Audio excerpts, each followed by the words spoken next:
Hello, VOD viewers. This probably doesn't mean much to you, but we're starting pretty late today.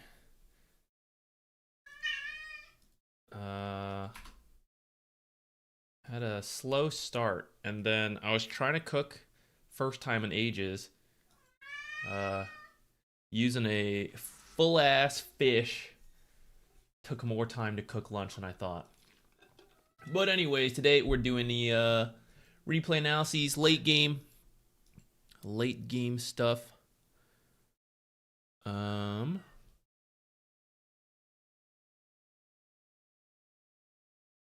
I was gonna have one, but actually the replay that got sent was a little older than a week, so I couldn't do that one. We'll see if we can get another one from them before we start. Otherwise, maybe we'll be starting with someone else from the Big Daddy Discord. gifted a tier 1 sub to I Fight for Food. It doesn't matter if I start early or late. Zuki is here, the constant of time. Thank you so much. Can't seem to sneak by. Thank you very much. Let me just make sure.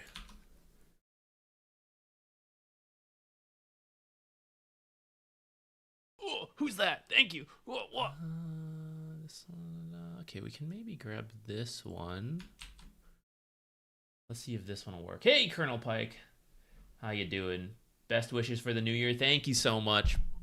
I hope all of you have a... I guess that could have been the stream title too. Happy New Year and all that to everybody. I guess some of you are already in the new year, aren't you? Depending on your time zones. Although maybe those people are all asleep. It's like 2 a.m. for them, I think. All the people 12 hours ahead. This one might also be like right on the line. If I can't download this one, let's start with a... we'll start with a different one.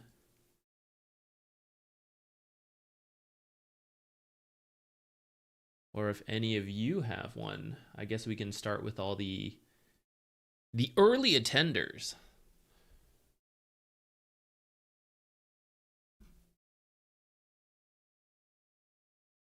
Ooh, guys, good news. Timestamp plugin working again.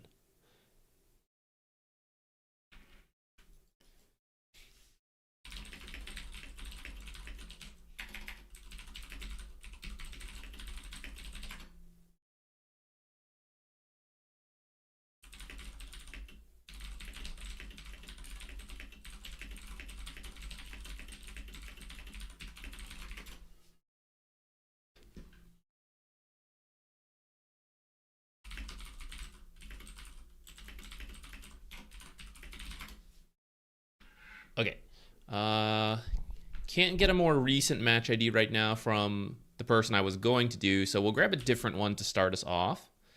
I think someone just posted in the Discord, actually. Strategic, perhaps. I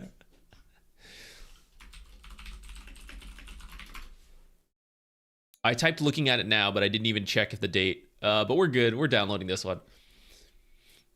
The timestamp plugin works again, so hopefully we should save a little bit of time there. I wonder if we can snipe a rough rank. Ooh, Divine. Starting off high today. It's 2 a.m. there. I hope you're having a great start to the new year. 2 hours in, hopefully a great year already. I don't have to type the time zone anymore, right? We just do this. No chapter export method is selected. Wait. Show previous chapter, full chapter history, and export chapter markers to a file. Yes, .txt. Set chapter on scene change. Oh, even more settings to this. I don't remember what settings I had on this plugin before. Hopefully, will this work? Save chat. Ah, there we go. Okay, we're back in with our chapter plugin. Okay, so we're starting with the Chaos Knight off lane, right? Off lane, yeah, okay. And then I'd like to know how to salvage a bad lane and prevent the game from snowballing out of control. I should have read the question first, because actually we're supposed to be focusing on the late game, but the question's about the lane. I'm already committed, so we must look at it now. Hopefully we'll still be able to jump into the late game. Oh god, it's only a 30-minute game. Okay, there's no late game. I said I'm looking at it, so we're gonna look at it. But I'm also wondering about early mid-game decisions that could have helped my team recover, and then let us get back in the game. Okay. I am a man of my word. I said we'd do this, even though it's technically off topic, but we'll just knock it out real quick, and then we'll get back onto the late game topic. If you guys are here for the late game, I guess just timestamp, VOD viewers, timestamp ahead to the next game. I'm sure there'll be some useful stuff here anyways.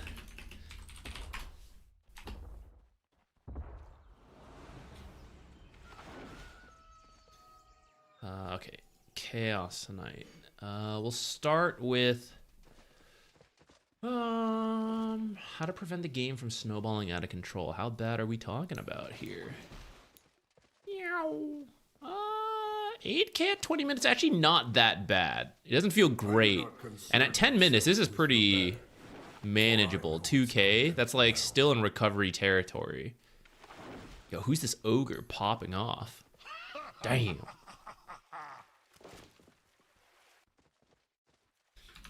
Ah, 30 seconds to go. I just realized I think the multi-chat is bugged.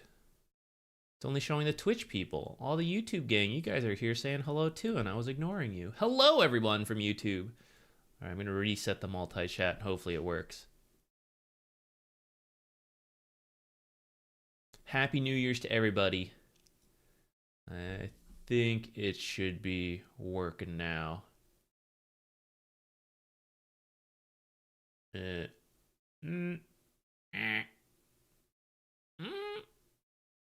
Maybe not working. Turn it off and on again. The classic solution. Oh, who's Thought that? ZQ hated deviled eggs. I actually love deviled eggs. I don't know where that's coming from, but I could eat my weight in deviled eggs. Orphy Rat, thank you. Happy New Year's to you as well. Thank you so much.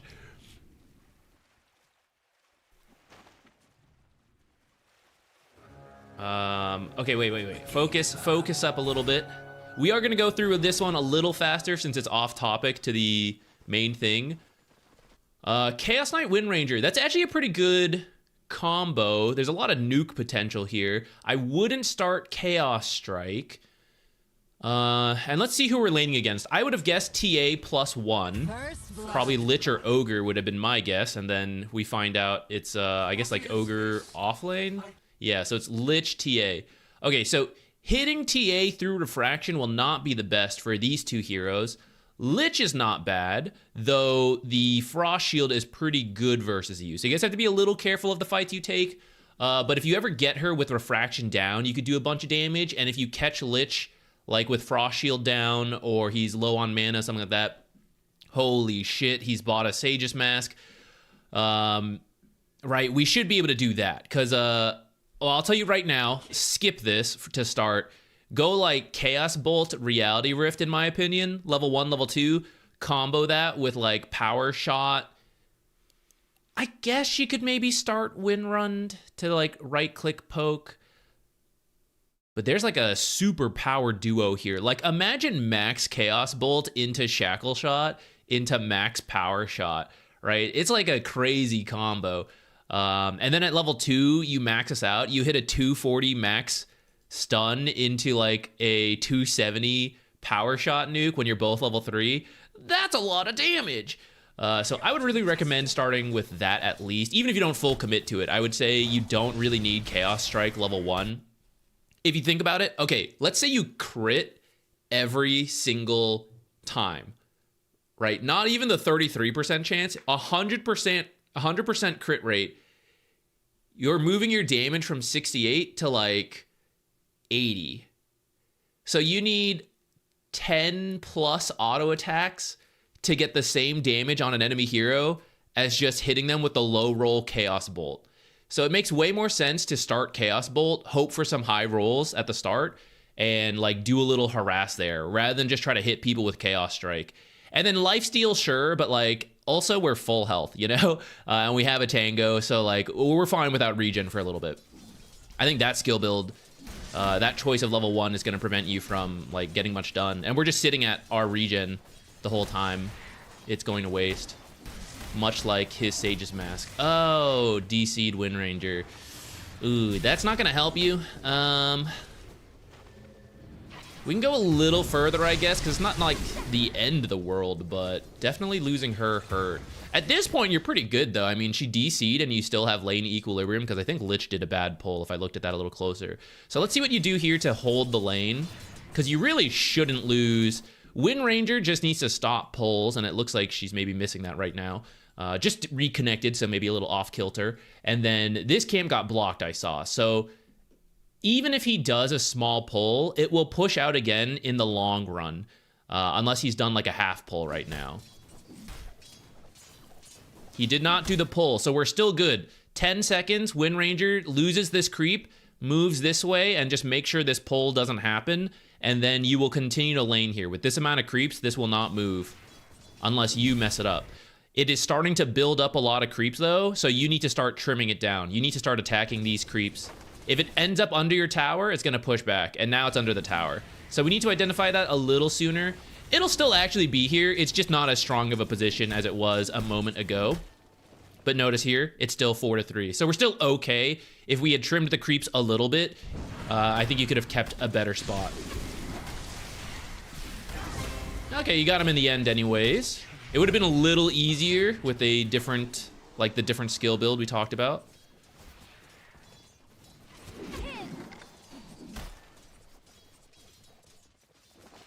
I think he takes the kill shot on support Windranger. I mean, it's okay up to this point. We're maybe missing some CS. Yeah, probably should have bought this bracer a little bit sooner. Or sorry, the salve. I don't know why the multi-chat doesn't want to work for you guys. I'll just have both chats open. Wait, I looked at those chats, and then why did we end up under tower? You should hold this creep wave out. This is a big missed opportunity. If you tanked this creep wave for 8 seconds, and you don't even have to tank it, just like run like this, run around like this. They're not even here. Run around like this. You would lane here. You would set yourself up. This one play right here, like keeping this out here, would let your Windranger leave at 6 minutes. We'd be preparing for that, for a series of power plays of like, you're going to continue laning here for a minute.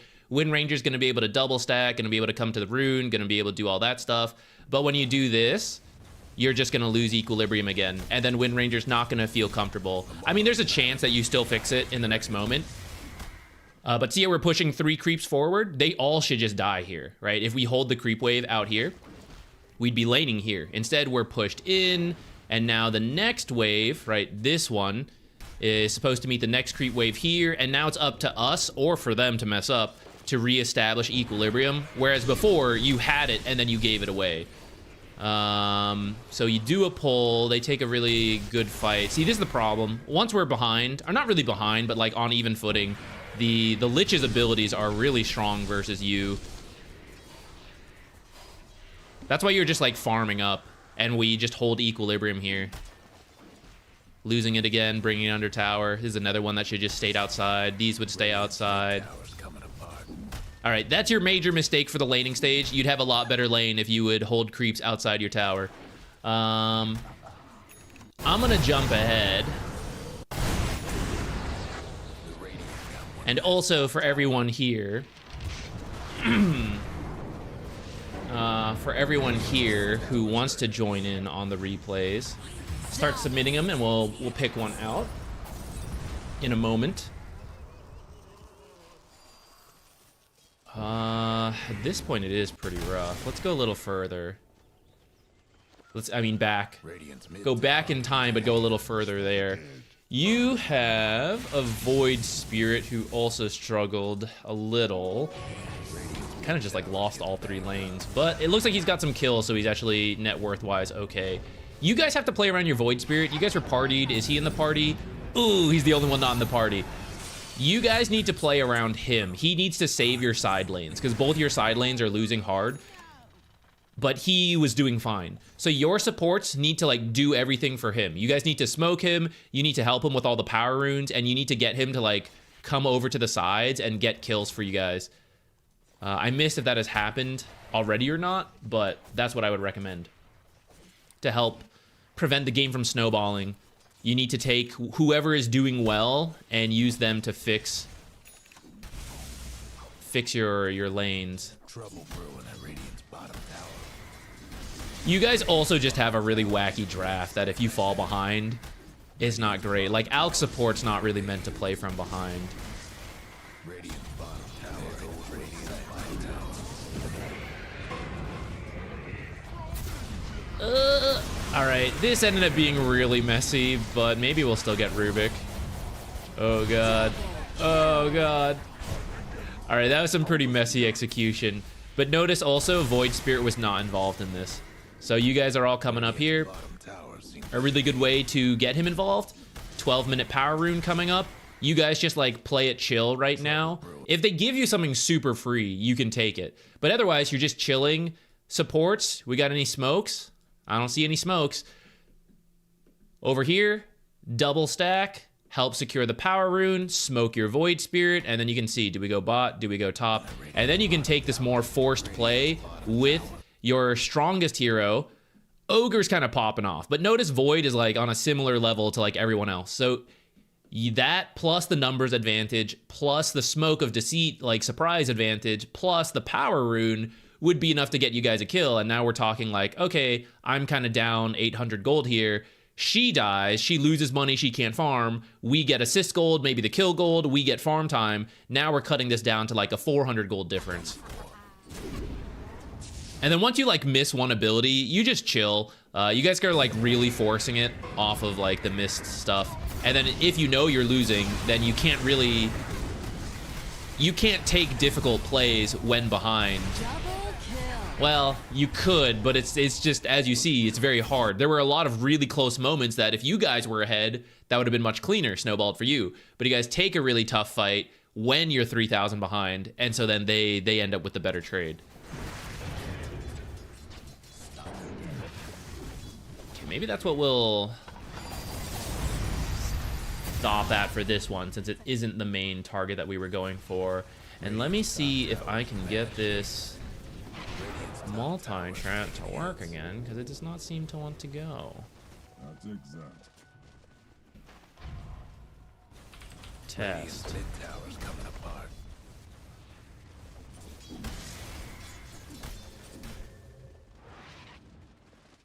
It's easier when the multi-chat works. It's not strictly necessary, but it is easier for me.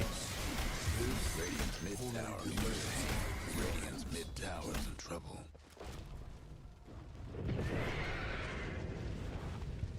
Radiant's mid-tower's getting banged up.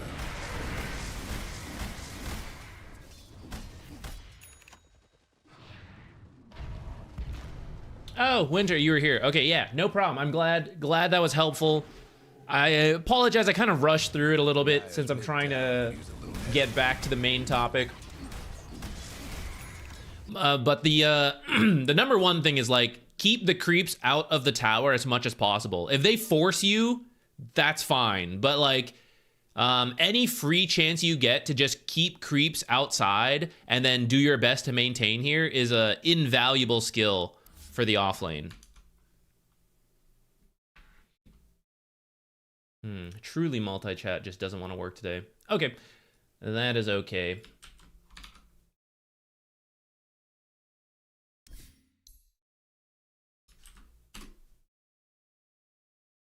Looks like we got another divine game. And you are soft support.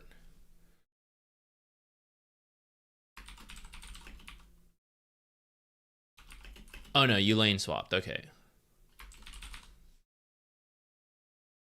I was gonna say once we got going, hard support, Undying is a lot better. But you lane swap, so you are Undying 5, okay. And your question was, we had a really good start, but mid-game didn't know how to power scale. Medusa ended up growing too strong. What should we do to progress differently? All right, so let's see. 30 minutes, we have a 10K lead. Okay, so we'll jump here-ish, because it seems like The exact like mid-game to late-game transition's a little fuzzy. It's all fake anyways. So we'll start somewhere here and say like, okay, we're ending mid-game, going into the late game, and that can be the start of it. I don't think we have to cover this entire window, but let's just see what we see. At that point, it looks like you guys should have a good... You have a good lead. You have a Drow. All you really need to do is like get Aegis on Drow, let her hit the buildings. Maybe the Morphling could do it. Like, what was his build? Was he a right-click Morphling? No, he's like the Spellcaster E-Blade Morphling. So he's not the one hitting the stuff. So Drow should take it, hit the towers, and then when you guys do not commit. You do not go for any form of kill. If they go for Drow, you guys react to that. Possibly you can pudge hook someone out of position and kill them. You don't have to do that, though. You can just save pudge hook to reposition Drow, to move someone who has jumped on her, anything like that. And you just let her hit buildings. And you guys just need to do that for like 2 creep waves. Let me see what item she had at that window, but she should kill buildings pretty quickly. All right, so let's start around here. This is like the peak of your advantage.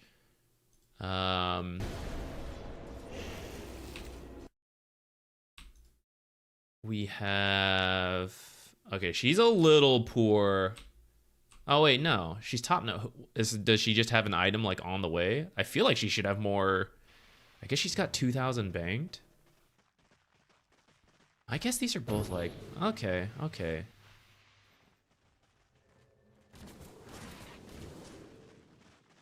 feel like there's... Well, whatever. Okay, what's going on? I can't help but notice your top net worth hero is not with you guys. This is all bad. Let's go back. I don't even care how this fight breaks out. This is really bad. Let's see what happened. Why did this... All right, we're taking a very aggressive position. Doing stuff like this. I'm not surprised you guys lose your observer there. Bounty Hunters should be doing the warding more than you. So if you don't take them all, I would get it. This is really hopeful at at Divine especially, and honestly for a lot of ranks, people have caught on to just like, you put the sentry down when people come up to high ground. Most of these die very quickly. If you're gonna place it, Pudge needs to be here. You guys place it, you see someone, you instantly Pudge hook. And if you get it, you get it. You place it, they come to kill it, you kill that guy with a hook out, something like that. It has to be right away coordinated as a team. Otherwise, we have like some real overlapping vision. They got placed at a little bit different times. This is a little overlapping, not the end of the world. Okay, so you guys come up here. Okay, so you see how Drow left? So everything you guys are doing now is bad. I would actually say Drow leaving is pretty bad, but it's happened. So what can you do? I guess I should talk about it though, guys. Core players, support players, you have the whole team here. You have 3 wards. We're 12k up. We should be thinking about winning the game by taking Roche, and instead we're like, oh boy, a single creep wave for 1 tower, 1 tier 1 tower. This is so pointless. And a lot of advice is like, split push, don't waste farm, blah, blah, blah, get every creep wave. There's a time to stop doing that, because every time you do that, you lose your chance to do anything else. For example, Drow is like, ooh, 1 creep wave, let me just give up the chance to win the game. Let me just give up a far greater objective, because like, I can't let my tier 1 take a little bit more damage. It's really bad. So Drow's mistake's really bad. You guys now see that Drow is gone, and she is showing on the enemy team, and they should know because she was here and now she's here, so she teleported. So there is no worry about her teleporting back here. They should immediately look for a fight, and you guys should be in full retreat mode to adjust to Drow's mistake. You back up, you reconnect, and even though it's bad, like as long as we all get out, we can reconvene and it'll be okay. You guys go for the aggressive play. I mean, not you, but like the team.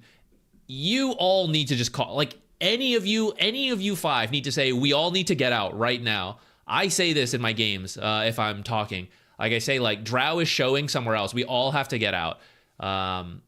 Someone needs to make the call. Clearly no one's making the call because we're actually all still looking for a fight.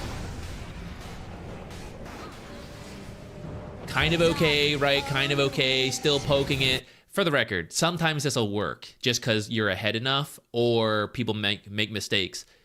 But strategically, it should not work. All right, we'll just separate that. Strategically, this is a really bad decision, but it may work out in the chaos of a pub game.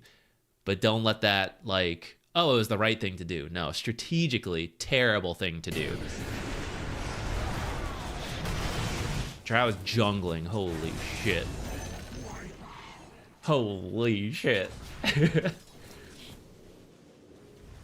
But I would say both of you, like, everyone is making an equivalent mistake to me. Drow's mistake is really bad, but then none of you reacting to her bad mistake also tells me, like, none of you know that it's a mistake, so now you all make your own mistake. So really important to identify that. There's no reason to not group up as 5 when you're really far ahead. The game plan is really simple. Get Roche and then just push together. Even without Roche, you guys were pushing together. That's kind of okay. Now, like, bounties in aggressive areas without your Morphling. Killing spree. Drow's dead, so they should get Roche. Will they get Roche? We'll find out. But Morphling came down here, so, I mean, it should be a very free Roche for them. Slardar Medusa. Oh, it moved. Maybe that saved you guys. I didn't notice the time. God damn, what's she coming up top for? All right, your Drow is showing top, and I know she teleported there. So, again, from you guys, we need to back out. You need to ping Roche a bunch and be like, hey guys, we win if we get Roche and go together. You need to tell them you can win. You need to tell them, like, the farming period is done. The core players, all they care about is getting money. They don't understand why they need money. All they know is that they want money, and they don't know how to turn it into a victory. This is divine. They have no clue how to do it. So you need to tell them, hey guys, we have won the game. We just need Roshan and to go together. We have enough money, and we can win. They may ignore you. That happens in pub games. But you need to at least say it so that everyone on the team realizes, oh, we've won the game. Like, why am I still farming? And if you have smart players who are just, like, getting too caught up in stuff, you'll win those games. If you have, you know, worse players, then yeah, we still got to battle it through. We got to, like, please come together, please do whatever. But you have to at least make the initial call to give you, like, we can't complain until we make the call, right? Like, if we're this Undying and we're quietly playing and we're like, this Drow's so bad, like, my team's so bad. If we haven't said, we just need to do Roche and go together and we'll win, you can't complain yet. You were doing very well. Very proud.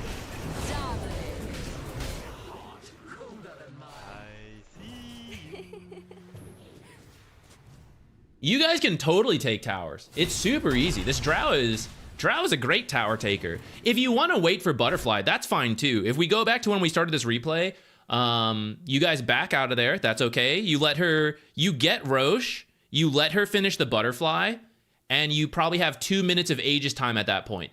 Butterfly, Aegis, Manta, Dragonlance. You sit behind Drow, you let her hit the buildings. With that amount of farm, 2,500 health, right? Has some damage reduction. It takes, like, reduced damage from heroes, stuff like that, right? It is still probably about, like, I'm kind of ballparking this number because I've never really counted the numbers. I just know by rough feel. But, like, I would guess 30 to 50 attacks from Drow. And at this point, she's probably attacking, like, twice per second, if not more. So when you put it in that frame, right, it's like, oh, 30 seconds to finish this tier 3. 1 creep wave, 2 creep waves, right? And just let Drow hit, back off. Then she comes back, and then the high ground push is done. Like, we've done it. Someone's got to paint that picture for your team, because clearly they don't know that's the situation you guys are in. So it's important And if you guys don't know either, that's okay. That's just like learning Dota. But once you can identify it and you can say it, you give your team a better picture of how to actually end the game. I wouldn't get these drums, by the way. You just need to protect Drow. Lotus is pretty good. I know they don't have like the most single target spells, but being able to remove silence, being able to remove the root, we're entering that point of the game where there are going to be more single target items coming out, especially like potentially abyssals, hexes, stuff like that. So like preemptively working on the Lotus as a support when it's going to take a while is pretty good. Otherwise, Force Staff is still really good because all it is just keeping Drow alive. Drums kind of does that, so like, yeah, it's fine. It's just a little late for drums, and they don't have like a ton of move slows that I'm that worried about. So we lost the Aegis. Our team should have taken the Aegis probably about 10 minutes ago. We should actually have gotten the second Aegis as well. Also, extra tip, if Drow just refuses to join, like, hey, I've been trying to communicate, my team is trying to do stuff, and she just won't join, just go to her. Just follow her. You don't have to, like, scatter. This is really dangerous. Okay, in this fight, it worked out. Their team can group up as 5, because this is their outpost, this is their base. It's much easier for them to group up together than it is for you guys, like for your team to group to where you are. So you guys should... That was a really dangerous path. Kind of lucky it worked out. We actually do have everyone here, but this is the Aegis Medusa. See? Did you see that? Did you just see your Drow chunk through Medusa's mana pool? So as long as Drow's in a good spot, she does the damage. Mega kill. We are lacking crowd control on this team, though. Ah, yes.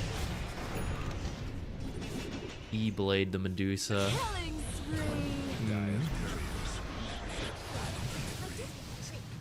I actually don't think you guys have to retreat, but if you want to, I understand. I would point out, you won this fight if it wasn't for Aegis. So it's your team not getting Aegis earlier that has now lost you this fight. It's not Medusa out of control. It's the fact that she has the Aegis and you guys don't. Because otherwise you killed her and then you would have killed everyone else in that fight. You guys got scared of the second life. Uh-oh, no damage. Pudge hooks with no purpose.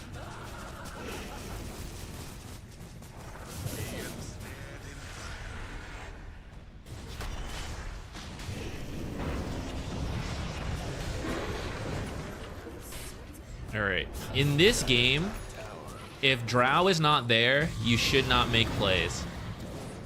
And this happens in a lot of games. There's like some hero that is your damage. In this case, it's Drow.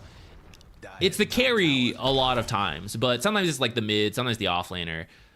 It's usually one of the cores in these kind of late game scenarios. It's rarely like, oh god, our support's not there. But sometimes, you know, like Warlock, you know, stuff like that.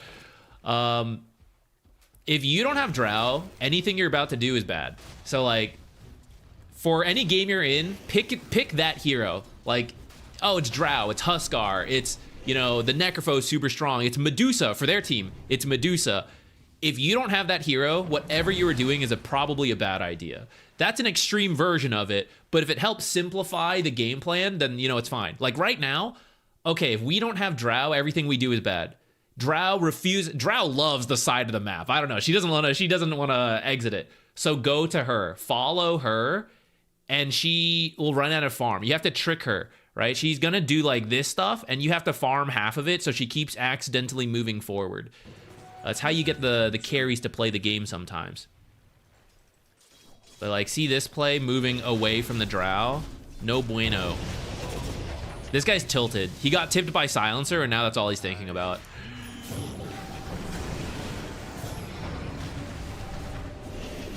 All right, in this fight, Medusa is here, and she has her team nearby to enable her. So they're ignoring the fact that they're pursuing a fight after they lost Silencer. If we're just thinking about like Medusa and Drow, they have the Medusa. Drow is getting here, But boy, is she in a bad spot. Like, we are totally scattered. And she is about to be isolated on her own. As soon as they know she's here, they can all collapse on her, and you guys can't do anything about it.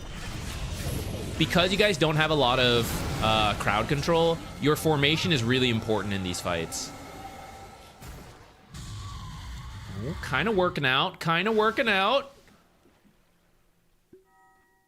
All right. We need to reconnect. We're here. She's here. Got to get back together.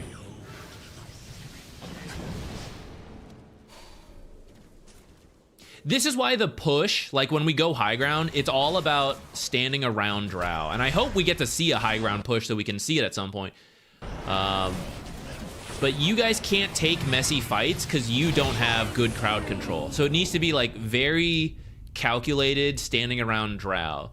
This is a good opportunity. Slardar's dead. You don't know his buyback, but Bounty can TP and then rejoin. So right now, let's say we want a high ground push. And I think that would be okay. We have a creep wave coming in. Bounty will TP, sprint in. We have a minute to do this. So Drow will stand here. This is about her attack range to hit the tower. You can kind of choose now with this, before the default was bottom, but now there's actually a way to get out of the base through here easily. So now there's a little bit more consideration. I would say you can place a ward over here. They'll probably know you did it, but like stand here, place a ward here. It'll give you some information to see here, and then you can stand on the low side still. If you want to stand on the top side and ignore, like, avoid this, like, sure. I don't really care, but like observers here tend to die a lot. Point is, you're going to be behind Drow. Pudge should be behind Drow. Bounty can be adjacent to Drow because he's invis, but he can also be behind Drow. What does he build, by the way? Okay, so he should be behind Drow because he actually is building defensive stuff. So everyone's behind Drow. They don't have some way to, like, pull her in, like the Pudge, the Magnus. They can only approach her. And when they approach her, she will Hurricane. He will Force Staff. You have Pudge Hook. You have people to knock away. You will drop Tombstone. That is the ideal formation for this high ground push. Let's see what we actually do. So Bounty's coming in.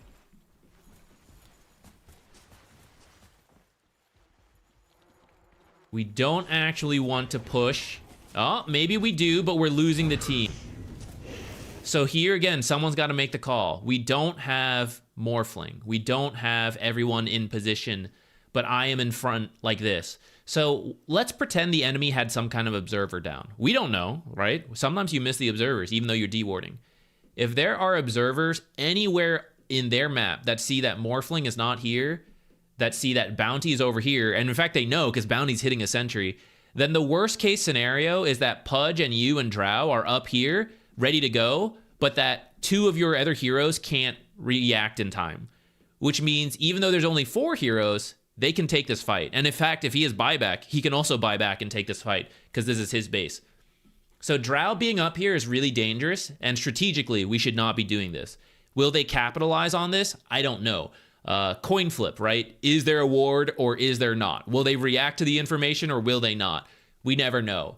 But in terms of what is a good play or not, this is not a good play. Clearing the creep wave here is completely unnecessary because the next creep wave is here. You have all this space to wait to kill this creep wave. So Drow can do it from back here, which is infinitely safer than like right here where she is within blink range of their high ground.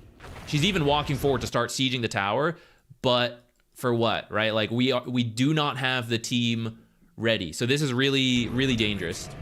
They have vision here, by the way. This is the vision of the Guardian Gates. So if you want to place this ward, you have to do it from like, you can kind of see it like bleeds out a little bit. So you have to do it either from behind this tree or from like, I would say here, but like the tower can kind of see you from there. That's why he's killing it right now. All right, they step out to get Drow. You guys just back out. Drow did a terrible push, but look how much he did. Let's actually go back to that too. Okay, full health tower.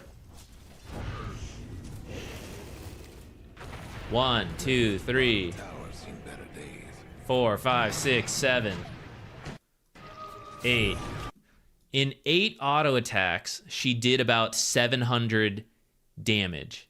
So that's why, like, I don't think you need the drums. I don't think you just need to keep her alive. Every time she walks up and does this, you need to do this 3 more times, and this tower is dead. Every time she walks up, 8 attacks, do, step back, repeat, do, step back, and then the tower is done. And then what are they gonna do, right? They're gonna try to do this stuff. You all step back, and you just wait, and then you go in with the next creep wave. Do. Everybody steps back. And then you can evaluate, like, oh, we use some abilities, whatever, and then get out. That's okay. That's understandable. All right, so some of us are going in. Some of us are back here. Really, your team is just really uncoordinated. You guys just don't believe in playing S5.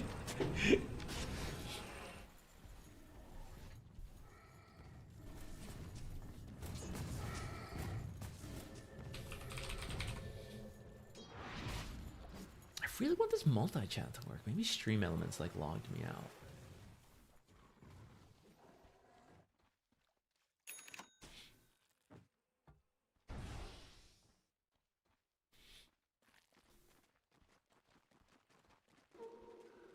Invis heroes, bounty players, Nyx players.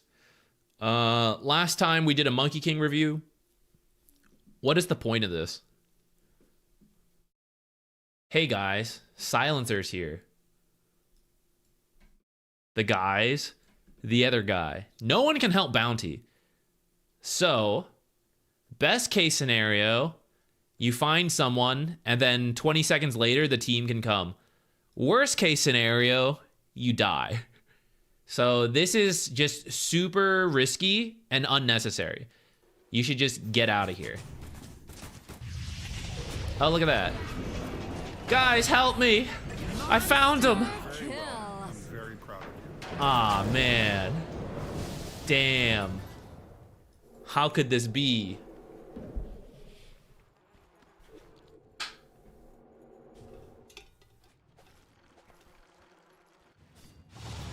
Like, what's Morphling doing here? Shit's wild. Right now, okay, when you guys lose bounty, everyone should fall back. Everyone should go backwards and get out of here. And let me tell you. Happy New Year, wait. New The reason Year. the reason it works, Falcrix, thank you so much. The reason this works, what's the move speed of heroes, right? It varies a little bit, but roughly most heroes have a similar move speed. So if Medusa right clicks here and goes as fast as she can, and you guys are moving backwards at the same rate, they will never catch you. And then depending how far away, if you want to do some farming along the way, that's your rough internal time of how much space do I have, how many blinks, how many mobility spells, whatever, right? Then it goes a little faster. But essentially, after they get a kill and they move forward, if you guys move backwards, they mostly will never catch you. And you won't lose the next hero. You will wait for him to respawn for the next Roshan, and you will fight Roshan. Roshan is the next major objective. Like, this guy showing in the creep wave is insane behavior. This is so dangerous when he knows Drow is not here, and the enemy team might know. We don't know if they know, but they could have a ward knowing this, and then instantly they will go.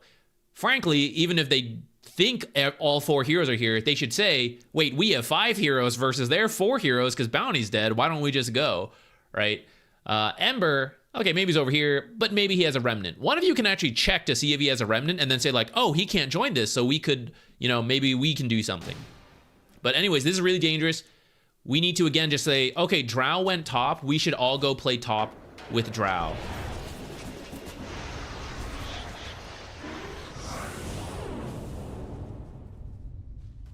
So is this a Medusa that is out of control?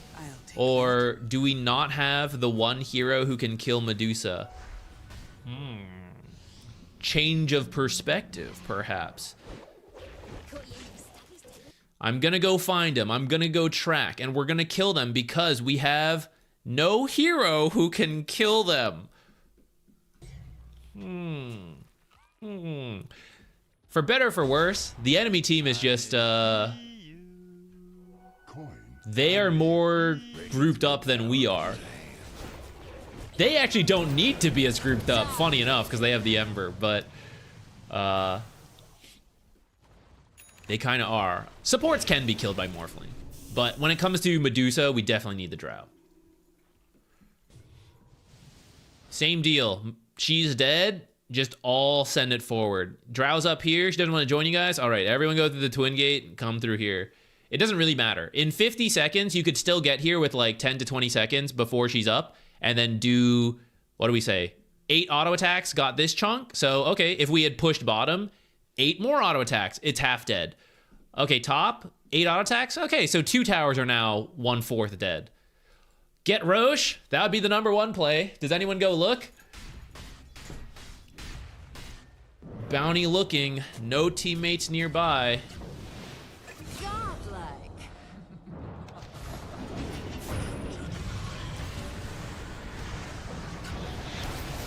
Mega kill.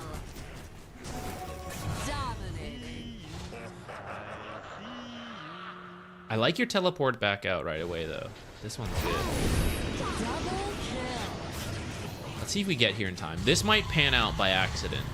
Here comes the Drow. We're ready to play as a team. Ah, lost our Morphling, though. 2 supports and Drow. I actually think Drow can do that right there. She might need a BKB. Lotus.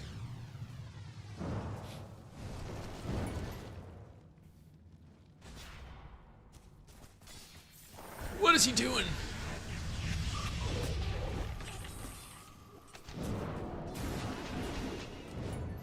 All right. I think we can probably get another match ID, because it seems like you guys are going to have the same issue for the rest of the game. I don't think you guys understand how to win fights. And so if anyone on the team can identify it and call it out, that's your best bet.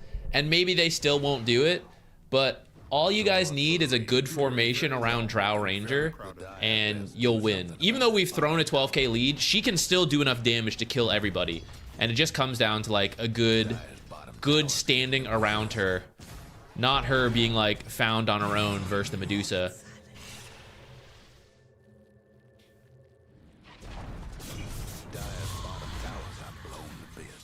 A little off topic, but quick question. I have a friend that likes to walk to lane as support. Do you have any advice for playing as a core 1v2 for the first wave or two? I have a couple examples if you need. My #1 advice to supports every time we look is to not walk to lane and to teleport. A tier 1 sub to Wolfof998. Valkyrex, thank you so much for gifting some subs. Valkyrex gifted a tier 1 sub to Thank Habana. you. Happy New Year. Valkyrex We got gifted a 5 tier people 1 going to sub start to the year as Epic_Doom. ZQuixotix subscribers. That's the right way to start. Hell Valkyrex yeah. gifted a tier 1 sub to Emp_Cliff Valkyrex gifted a tier 1 sub to Cheyenne_. Cliff TZ, nice. Thank you so much. Thanks for all the learning. No, thank you for being here to absorb all the learning.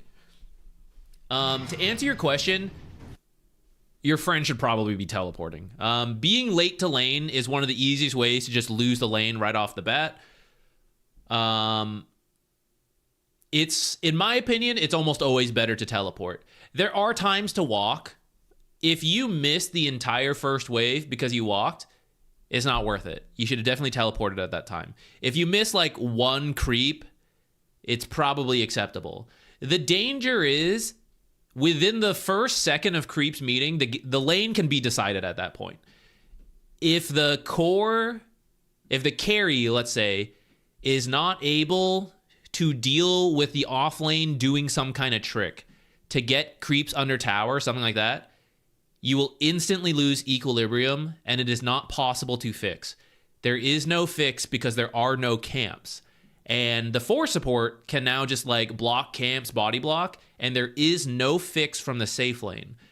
That's why, in my opinion, it is so important to be here at the start and avoid those type of scenarios. There is technically a fix. You have to like shove the lane completely all the way to reset on the tower, but a lot of people don't know how to do that, and it's kind of like iffy. So that's what I would recommend. But to actually address your question, which is, okay, I am 1v2, and sometimes it legitimately happens. Your support dies, whatever, right? They can't get to lane. You just need to deal with it as best you can, and you need to not take a significant amount of damage. If you lose equilibrium, I just mentioned there is a way to fix it, right? You shove the lane completely once the support rejoins you. You cannot lose a lot of health. Like if you take, let's say 100 damage, that's probably fine. Anything more than that, it's too much risk. You just need to stabilize, wait for the support to get there, and then start playing the lane together. But if the support... Okay, another way. The support arrives late, you're both full health, you have all your spells. Okay, we can play the lane in a bad spot. You lose half your health before the support gets there. The support shows up. We have 1.5 heroes. If the lane is here, really tough to play. If the lane is here, it might still be tough to play, right? And so now we're not just losing the first 30 seconds of the laning stage. Now we are on the back foot for the entire rest of the lane until you get enough space to heal up enough.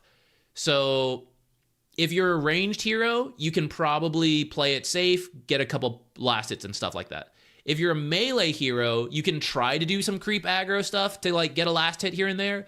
If you can't get any last hits without risking a ton of damage, then you just don't get any last hits. And that's the cost of your support not teleporting. And you just have to deal with that. You just have to accept that you're not getting any last hits. You're going to get the XP, and then you will play forward from there. You'll miss one wave, but you can play the other waves. If you lose too much health on the first wave, you lose every wave after that. And that's obviously worse in the long run.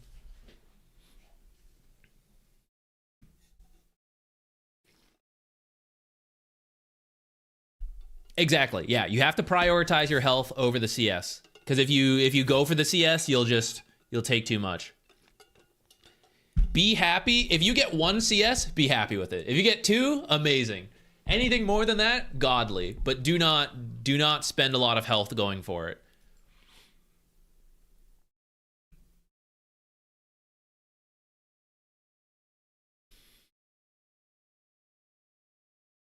Okay, let me see.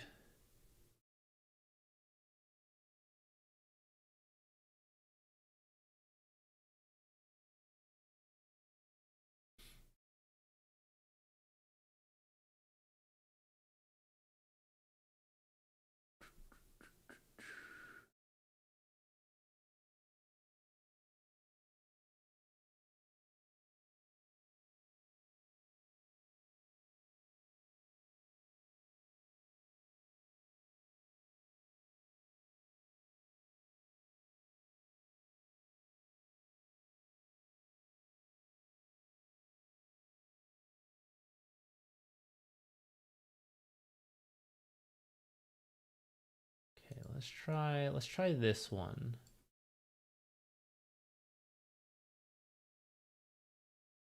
Adding on to that, when should you just abandon the tower completely? Had a game where we had to, and I think we just did it a little too late. Shakiro, my position one was Luna. We were up against Viper techies. It was agony. You actually have a window there if you fight, especially if you can get another support to start with you. Viper level 1's actually pretty weak, and you guys are pretty strong. I would take dual breath if you're going to do this.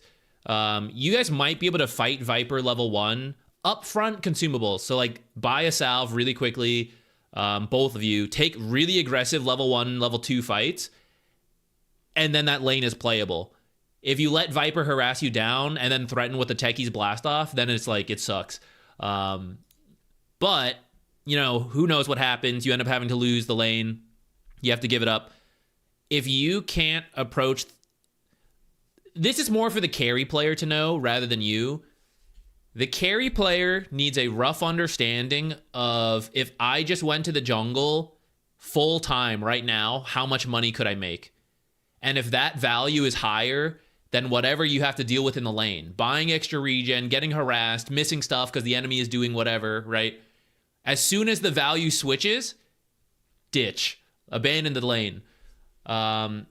It's a worthwhile experiment, in my opinion, to play an empty lobby, sit in the lane for a little bit, and give yourself a bot so you don't get like double XP, split the XP properly. Play the lane for like a minute or two, go jungle at different elements. Like, I get boots.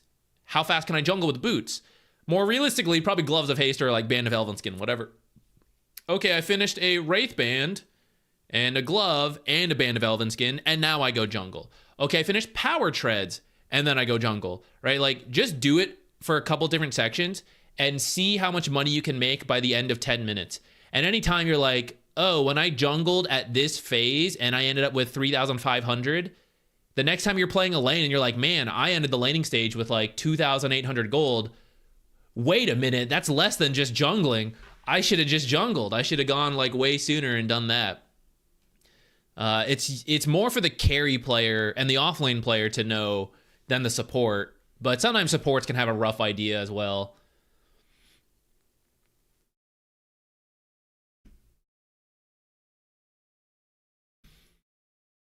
Okay, this one we're gonna look at the Dazzle.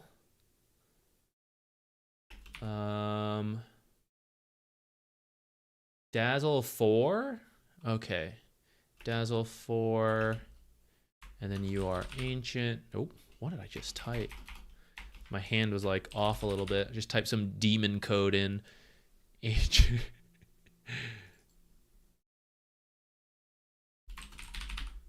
Ancient. Soft support. I would recommend hard support Dazzle more than soft support. Is the only reason I'm building up, mentioning it, because We 5 go hard Dazzle's on Earth easier. gifted a tier 1 sub to Ramzik_20. We go hard on Earth gifted a tier 1 sub to free We go chicken hard. tenders.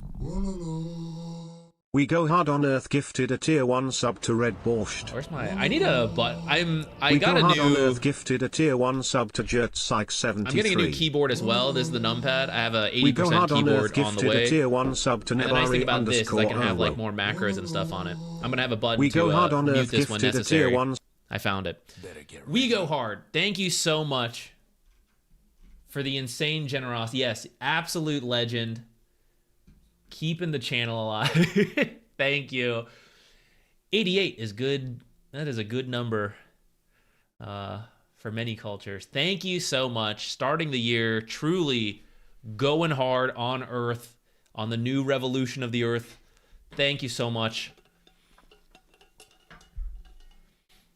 Do you have a replay you'd like looked at? We could at least offer that.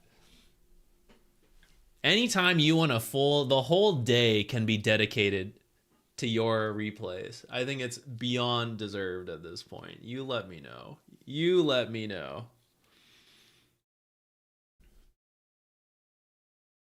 Oh, it is Dazzle 5. Okay. I will change that here. The timestamp is made.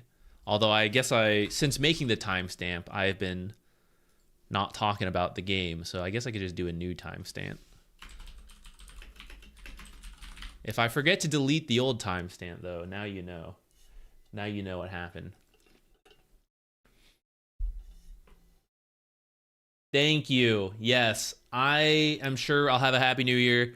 I did some steamed fish earlier today. New horizons for me. I don't usually work with new fish, but cooking, that's been expanding. That's been starting the new year strong with new foods. And then, I mean, technically it's not even the new year yet. New Year's Eve, whatever. I'm prepping for a New Year's with new foods. Thank you so much. I hope you as well have great new year. You, your family, everybody. Thank you. I gotta find what the question was again. I've been distracted. Oh yeah, okay. You're the Dazzle. Your party was the 1 and the 3, the Medusa and the Mars, if I remember. Yes. Early was not bad, but we couldn't finish the game and then finally lost. First time carry player on Medusa, no problem. We'll just blame him. We are gonna skip the laning stage. I know you just mentioned like what you tried to do in the lane. That sounds about right. Try to like push him off. Don't expect too much. Like you're Dazzle and Medusa. You're not the strongest lane out there. So if you just like get by, it's fine. I would recommend more right-click items, like swap this up, the Sage's Mask, get your Iron Branches first, because your right-click animation is actually pretty good on Dazzle. That would be my quick laning advice. But today, we are jumping ahead. Oh, perfect. 30 minutes exactly after the second try. We're going to jump ahead here. Let me take a quick look at the various heroes involved here.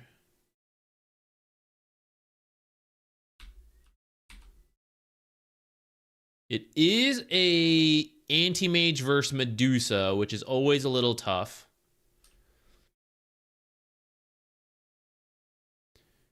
Does have a butterfly. What is this other item for? What is perseverance for? Lincolns? All right. So you guys, in theory, should lose as the game goes on. Because it's anti-mage versus Medusa. The later this goes, the harder it will be. However, Medusa has much faster farming speed and a stronger, I guess not always true, but typically a stronger lane than anti-mage.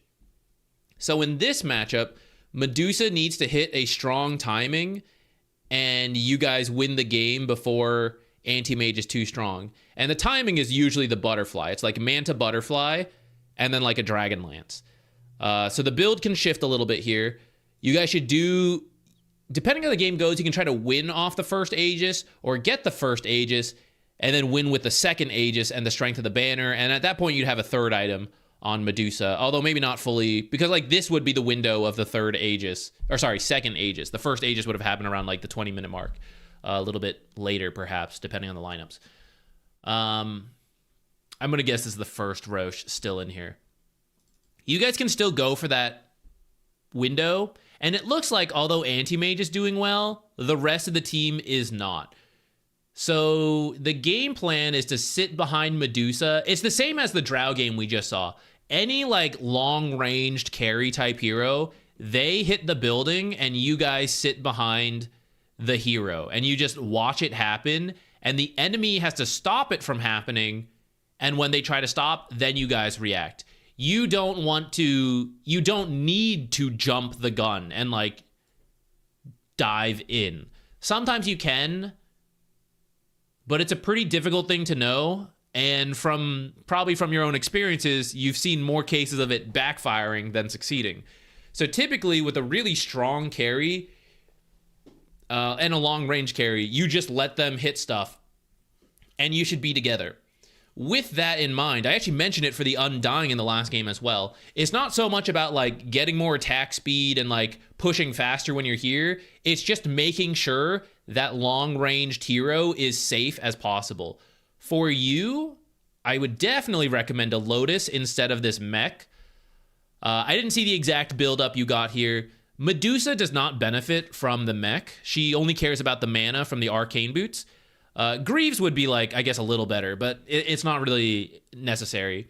Maybe did someone pick up like a silence for some reason? No. So you don't even need the Dispel.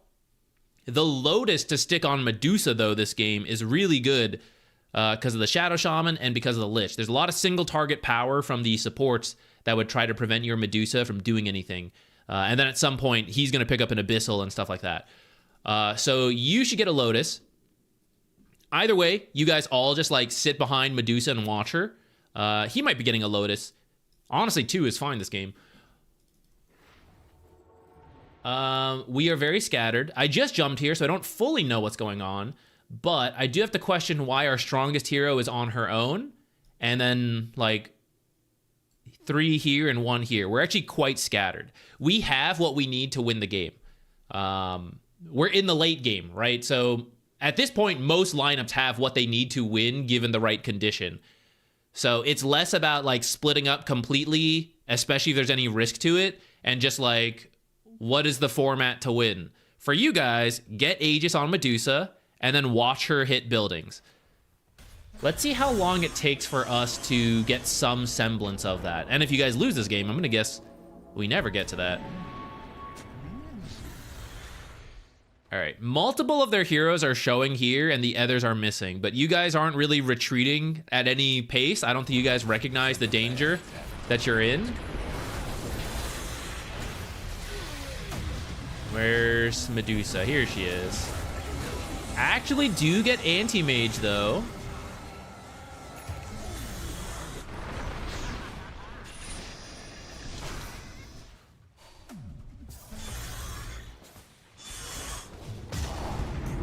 This is a very scattered fight.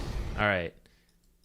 First, okay, Tiny is going for a more right-click oriented build, so he kind of is a damage source on his own. But typically, your carry is going to be the one you want to play around.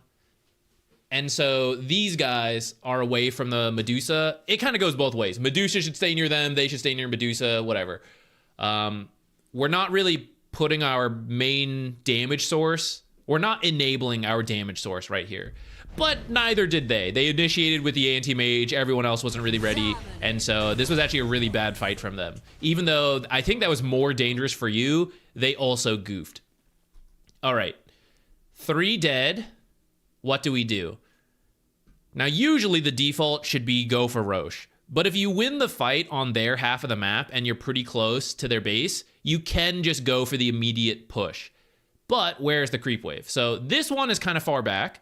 By the time you walk here, let's say 10 seconds, kill this. It's late game, so it's like a 1 second time to destroy the creep wave. And then 20 seconds walk this way. We'll have about 10 seconds before these heroes are up. And that could be enough. 10 seconds, hit this a couple times, and then you're out. So we could get this. How about over here? Tiny has a creep wave in the mid wave. And it's a catapult. So that sounds good to me. This is also a full set of barracks we could get rather than this like one remaining barracks. Not that this is bad to get, but like it's already pushing in our favor. Okay, so let's do that. Medusa has a Manta. So Manta, send it down to get this creep wave and then walk this way. Marcy walks this way. Mars is clearing the creep wave ahead. I would say this is a little dangerous because he's at low health, but only supports are alive, so it's probably okay. Tiny's a little low as well, but that's okay. Everyone watches Medusa. Depending how much you're scared, you're worried about buybacks, Medusa can do it on her own. One more hero could join if you're like feeling somewhat confident. If you're super confident, everyone can join, but that's like, they're totally not going to buy back. Where we've all got this. And you don't have to do that. I think Medusa could get a good chunk here on their own. Medusa could come mid, because the wave is pushing in. Medusa could walk here and finish this as well. But there's a little bit more danger to this, because now you see how we're kind of scattering a little bit. And if they had bought back and Medusa was on her own, like Blink, Hex, Shackle, and then some people are buying back, you guys would have been a little far. So a little bit dangerous. Marcy's over here jungling. We're winning the game, and she wants like 100 more gold. So this is pretty common. I thought we'd see one of you guys do it, actually. But recognizing when you have the chance to, like, we're winning. Let's go win. We don't need to farm. We need to win. They had a fortify. Here's where if you had the second banner, you could drop it. Going for kills is kind of spooking me, but it's working for now. We killed 2 supports. Do they have buyback? I don't know. But maybe they could. So on one hand, we could say 3 heroes respawning, but 2 are dead, so we can still go. But it could also be really scary because they could buy back, and it could be a 5-on-5. And 2 of our heroes are very low. Marcy is very low on mana, no BKB. You're showing up now. You're going to like heal people a little bit. You guys could try this. I would also say if you just backed out to Roche, that would be a very safe play. 3 heroes plus buybacks, and maybe no buybacks, could possibly push you off of this. They probably can't do anything about this. So this would be the safest play, in my opinion. We can push the limits on going for mid, though. If you get mid, you can't get Roche. You're going to need to just reset for Roche. If you try to do Roche right after this, then you have problems. Second fortify. This is where things are getting dangerous. Mars should not show. No one needs to hit this tower but Medusa. And Medusa shouldn't even be hitting it from the high ground. She should be as far back as possible. That's why, like, every time the creep wave comes in, you can do it.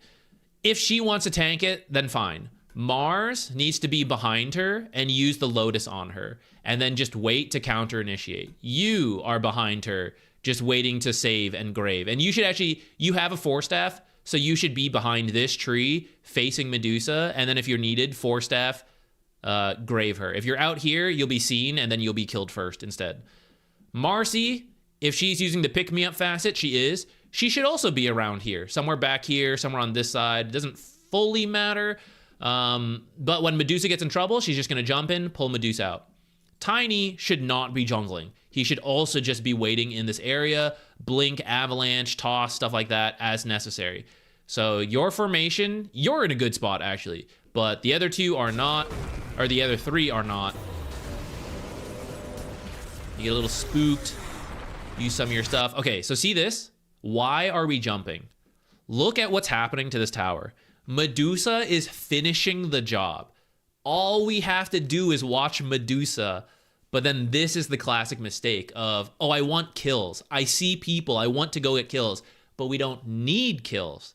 What I need is this building, and we have to have like a checklist of like, I have to do step 1 to get to step 2 to get to step 3. I need kills to feel comfortable hitting the building. I have kills so I can take the building. I don't need more kills. I'm already at step 2. Now, sometimes there can be like getting more kills can lead to like other stuff. So I'm not saying never do it, but usually big mistakes like this happen. I guess we're about to see exactly, but I mean, this Tiny looks kind of dead if you ask me, even with the grave. Oh, pick me up. I forgot about that. Oh, kept him alive maybe. But that extra time distracted us. Now they're all up. Mars keeps walking too close to the Medusa. He should just be like sitting in the back. At this point, we should no longer push. We've lost step 1, which is get kills before going for towers. So now we should back out, reset, prepare for Roche.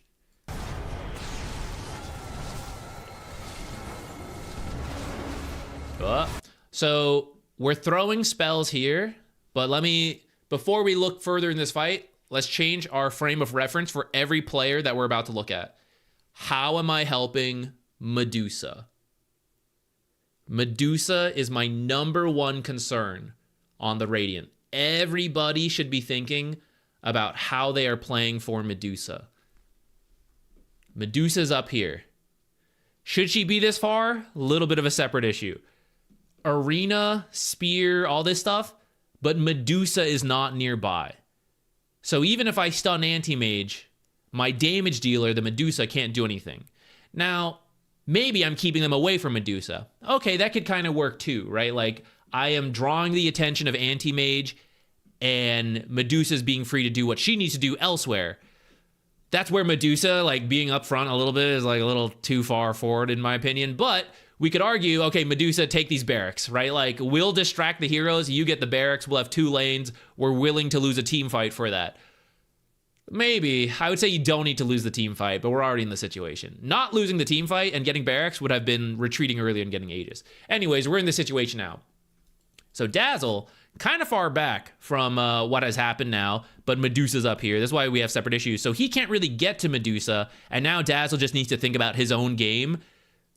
But that feels weird. It's like, I'm not supporting my #1 hero. What's my purpose then? Well, I do have to try to live as I get jumped and focused. So let's see if we can get out of here on him. Tiny's like tossing and damaging stuff, but again, like, where's our main damage dealer? Up here, hitting this thing. Should at least go for that.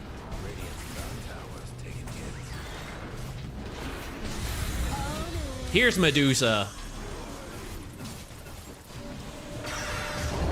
Oh, big echo. Now, part of the reason he can get this echo is because he went in after you guys. That's why earlier, and I'm like, Mars shouldn't be hitting this, any of that stuff. You don't want to get echoed together, and then he can't. Like, you're waiting for the echo to come in, and then you counter initiate. Not like you go in first, and then you all get echoed.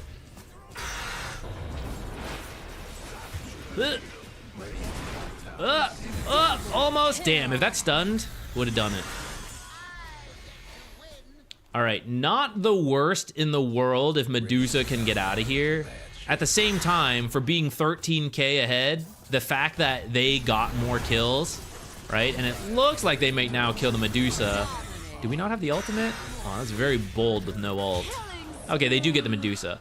At the end of the day, that was a little messy from them, but I would still call that a pretty big win for being this far behind. If you guys had a better formation, it would have gone better. And if you had the Aegis, it also would have gone better. Once you're at this point, that's okay. You just go, okay, that was bad, guys, but that's all right. We're still in an okay spot. Let's get Roche together and then go top. All we have to do is play top once we get Roche. Medusa is dead. This is kind of scary. Anti-mage is dead, at least. Gonna move up here. Perfect. All we need is wards top. We're only gonna play top till the game ends. And the game should end in the next 5 minutes. We're gonna get Roche. We're gonna set up and sit behind Medusa. She's gonna take the top lane. We can get that mid lane. We'll have megas, and then eventually the game will end. The cliff, if you're prepared to fight for it, is fine. I would probably go for something like along here, whatever. I want to see them coming in for Roche, but I don't want them to take out that ward because I do want to just like camp this area, and I would like vision for it. We are getting Roche. First one at 35 minutes, so 15 minutes late, potentially.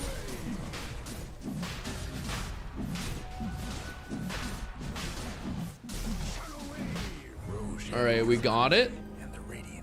So we can try to fix lanes a little bit, but that's the nice thing about having the barracks. No one actually needs to fix bottom unless, oh shit, we don't go bottom. We're going to lose barracks. We're going to lose the game. I have a tier 2 here. So I can sacrifice bottom a lot. I can sacrifice this tower and even this barracks if it means I'm getting megas. So I don't have to go bottom at all. If you want to, you can. I would say probably the best thing is like Medusa pops through Mantas and then goes back into the Twin Gate. And then you would have solved bottom in that one play. Otherwise, everyone just go mid or like in this jungle area around the ward and then sit behind Medusa. Unless you're really close to a certain item, which, by the way, you're really leaning into the healing, but like she does not benefit from healing. So that's where the other stuff would be better. Barriers help her, Lotus, things like that. No one is that close to a major item. I guess her Scotty is pretty close. So we give her a minute to finish the Scotty and then we go. That's fine with me. But if we're giving her a minute, should I be moving forward? Should we be moving forward? Kind of scary. If they know Medusa's not here, they could do this. You're even showing in the wave as you do this. You should at least do it from behind trees and just use Shadow Wave on creeps. Now, 4 of us are starting to push up. Our carry is not here. Another question to ask yourself. The fight breaks out. You have 1 second. Right? We're in the late game. The fights will be decided in 1 second. So are we ready to react in that 1 second? When Mars gets jumped right now, Fissure from Fog of War over here, and then Shackle and all that. Are we ready to help Mars? No? Then someone's out of position. It's either Mars or it's us. All right, Tiny, Marcy get echoed. They actually have a ward somewhere in here, right? They just guess. Who knows? All right, are we ready to help? Dazzle's ready to help them. Are we ready to arena? No. Is Medusa ready to start auto-attacking? 8,618,000,000 while these guys are getting jumped. 34 in this game. Hey, Corbin, what's up? Extremely well on I said I would. Thank you so much. To carry my team in the mid/late game since they snowballed. I also tried my best on team fight positioning. What accent did we pick for this one again? I forget. Anyways, thank you so much. Once we wrap up with this one, I'll do yours next, and we can go through it. I appreciate it. I think we were actually done with what I was saying. The like 1 second idea, right? Like while these guys are being jumped, is Medusa immediately auto attacking for 500 damage per auto attack or not? And if we aren't ready to react within 1 second, people are out of position. So that's how you should feel when you see this stuff happening. That's why I'm constantly pressing get back. And like, if lately I've been bad about talking to my team, to be honest, when I stream. But if I was talking more, I'm saying things like, we're out of position, we're not ready to do whatever, we need to like fall back, blah, blah, blah. Bottom tower seen better days.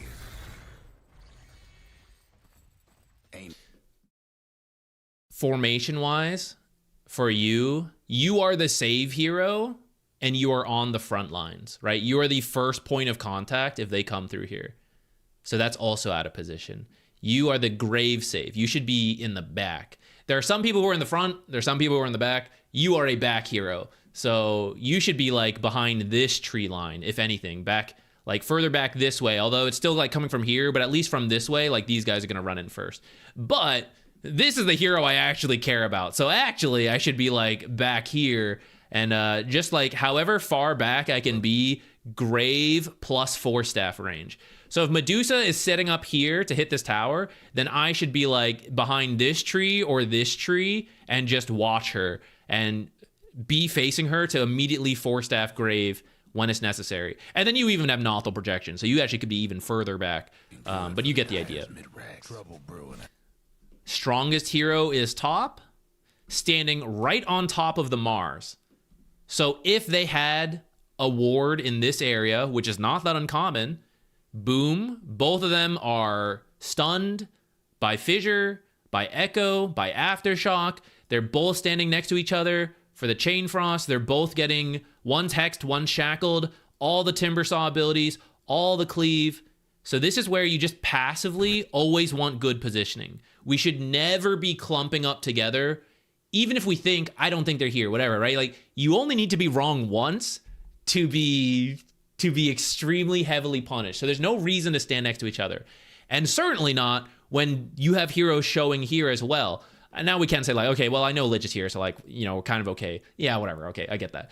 But why are we splitting up? This is our point of contact. This is our strongest hero. Everybody sit behind Medusa. But instead, we're like taking multiple fronts. And our save hero is actually in the most exposed location. So the positioning is really off. And now Medusa's like pushing on her own, right? Like, what is going on? The formation I labeled last game and this game, right? Look at this. Where are we? We're so far out of the formation, which happens all the time. This is why so many people throw on high ground, because everyone's like trying to do different things. But oftentimes just like one simple, straightforward plan is like all you need. And you just got to get everybody online with it. And that's why if you guys know it and you can call it out, it won't happen the majority of your games, I understand, but you only need some games for it to happen, and that'll boost your win rate, right? You only need like 1 out of 10, 1 out of 20, right, is enough to give you an extra percentage point or two of win rate to go from like 50 to like 52. So as long as you guys know it and you can call it out quickly, you'll be in a much better spot. Let's see what happens on this fight.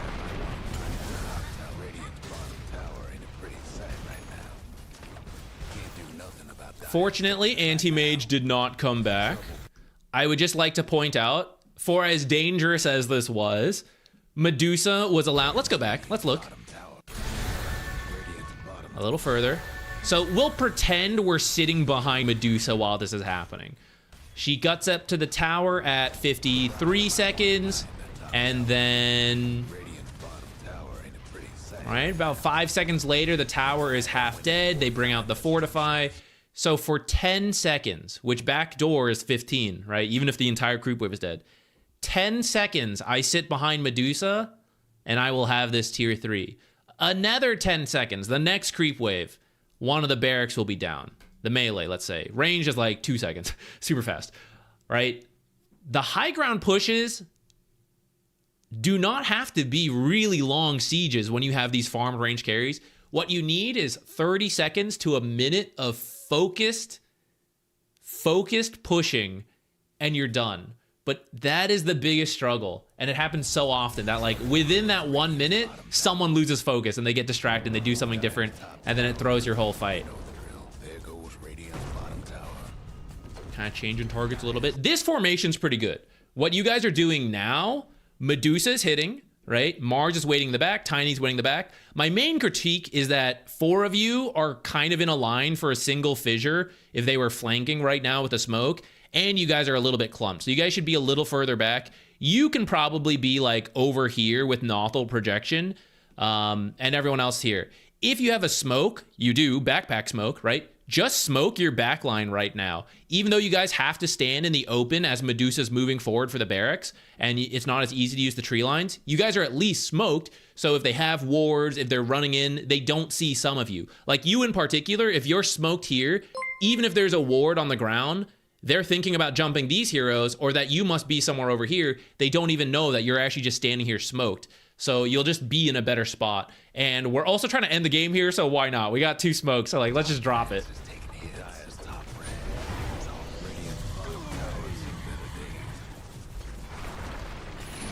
What is this? What is it? This is what I mean, guys. There's 2 more seconds. 2 more seconds. And this will be finished. What is he doing over here? 2 more seconds. Just watch her. Just sit and watch your carry hit the buildings. You don't need to look for other things. You're going to do this, and then you're going to go over here, and then for 2 seconds, you got to watch her hit this last barracks, and you're done. The game is like 30 seconds from being mega'd, and you'll win the game. You don't need to jump in. Now he's dead. Now we have to back out, right? What should be now the retreat with the Tiny over here, and then, okay, Medusa, let's just do the same thing. Go in, I'll Lotus, you hit the building. Now the push is dead for 80 seconds. 80 seconds of like possible mistakes of someone else feeding. Look, now they're looking for more because we don't have our Tiny. They're gonna get our Dazzle. They're echoing everybody. Look at the damage from Medusa when she is able to like sit still and auto attack though, right?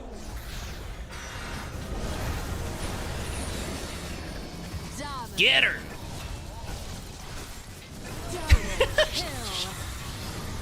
That's your carry. 1v4, she took out 2 of them and took out half this guy.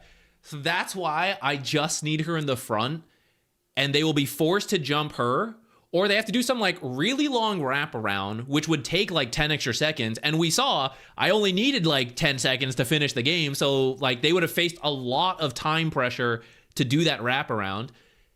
And then while they're killing us instead, Medusa will turn around and kill all of them because she won't be focused the entire time, right? She'll be doing stuff. That's why the formation is so important to like set up and let Medusa do the damage. I think with that we can move on. That'll be like the it's just gonna be that lesson again and again, I think.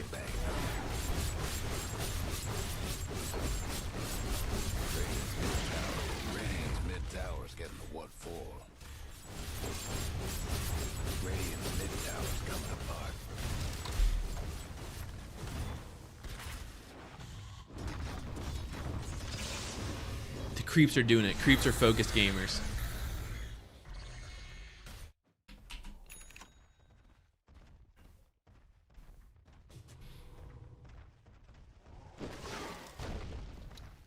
Okay, let us switch over to this one.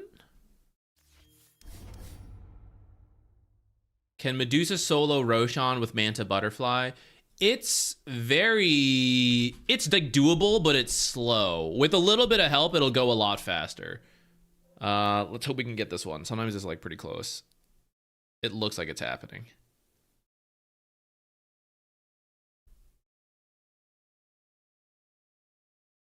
With a little of help, Medusa can do it. You need like 2 to 3 heroes with the farmed Medusa. Around like, let's say like 20, 25 minutes, you could do that. Okay, cool. I think we got it at the very tail end of being able to download this game.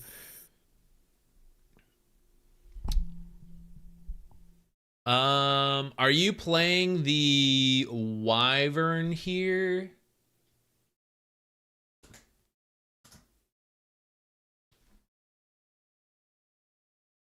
Played Winter Wyvern. Okay, cool. So let's see. Oh, I don't even have to change this actually. Maybe you're 4, but you're probably hard support Wyvern, or we'll just leave it and see. And then Winter Wyvern 5 Ancient. Okay, and then do our little timestamp. And let's see. Felt like I played extremely well on bot lane, but then mid and top got crushed. I didn't know how to carry my team in the mid to late game since they snowballed. I also tried my best on team fight positioning. Okay. Let's take a look.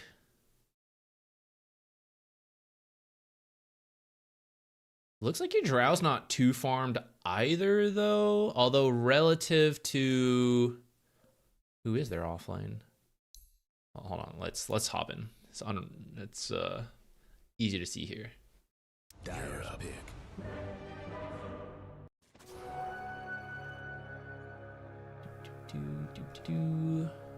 Wyvern. Oh, let's just jump ahead real quick. We are gonna move to the late game a little sooner, but I just to get a frame of reference here.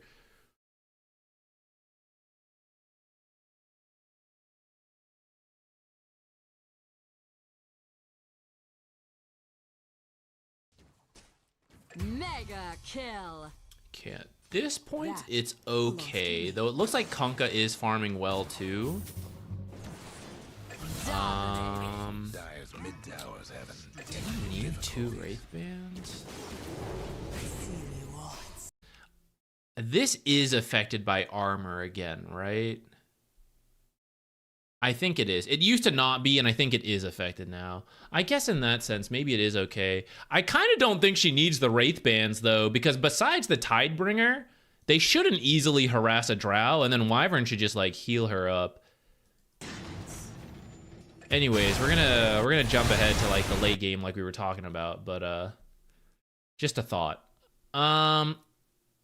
Okay, so we are still behind at this point. It's not too bad, though. It looks like it's going up and down.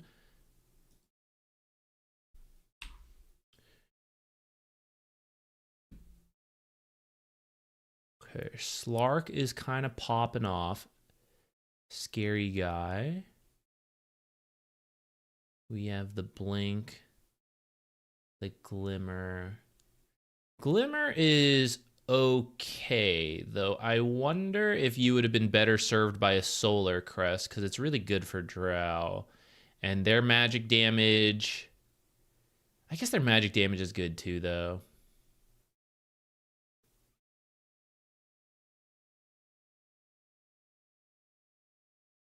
Oh, we have like a right-click Zeus build. Sure.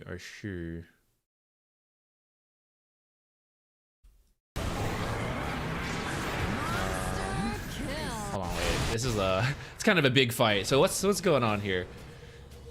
A little further back. Double kill. Dire's mid towers won't last much longer. Sick burn. Force Staff. Oh, you actually bought Glimmer after the Blink. Okay, in that case, at this stage, I would definitely consider the Solar Crest over Glimmer. Because at this point, like, people were going to start picking up BKBs and stuff, you know? Or, like, this guy's already got the pipe.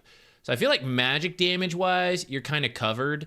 And then boosting your Drow is good. Lotus is also not bad because you can remove, like, Fire Spirits.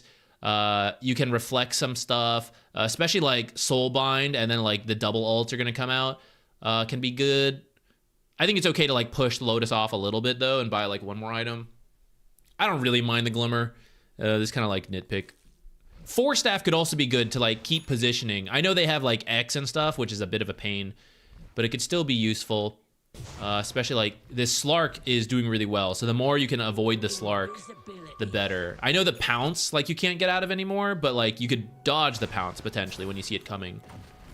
Okay, so you're gonna make your way top. Let's start from here, eyes on the mini-map.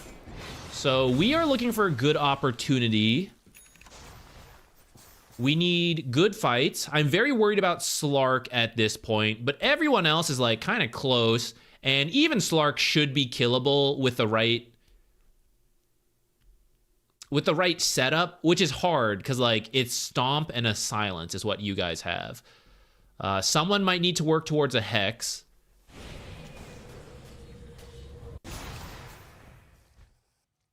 And what was this? Drow got found by the Slark.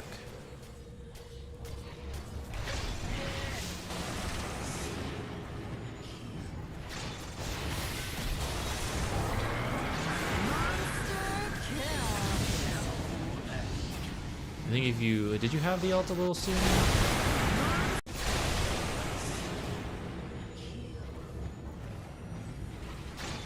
You could probably ult him right now.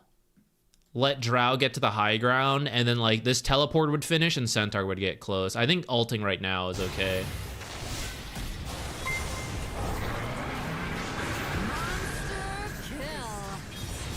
But that's kind of, you know, I get that the execution's not really like my biggest focus right now. I'm more interested in the plays we choose to take rather than exactly how we execute them. Actually, I guess that's not true. Like on the high ground pushes, I care a lot about how we execute them. We're just trying to back out of this. Their main tower damage is dead, like the Slark, so as long as we don't lose too many heroes, you're actually fine here. Oh, 6 smoke dodge. Who did that? Who did that? Grimstroke, what a player. Saving your ass. Where's your tip, buddy? Hello? Tip your Grimstroke. How dare he? How dare he?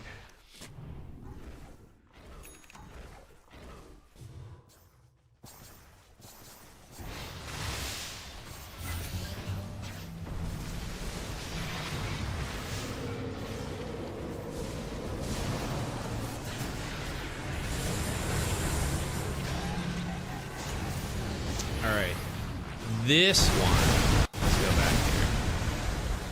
All right. So ignoring the issues of smurfing, if you guys think they're smurfing, I'm not gonna even bother verifying. Let's just take it at face value. They're not that good at smurfing. Like, actually, like this isn't a stomp of a game. You know, like if you look at this and you told me there were smurfs in this game, I'd be like, are there? Like, this is a pretty normal game. There may still be, all right? I'm not, like, saying there isn't. But for ourselves of, like, let's just lock in and you can probably beat this Smurf or Smurfs, however many there are. Because, like, they're not doing that well. That's why they have to Smurf, because they're apparently not that good to get to this point. Now, maybe they're goofing off and that's why, like, it's closer and that's, you know, Smurfing's still wrong and all that. But I do think this is winnable, I guess is what I'm getting to, right? Is like, this is actually still winnable. Starting with Drow TP'd top. And she is still a good chunk of your damage and high ground defense. I would actually be very careful of this teleport. Separate issue, like separate topic, but if they commit here, Drow cannot join you guys because she teleported. So really, Drow should actually be walking out of the base and be ready to teleport out. If she walks top, for example, Slark is about to respawn. So he's looking at the map and he goes, I want to kill Drow again. She teleported up here and he should know because she just respawned and she's immediately showing top. And so she's going to move out. All Slark has to do is run top. And where could Drow possibly be? Drow can only walk. So Drow is somewhere in the top. She might twin gate and then things get messy, but they may also have wards to help limit possibilities. So there is no reposition for Drow. As soon as you see Slark coming top, she just has to run back. She can't just teleport somewhere else to farm. So you should actually walk out to farm here, especially because we're talking about losing the game potentially, right? If like I'm not here to defend at the right moment, we could lose. You guys should not be thinking about like going for any fight, because if Drow is teleporting somewhere else, the idea is like, I need a certain item, Hurricane Pike, and then I'll be a lot stronger. Okay, fair enough. So we just need to delay. This is a full health tower, so we just chill. Any of you can do it. If you get the shard, your shard plus Splinter Blast is really good to hold high ground. Zeus spells are really good, even though he's going like a right-click build. Zeus spells are still pretty good. Venomancer, setting up a bunch of Plague Wards is really good. You have multiple options here. Centaur, being left alone as a really tanky hero and sitting here, he could do it too while the rest of you play somewhere else. But you don't actually want to take a play and like go for anything down here. Right, like all this is fine. I guess it's tempting because he's like this low, but since you are behind, this is what can happen. Which is that they drag you out and then the fight is not great. So we don't want to get baited by like a low health hero, even though it's really tempting. Well, Drow does make it over with the Stampede. Ends up actually pretty good. I was worried about that, but it panned out. So let's go from here. We managed to win a fight.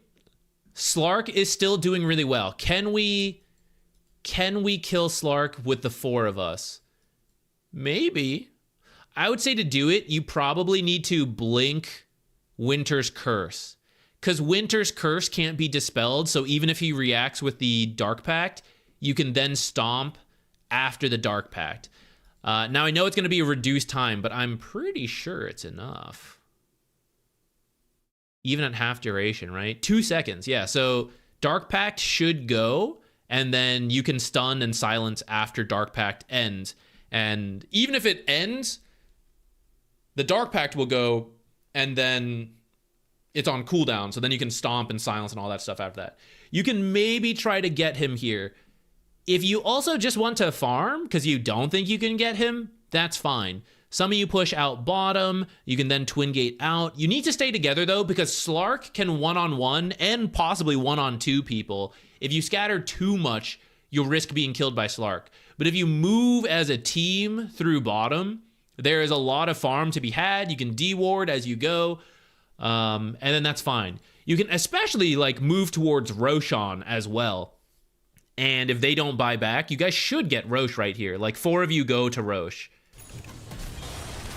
We do try for the Slark, but there is the Dark Pact, so then he ends up just running away. So then at this point, this is where you just go Rosh. Just like walk in there. So we're chasing forward, but like where is the damage? The damage is over here. So it's very important to recognize like who is actually killing Slark. If Slark has any kind of vision in this area, he can actually just turn and kill your Centaur right now.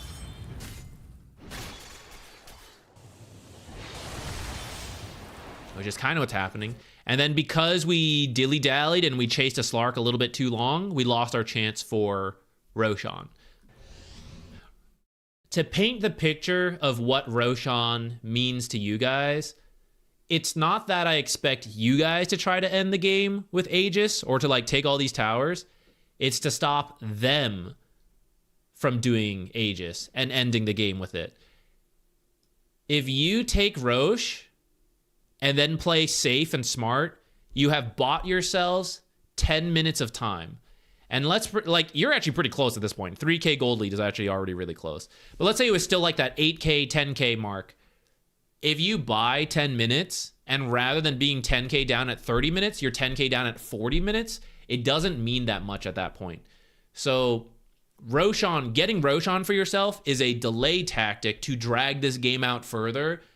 You don't always want to do that, but if you're losing early, you're probably going to have a better shot in the late game, even if you're not technically a good late game lineup, which yours is okay.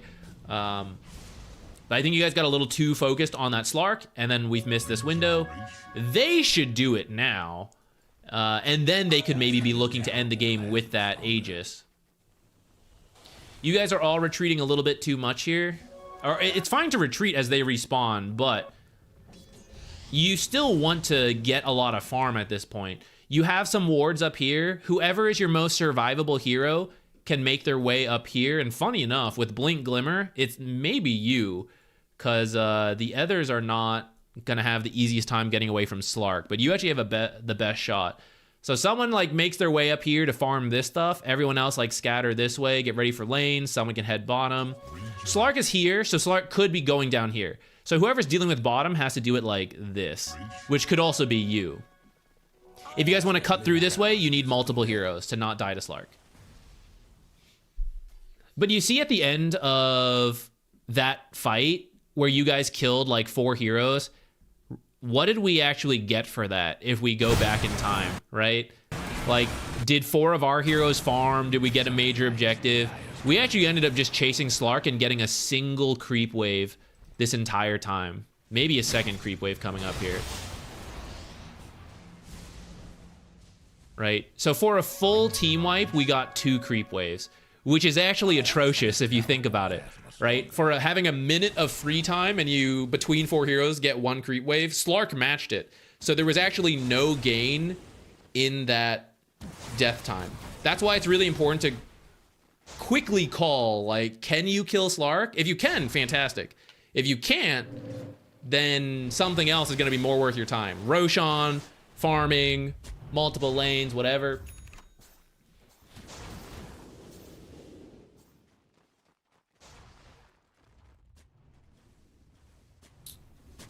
All right.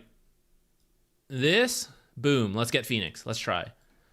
Who's our guy? It's going to be Centaur. It's not the greatest. Maybe a silence from Drow. You could possibly Winter Wyvern ult to initiate, but it doesn't feel great to do. So it looks like we've Centaur'd ulted.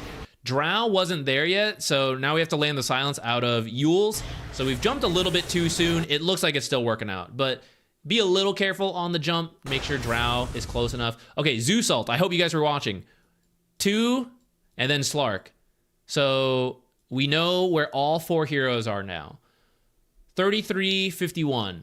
We could try to force Roche. It depends how well you think you're doing. Phoenix could buy back. We don't see this in the game, but like it could buy back. At this point of the game, it would be smart to be saving buyback, and it would be worth using it for Roche. So we could do that. I also know top is empty. Tormentor could be another option if we feel a little bit more comfortable with that, right? We could push through this lane. We could move top. We could place a ward. We could get Tormentor. That means we've pushed forward our net worth like 3,000 gold, if you think about it. The money from Tormentor, the creep waves, these camps, 3,000 gold. And then they'll also jungle and push lanes, but they won't get the Tormentor, so they'll probably still end up behind you in terms of net worth. And they are winning. So if we have even a remote gold gain, that's good for us.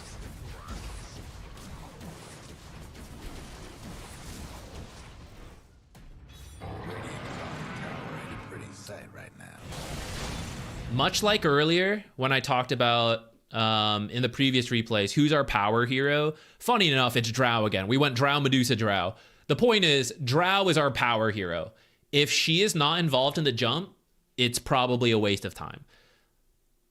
Especially when it comes to like the harder heroes to kill. Like if you're jumping supports, that's separate. Because they're usually easy enough to kill. But like any attempt on Slark that does not have Drow is simply us wasting our time.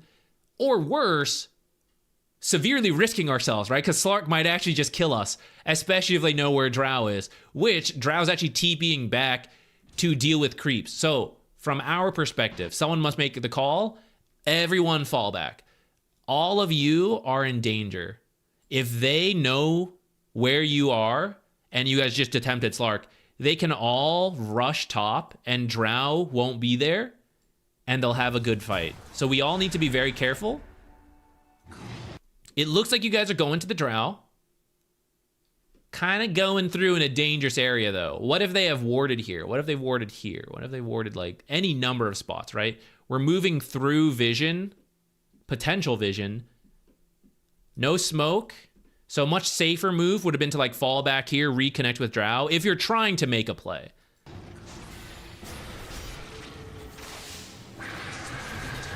Pretty good Wyvern ult. Stomp is a little early.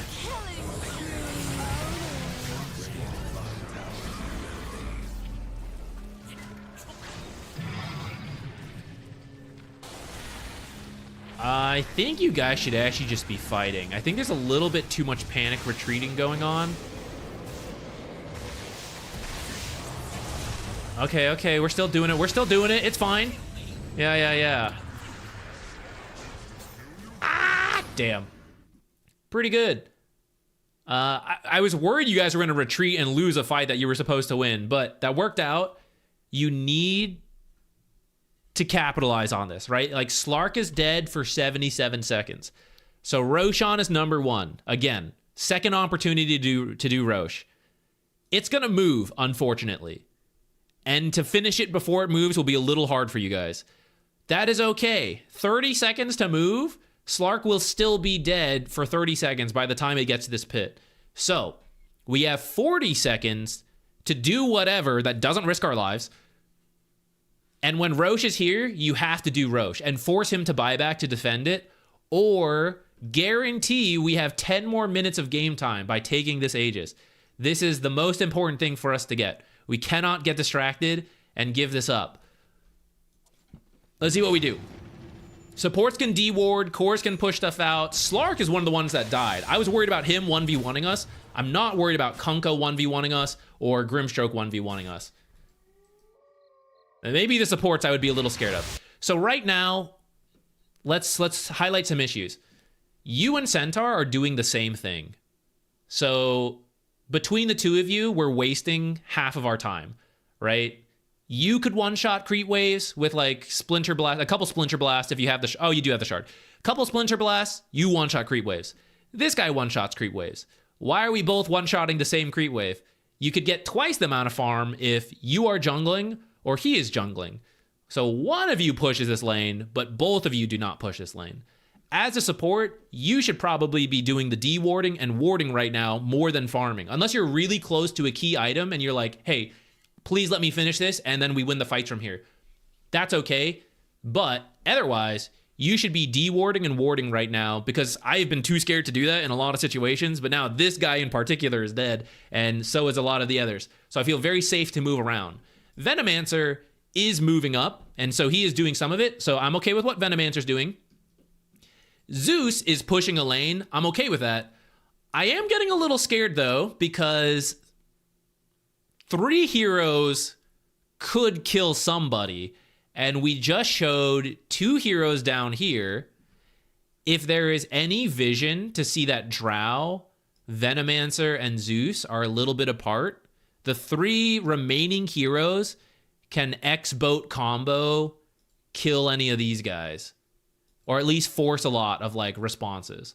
So I'm starting to get a little nervous about how much you guys are scattering, even though I said I wanted us to like min-max as much as possible while they're dead. There's still a certain amount we should show or not show. Also, Drow should not be jungling, actually. That's the one last final mistake. They are dead. If you're gonna jungle on their side of the map. Because what's gonna happen, they're gonna respawn 35 minutes 13, right? So Drow just killed her own jungle.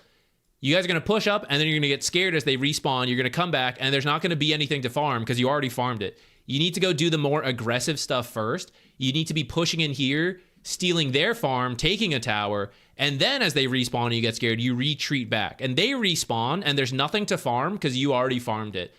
And then you guys have stuff to farm because you left it for yourselves. You guys are, at least Drow is swapped right now. Zeus and Venomancer are fine. You guys are kind of fine, but only one of you should be doing it. So we have 2 heroes kind of missing the mark a little bit on this second team wipe.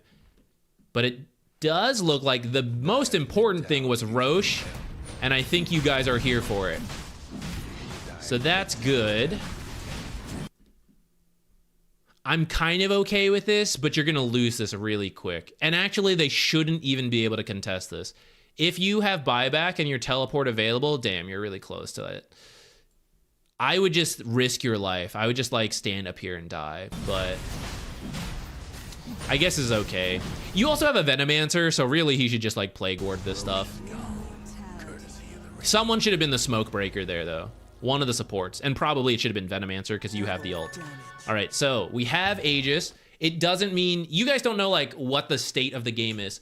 So you don't have to massively risk your lives. You can just continue to drag the game out.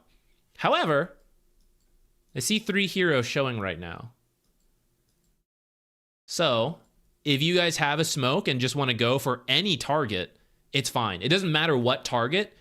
If all 5 of you are there, even the Slark, you guys can kill the Slark before everyone else can teleport and show up. So I don't actually care where you go, but I do care a little bit in regards to how quickly they can teleport over.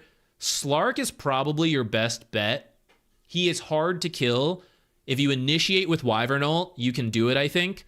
And these two are kind of close to each other, and then the supports could kind of be there as well. And then there's multiple teleport locations that they could show up to help out. Slark, there's only this teleport, and then the other two heroes showing are furthest away from him. He could twin gate, but like it takes time to twin gate. So I would say smoke and run at Slark is your best play if you guys want to do something. And initiate with the curse. So we're just going to push forward. This could be okay, but the downside is if Slark did not teleport top, which he has it, so he ran here, he can show up here. So we could be getting into a 5-on-5 fight here. And although I have Aegis, you guys have been on the back foot the whole time, so you may not know that you've actually caught up in gold, right? I don't know if you want to engage on a 5-on-5. The reason you've won fights is that they've not been 5-on-5s. The enemies have been goofing a bit, and they've been feeding little kills. So we may be risking a lot here. Especially because our formation is also bad. So how should this look? Drow should be the only one hitting the tower. We've said this many times at this point. Drow is the focus point. She hits the tower. Zeus... Okay, first Wyvern, definitely in the back with the Winter's Curse counter initiation. Winter's, like, you cannot be found. So you have to be in the trees waiting. Venomancer sets up vision around with his wards, but never too far from the group. Centaur needs to stay back to be able to stampede and stomp and all of that, and eventually work towards an Aghanims. In fact, he should probably be going for the Ags right now, and someone else should be getting the Lotus. And then Zeus is also out of sight, waiting to like throw abilities. Only Drow hits the buildings. There's no need to give them this much free information. Also, we are so scattered. 1 second, it's being shown. Can we react in 1 second? Drow cannot join this fight in 1 second, so we're out of position. So we can't be on this side, and on this side. We have to pick one. I would have picked top, because you guys had some vision here. So wards down, blah, blah, blah. And then Drow is hitting from like this side, and then the rest of the heroes are in this area. Instead, we are too scattered. They are making a mistake again, though, right? Like, Pudge was not with them. Slark was not here yet. So they show a little too soon.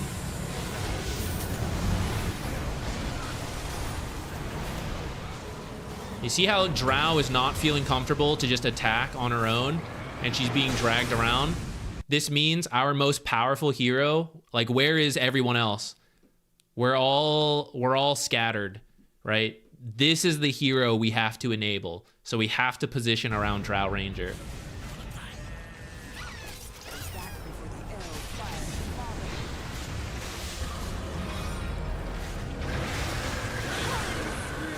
Cursive Curse. Drow damage coming in. Drow damage, or a little bit on separate pages there.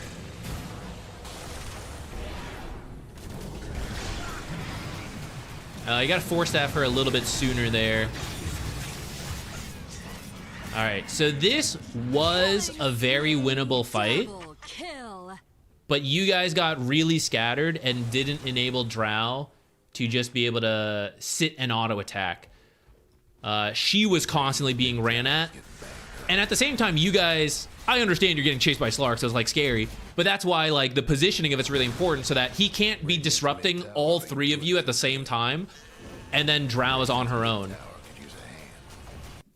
And then in these kind of games, the reason it's so important is that wherever you win the fight in the late game, you will make it to the base, assuming like the towers are down, the outer towers, right? If you win the fight right here, this is a 50-second walk at max, depending if you're like a really slow hero. More realistically, it's like 30 to 40 seconds. So it doesn't matter where you win the fight. You just need to win the fight in the late game. You probably just have to give up this mid barracks and then defend the other stuff. Right now, if Venomancer has a teleport, he does. Venomancer should actually run top and push out this lane. Otherwise, we're at risk of losing everything, right? This barracks, and then they go top tier 2 and consider a further push. So Venomancer at least needs to go top, shove out this wave, and then that way, if they take these two barracks and then they're moving up here, while they're moving up here, you push out the other two lanes so they can't just like backdoor through this.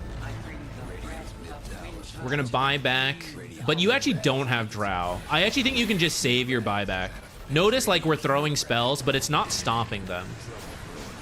Right, we're wasting a little bit of time, but ultimately Slark is hitting things. You're getting him low though. He is just tanking it all. Don't have everyone yet. It's a 4-on-3 fight.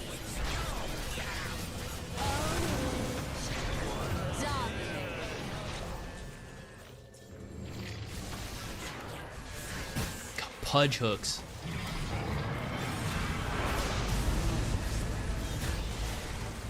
Double kill.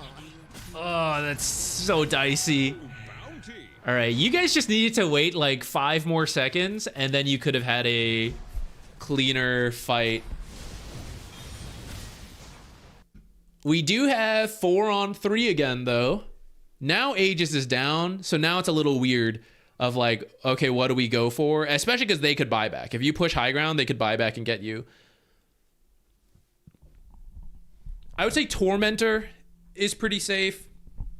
And then tier 2s are safe. Talking about like win the fight anywhere and then sprint down about like anywhere to like the high ground. The tier 2s need to be down for that. They're probably not going to buy back for a tier 2 tower. They might. Tell you what, if they are smurfing, they would consider buying. Because if they win that fight, they probably win the game. But most people at the proper ranks outside of Immortal are not going to be buying back for a tier 2 in the late game. Right? They're going to only wait to the tier 3s. So you can push down a lane, get a tier 2. You can push down this lane, get the Tormentor, get this tier 2. Like one of those options, like as a group. Can't scatter though, because Slark is alive. And Slark has been the one threatening the split. It's like when the Invis, Clinks, Ricky, all those heroes are alive. You can't afford to be too scattered. All right, so what are we doing? Moving top. Currently our cores are farming the same stuff. Starting to scatter a little bit. Zeus teleported bot and is showing pretty quickly, so now the 3 of you need to be really careful. They should see this and recognize like, wait, these guys are so far apart. How could they help each other? They can't. So they should all come top, try to take a fight. Or they should try to get the Zeus. Fortunately, you do have this deep ward kind of seeing what's going on, and Slark is trying to piece it together right now. He's like, oh, wait, where is it? We have about 5 more seconds to get out. No breaking through the dire structure. Holy buzzer beater. Run! You guys really pushed it there. Tower's been disowned. Everybody out, everybody out, everybody out, everybody out, everybody out, everybody out. All right. So we need to get together. I see all of them top. So push bottom really hard. Drow can jungle because you're there to push the lane. If you were not here, Drow needs to leave and push top. And we need to start grouping up to go make a play. They're currently killing all of our deep wards that give us the information to make plays. You don't have to engage them if they're all here, but we need to make use of it and push out a lot without risk.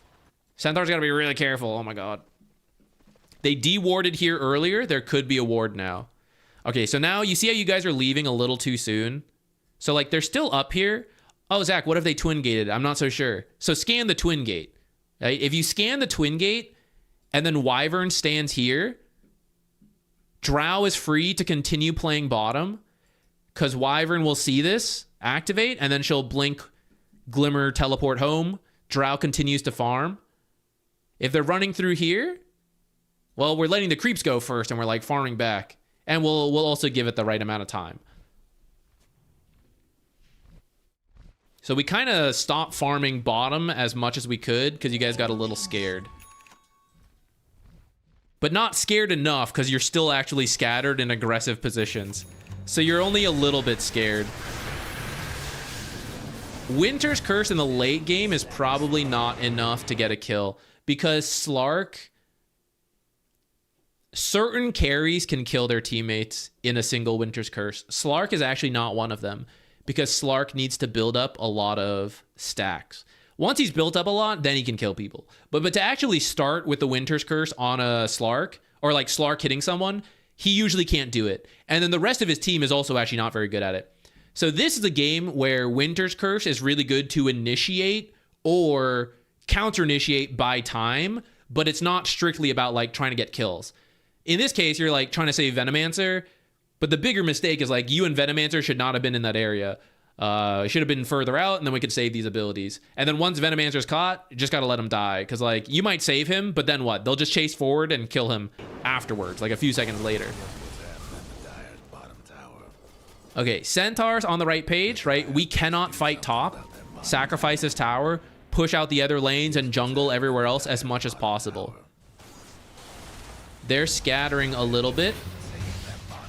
Here they are for the bottom tower. We need 1 minute for Venomancer. Probably should just give this up. Tell you what, Slark gonna jump too far forward. Pretty good kill.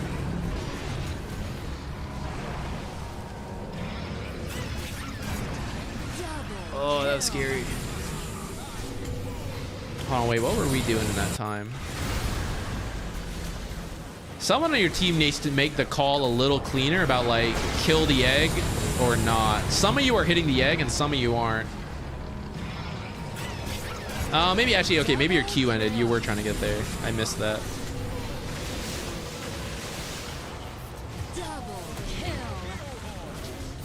I thought it was actually looking a little better because you guys got Slark, but this was a 4v5 fight with no Venomancer, right? That's why I said like we should just sacrifice this because you have this one, so you probably won't lose the game.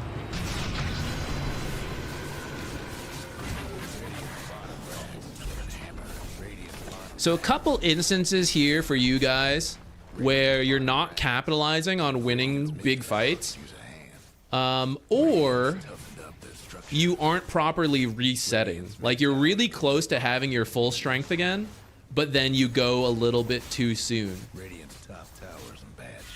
The numbers advantage in Dota is very important. Like whoever has more heroes has a significant advantage. And trying to like make pretty much all of late game Dota is trying to find a numbers advantage. It's like either building up a numeric gold advantage or finding a hero number advantage is all the maneuvering of late game. Taking hits. One last top tower for the Radiant.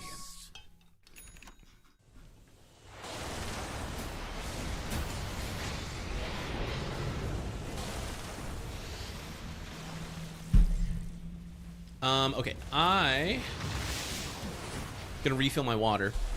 I'll let this one play out a little further. You guys can see if there's any other like major moments for them. I'm gonna go get my water refill. You guys can submit a couple games and we'll try to pick the next one.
tower's hurting.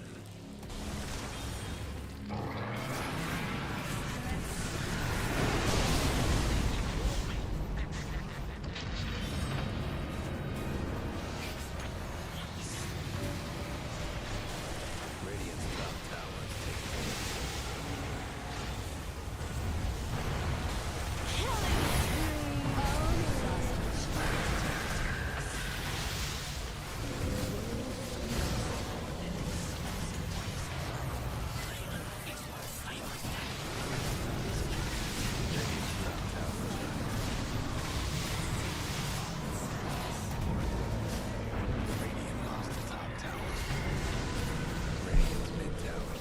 You want to take support replays or also offlane? Any is fine. I'm a better support player, but I can still give feedback on the other core roles. Some specifics maybe I can't, but I usually try to make it clear when I'm uncertain.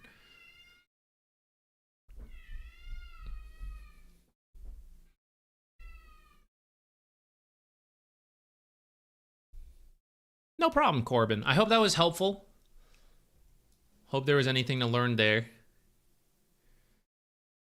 Even if they were smurfing, you guys are actually pretty close to beating them. Maybe it's them, you know, maybe if they tried hard as smurfing, it wouldn't have worked. But it was doable. So don't let the fact that they're smurfing only motivate you more. Don't let it, like, bring you down too much. Even though it sucks, I know, but can't really do much about it. In between all these replays, I'm trying to make this thing work. I don't know why the multi-chat's not working today.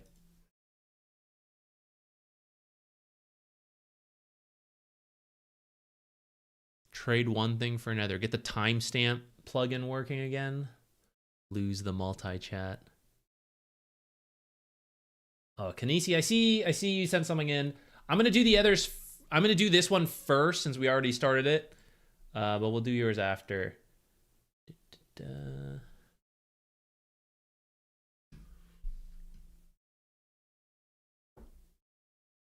Every time I open the stream, it's just Zach yelling at us to let our carries hit the tower. That's true. Maybe that should be a video. Maybe it should be a video. I think it's like come up in videos, but just a dedicated video.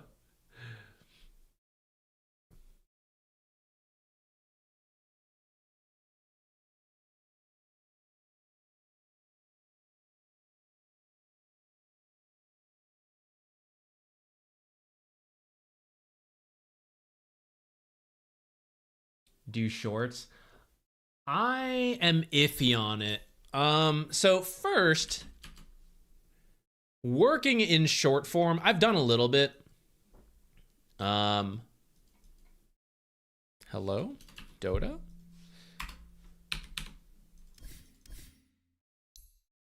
Shorts in Dota is a little funny because the format is different and it's hard to see everything in Dota when you're shrinking it down to like vertical short form.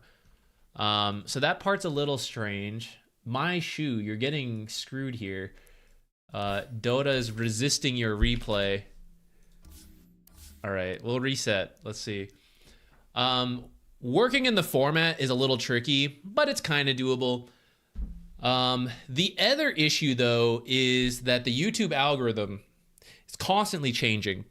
And for a moment, everyone was saying, you got to make shorts. Shorts are the hot thing. Every content creator should be doing shorts, right? You're going to bring in a bunch of people. And it kind of did, kind of worked.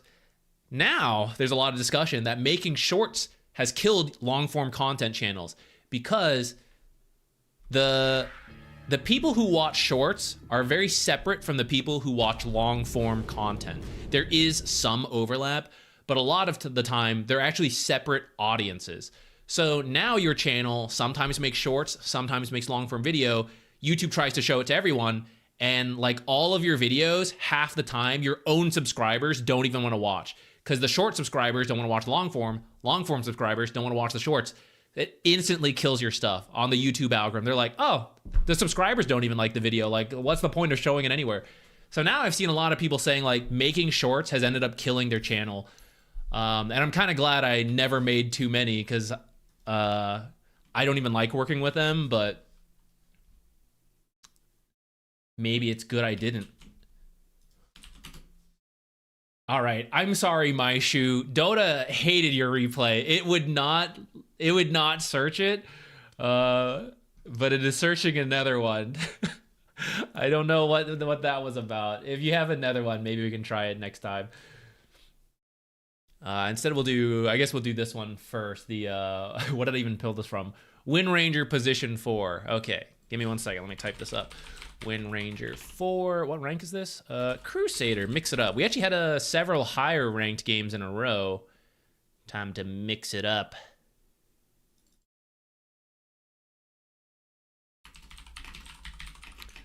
Down into the trenches.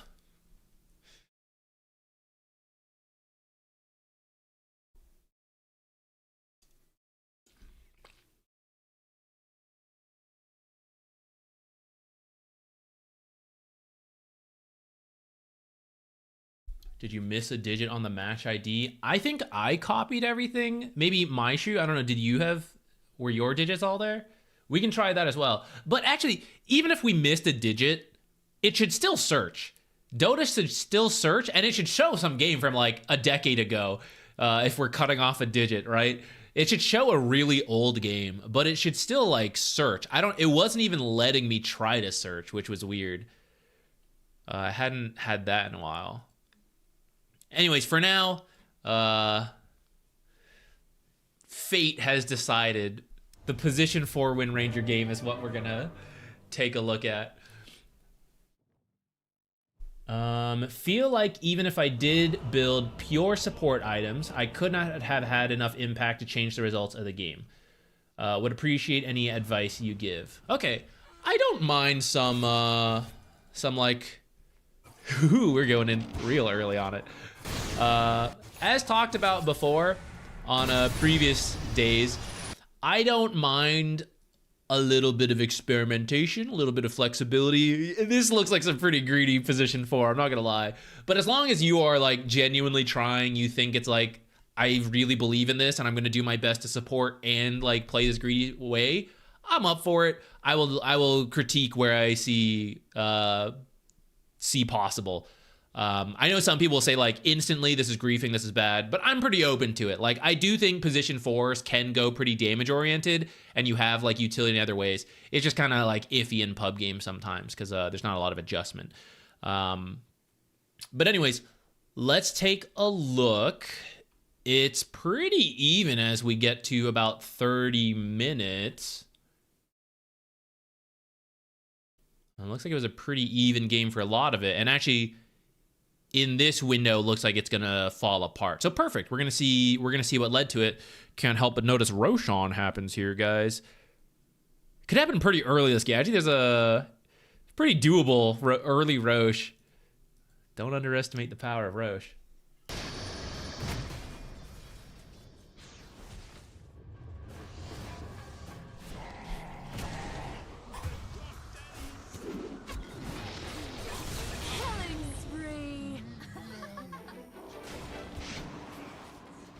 All right, so just jumping in here, figuring out exactly where we are. We should carry, yeah, this is the downside of using Power Shot to scout the stuff. Notice the end of Power Shot had the lingering vision. So actually, if you want to do this stuff on Windranger, I mean, you can check like you did and now you know. You have to work with someone else or have a Blink Dagger. You have to be like from far away, Power Shot, so the end lingering vision is there, and a separate support or hero deals with the ward, or after you shoot it, you're like wind running after it and then blink forward to kill it. It's one of the downsides of this ability. Is this support alch? Wait. No, it is a core alch. Okay.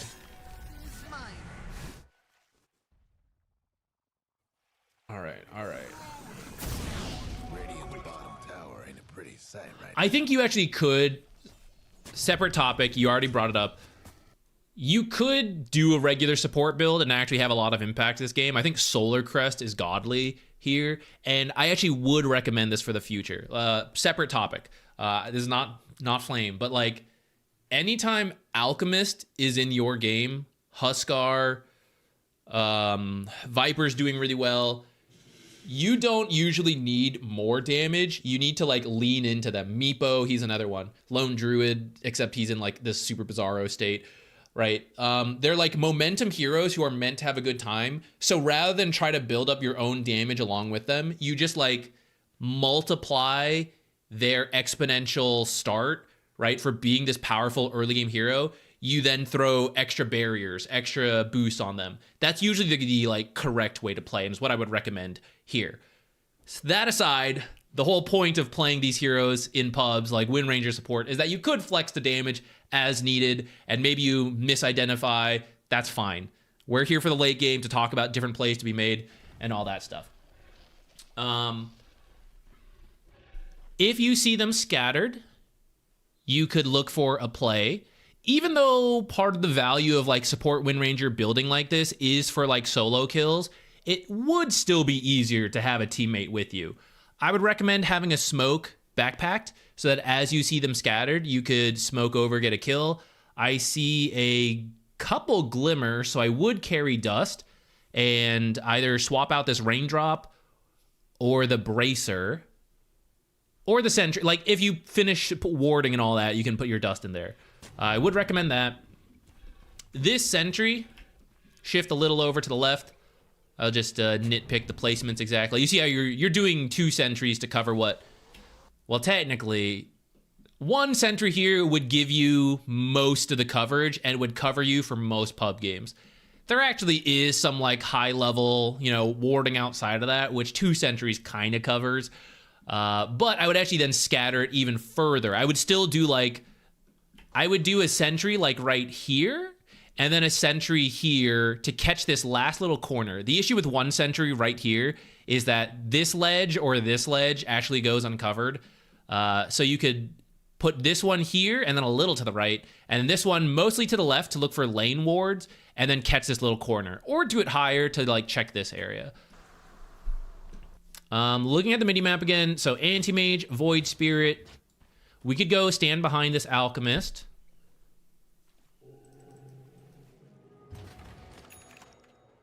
Everybody missing. I'm getting kind of scared. So right now, I would recommend smoke breaking for the Alchemist. Would be like the typical support role. Grouping with your team and smoke breaking here could also be good. Since PA, it looks like PA is your strongest hero, so maybe she's the one I want to play around. The rare pub tour in Crusader?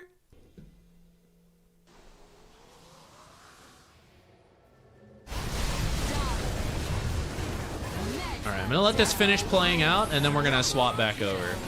Looks like it ended up going quite well for us, but let's go back. Oops, went a little too far back. Okay. I mentioned this... I find myself saying this a lot, of how I mentioned this earlier in the stream or a previous stream, whatever. I should just stop saying that. Unless it's like really relevant. This creep wave. This is a pretty healthy tower. We have some creeps moving forward. It is pushing into you. It's going to take some time. It's going to take some time. If you lost this tower, that'd be a little sad. It's not that big of a deal. Maybe I shouldn't say that. But, like, it won't lose you the game right away. Which, as part of the whole late game analysis, I want us to be in the mindset of, I'm looking for plays to win the game, right? That's the scale we're talking about here. Not picking up a small gold lead, not like, oh, tiny advantage here. That is important, but we're talking like game-winning plays, game-losing plays. Like, that's the magnitude we're thinking about for the late game. So 1 creep wave is not that significant. This is a tempting creep wave. I see a couple range creeps here. I see the banner. I know more are coming, right? It is a lot of farm, but changing the frame of reference for what we're thinking about, enemies have been missing for a while. We called that out a little bit ago. And then they just did Tormentor. So actually, there's several heroes top at the least. It may not be the full team, but everyone's missing, so I'm going to assume it is the full team showing, like, in this top corner, who might now start to scatter or might be grouping up to continue to do stuff. So if I am scared of the enemy, I'm getting the hell away from this area, right? And we're moving mid because they could come from the Tormentor on this side as well, Twin Gate. So I'm very interested in like shoving in the mid lane and farming the mid stuff as a team if we're really scared. Pretty close game. Kind of willing to engage because they might be low from the Tormentor, right? We might. That's where I'll leave it to you guys on the specific game, how things are going. But if the team is going, then I want to be there. 3 of the cores are top. The 2 supports are scattered. Witch Doctor just warded mid, and then he's like, oh shit, I better get top. So you also need to go top. Because let's paint some different pictures. I farm bottom, and I feel good because I get a couple 100 gold. And I push this lane in a little bit towards a tier 1, right? It's like, yeah, that's nice. I lose 4 heroes. Does that feel worth it, right? When we put that frame of reference, the magnitude of winning or losing the game. 4 of my teammates for 300 gold. It's not worth it. It's not worth it. So we need to go with them because the risk of losing a huge fight here is far more important than this creep wave. And the benefits of winning this fight, I can now take multiple towers. I can take multiple lanes. Also worth more than this creep wave. And I don't even lose this creep wave guaranteed. Like, after the fight, I could just TP down here and still get the creep wave, right? Because we have time before we go. So, that's why I would really recommend you stick with them. And then benefit, oh, they weren't all together. Perfect. Kill this guy. You know, whoever is up here, kill him. All straight in. I'm no longer worried about a blind 5-on-5. It is 5-on-4. That is good enough for me. Let's go. And fortunately, it was good enough for your team as well. They take the fight and they win this without us, which is great. Awesome. But I would also, you know, it may not have worked out for you, but you being there would obviously increase your chances. So in the end, you guys win the fight. So let's do the same re-evaluation. Anti-Mage is left alive, and much like the Slark in the last game, I am kind of scared of Anti-Mage. He could kill us alone. He could kill several of your heroes if they're alone. So I do want to maximize what we're trying to do here, but I don't want like 1 hero here, 1 hero here, 1 hero here, because that would give Anti-Mage options of things to do. So I do want to push. I want to stay together to some degree so we can't pick us off. We are top, so pushing top is the most natural, and then placing some deep wards and all that could be good. Roshan is available, so whether you guys like sprint this way to get to Rosh or like Twin Gate to Rosh, I don't really care, but Roshan would be the #1 thing.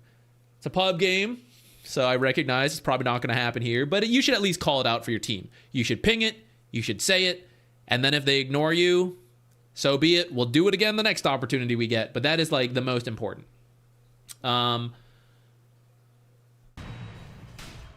Let's see. She has a... Does anyone have a Manta? No. Chasing Anti-Mage, not going to be the easiest because he's got all the mobility. So this is actually kind of a waste of time, but kind of understandable to try. You push top. Witch Doctor. I know, and Witch Doctor's not in this chat, I know. But for you guys, when you get really low after a fight and you do what this Witch Doctor does, you're like, I'm scared, I'm going to go home. Because Anti-Mage is alive, I get it a little bit. At the same time, if you stick near your team and he chooses to kill you and your team then kills Anti-Mage, pretty worth it. If you stay on the map and you have like the observers and sentries, you can keep moving behind your team and then place the wards, the sentries, stuff like that. Maybe you need the invis, right? So you blink in invis. Maybe you stay around and Anti-Mage thinks he's okay and you stun him and that leads to the kill, right? I would say there's more useful things for Witch Doctor to stay on the map than to like get scared and go home. Because when he goes home like this, we're not really taking advantage of the fact that 4 enemy heroes are dead. But he was low and there is an Anti-Mage, so I kind of get it.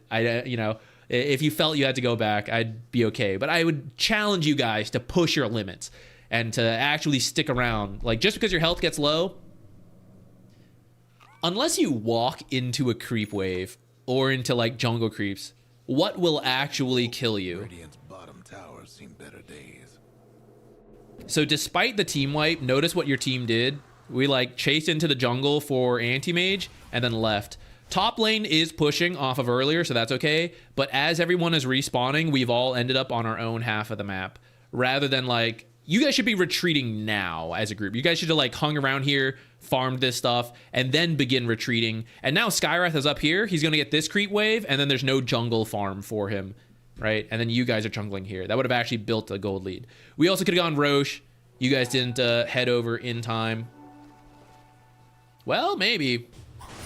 Kind of scary though, right? For how long it took. Skywrath is top. He maybe TP'd here. I don't really remember. I wasn't paying close enough attention. Maybe he TP'd, maybe he walked. He's kind of fast though. He could make his way over while everyone else TPs and like delays. I'm kind of scared. Especially because Alk is not here and everyone knows that. He just respawned. So a little scared about this. We should definitely make our way over.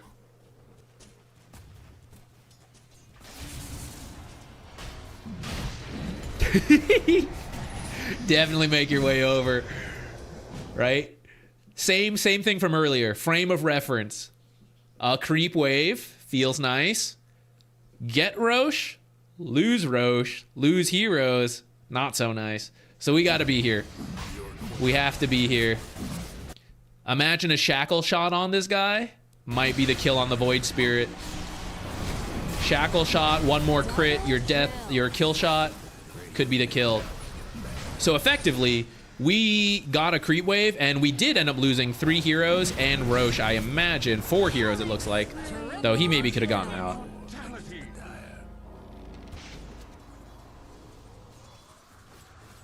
Okay, so we should be very careful about showing here because there's a Spirit Breaker rather than this wave. So you should power shot this wave and then you should sprint top. You could choose bottom if you want, but as you can see, they might scatter bottom from Roche. The point is, I can't fight this. I can't fight this. I need all of them alive. I have 1 minute to try to bait the enemy team to go home and waste their time in the way we wasted our time when we team wiped them. So I need to run up here, and I need to, out of sight, because there's a Spirit Breaker, I need to power shot the wave and then stay in the jungle and farm this stuff. And by doing so, I will continue to get money. I will pressure a lane and try to bait someone back. I'll be kind of risking my life, but I'm not showing myself too often for the charge, which is like the end all be all of being killed. And I'm not going to waste my time sitting here where I can't farm and I just watch them take my buildings.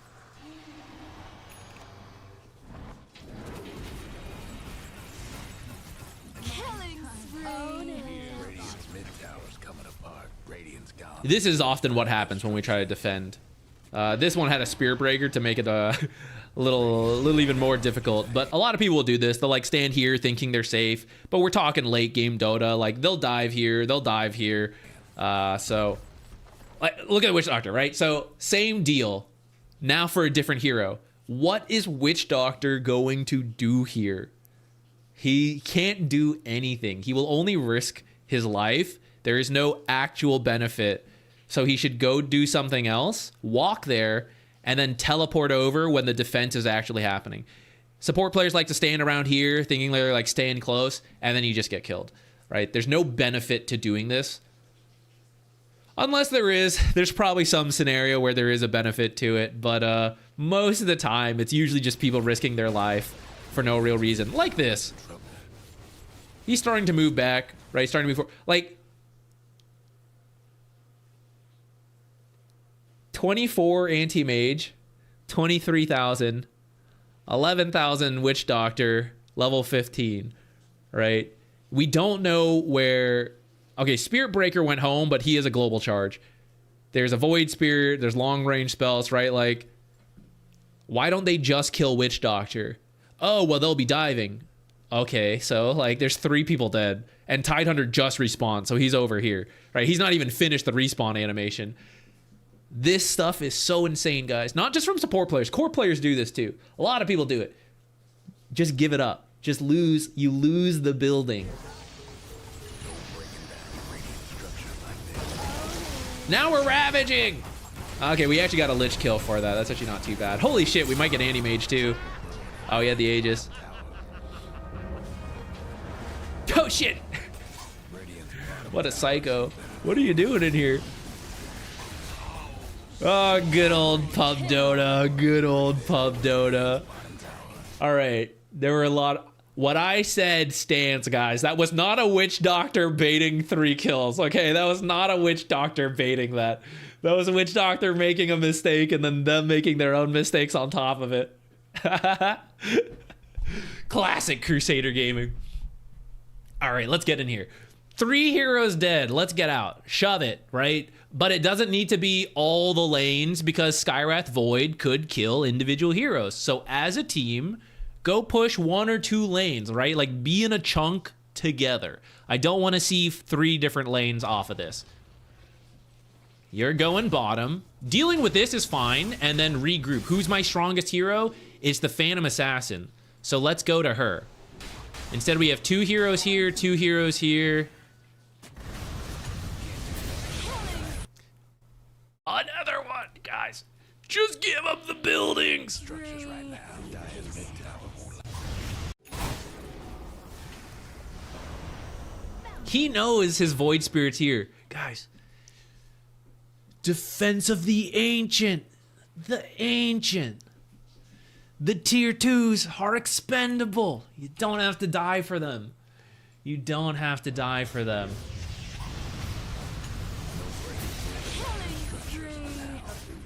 Dyer's mid-towers have a technical difficulty. Where are we here? Dyer's mid-tower could use the Dyer couldn't hang on to that mid-tower. We have talked a lot about ranged carries hitting these buildings. Now we have 2 melee heroes. So, either one of them could do it. I don't care that much. If one of them had the Aegis, they should do it. PA has a Deso, so I'm a little bit more inclined for her to do it. At the same time, this guy's really tanky with the ultimate, so he could do it safely. Because we have a couple hero kills, if both of them go, I would say it's okay, but they should at least stand a little bit like scattered, not like right on top of each other.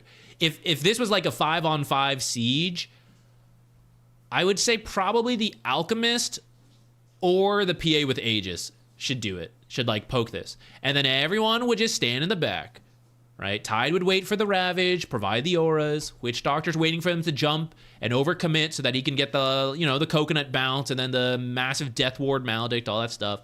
If you were playing a more like support-oriented Windranger, we are just standing and buffing the teammates, right? Like Solar Crest on the PA, she goes in, whacks, backs out, repeat.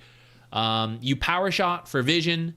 You're still going to do something similar with a more damage-oriented build. Kill shot to scout, wait for them to commit on these heroes, and then respond with the shackle shot and focus down a hero who's at like the edge of the fight. What is Witch Doctor doing, guys? Why is he up here? I know they're dead, but they could buy back. He just needs to watch. He doesn't need to do any of this. The sentry should go back here. But also, who cares if they have any Invis heroes? Because we shouldn't be trying to kill Invis heroes. We should just be taking the building.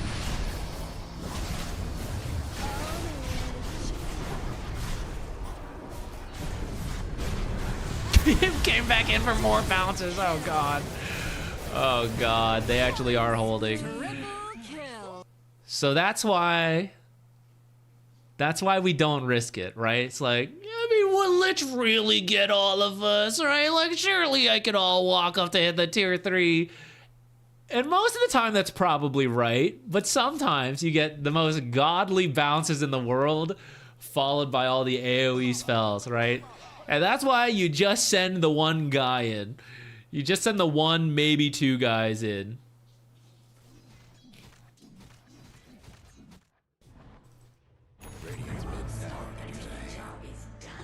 Okay. Radiant team. 20 seconds. I don't care if they're hitting the tier 2s, hitting the tier 3s. 20 seconds to just wait for everybody.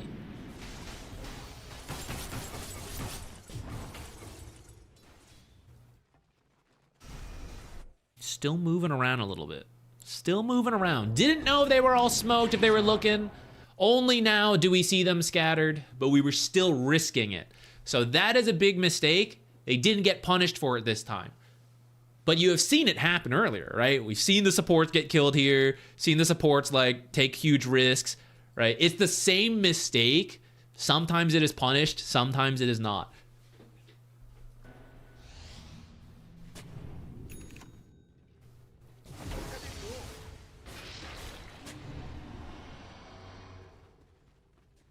Do we have any smokes? You can just keep them in your backpack and just do it yourself. Like anytime the team is grouped up, just do it. You think this guy has the hypnosis sinister gaze? The smoke of deceit is the true mind control. No Dota player can resist. When you smoke S5, they just go, okay, where? You draw the line. They're like, they're required to follow like zombies. They're like, okay.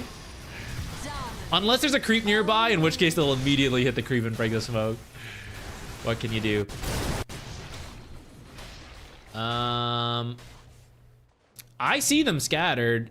You guys should be looking for stuff. There's like some mistakes here, like farming backwards and stuff, right? Void shows. This should be an instant jump. It's Void and Anti-Mage. We have some Ravage. This is why I talk about the, like, can we respond in 1 second? 5 of us were down here, but for where everyone is and for our delay in human reaction, he's not even, like, started to react till now.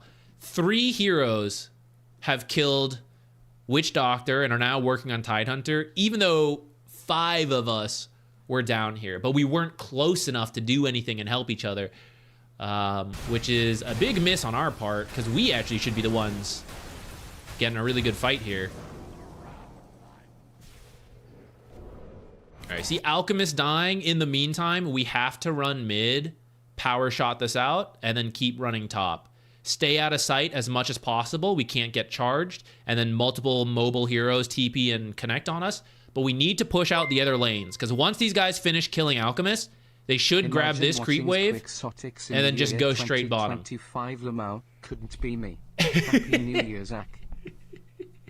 NPR, thank you. Thank you so much for the final 2025 year. For some of us, others of us in the future, so done with the 2025 year. Watching in 2026. Can I report PA? Wow, we can only mute.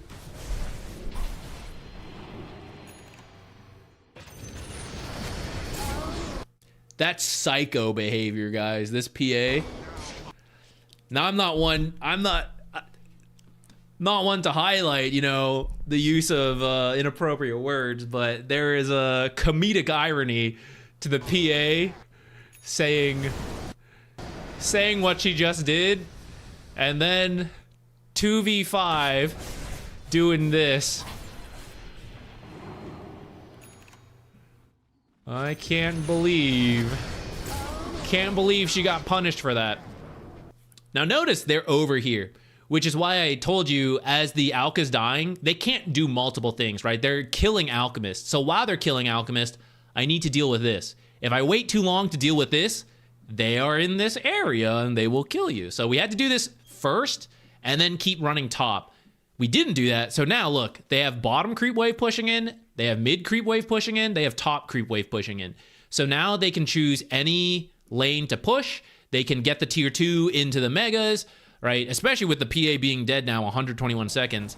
Whereas before, you guys should have been pushing other lanes. You'd have 50 seconds to wait around now. You would lose 1 or 2 barracks, but you could still fight on. Now, with PA dead, you should probably just lose the game. They should end here. I see there's still more time, so I guess they don't. Trouble brewing every covering up their structures, when and fortifying their structures. Radiant's mid towers getting banged up. Radiant's mid towers getting one. Shouldn't do any of this. You up here is also really dangerous. You guys should be out of the base. Should be like power shotting from like here. as you move down. You can also smoke if you want to be like ultra careful versus Spirit Breaker. 46 seconds.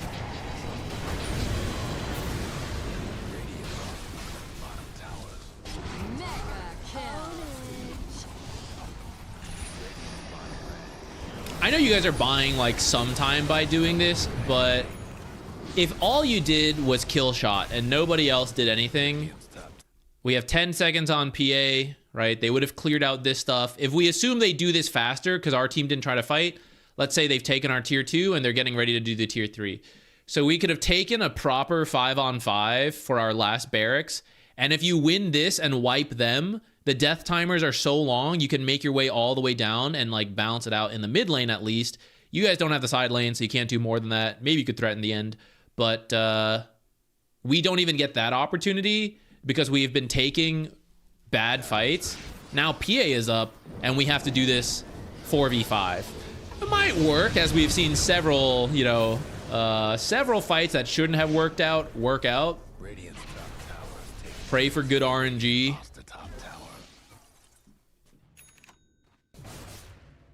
They're kind of retreating, but they could force 5v4 this final barracks. Maybe they're making the safe call to go for a Roche. That'd be pretty sick. If they're doing that, I'm all for it. For you guys should play for Roche too. You need to either decide if you're going to try to go for it or let them get it and then do a final base defense against the Aegis. And if they wipe before the Aegis, you need to go straight for the Aegis.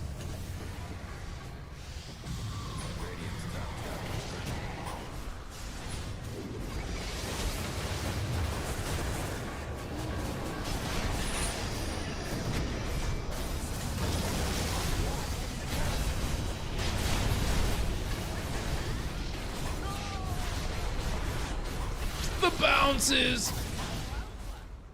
Double kill. I think Solar Blink would have been pretty sick. I don't know the exact order, but Blink Solar 4-staff would have been a really good support. Like, true support Windranger build. Alright, I can't help but notice nobody moving their way towards Roche. Or to the enemy base. Why are we jungling? Move. This is kind of okay, but if you think about this, this is also something you could do on the way back, right? You should also be up here with them, and then on your retreat, you guys do this dewarding. Instead, these two are trying to like end the game, while the other three, like PA is jungling. What you're doing is not bad, but like this is the wrong time for it. You should do it in like 30 seconds to a minute on the way out. And then I guess Witch Doctor's like holding creep, so that's like kind of okay. But we should definitely have 3 to 4 heroes here. And because Spirit Breaker's the only one alive, you actually could have pushed 2 lanes. Look at this Spirit Breaker. Capable of defending versus 2, but he probably wouldn't have been able to do this versus 3 or 4 heroes. Instead, he's just like wasting some time on his own, getting in, getting out.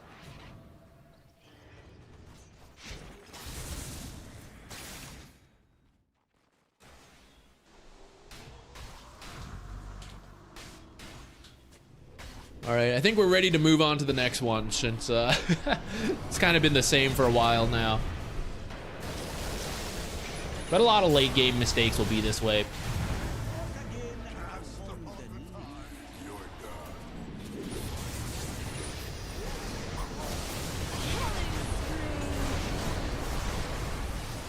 Kanice, thank you. I missed that one earlier, but thank you so much. For the donation, and I'm glad to hear 500 MMR gained. Nice, some good progress there. Keep that trend going into 2026.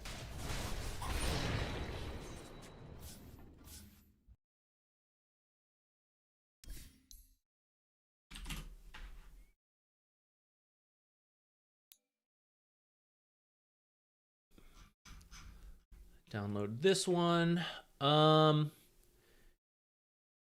Can I coach you? I do coaching through Patreon. If you want to sign up there, I can answer questions about that. Feel free to message me.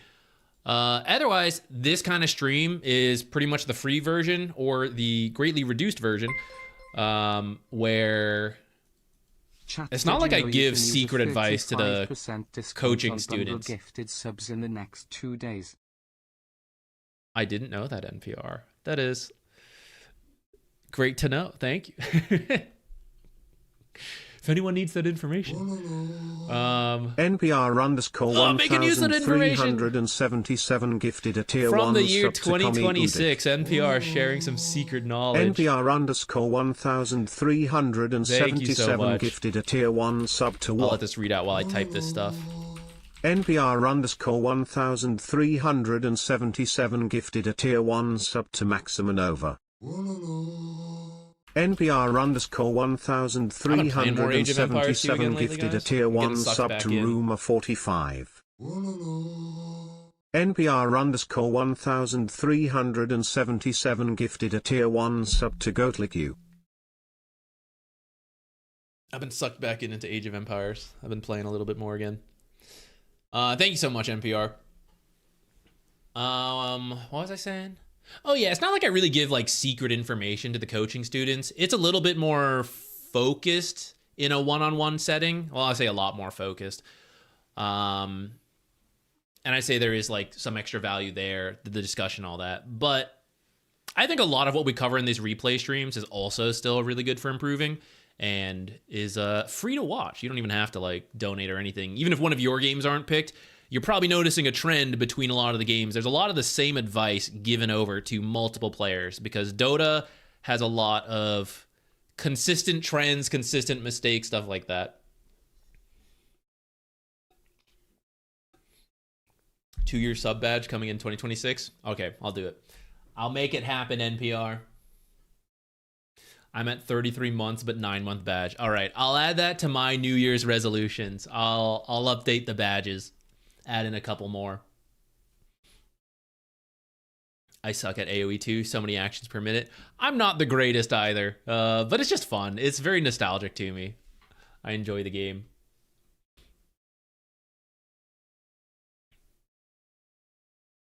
All right, let me launch this one. I live vicariously. I watch a lot of AoE 2 YouTube videos. It's like I don't want to watch more Dota. Sometimes so I watch other game stuff, funny enough.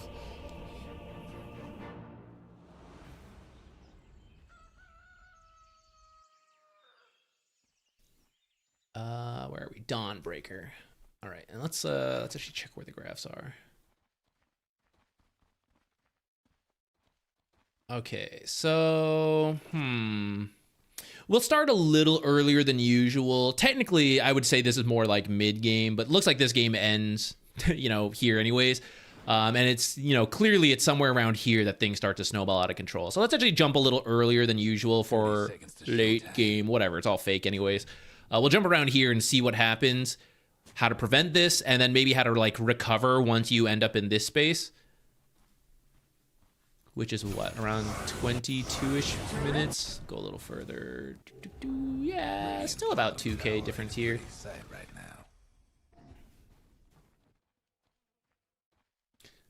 Pop this open. Ooh, rough one. First, I will mention straight BKB is gonna be awkward for Dawnbreaker because without any other items, okay, I'm not affected by anything, but like, what am I doing in that time?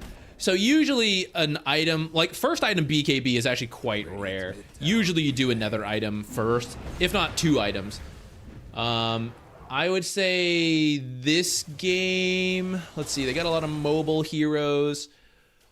Orchid could maybe be okay, like Echo Orchid. You do have a silencer on your team, so I know maybe it's like a little overkill. Ags, I think, is still good. I know this hero just got nerfed, so I'm actually not 100% up to date with the current build. But Aghanims could maybe still be something into then the BKB. If everyone is doing poorly and you think you need to do a little bit more carrying, I think you do need a damage item, kind of like the Echo or the Orchid.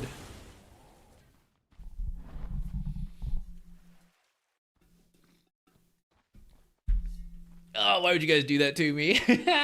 No, I never finished that picture. I still have it saved. And funny enough, I have never cleared that Twitch. Twitch has like a list of like point redeem stuff. I've never cleared that one as a constant guilty reminder that it is in the queue for me to finish. But boy, do I never want to finish it.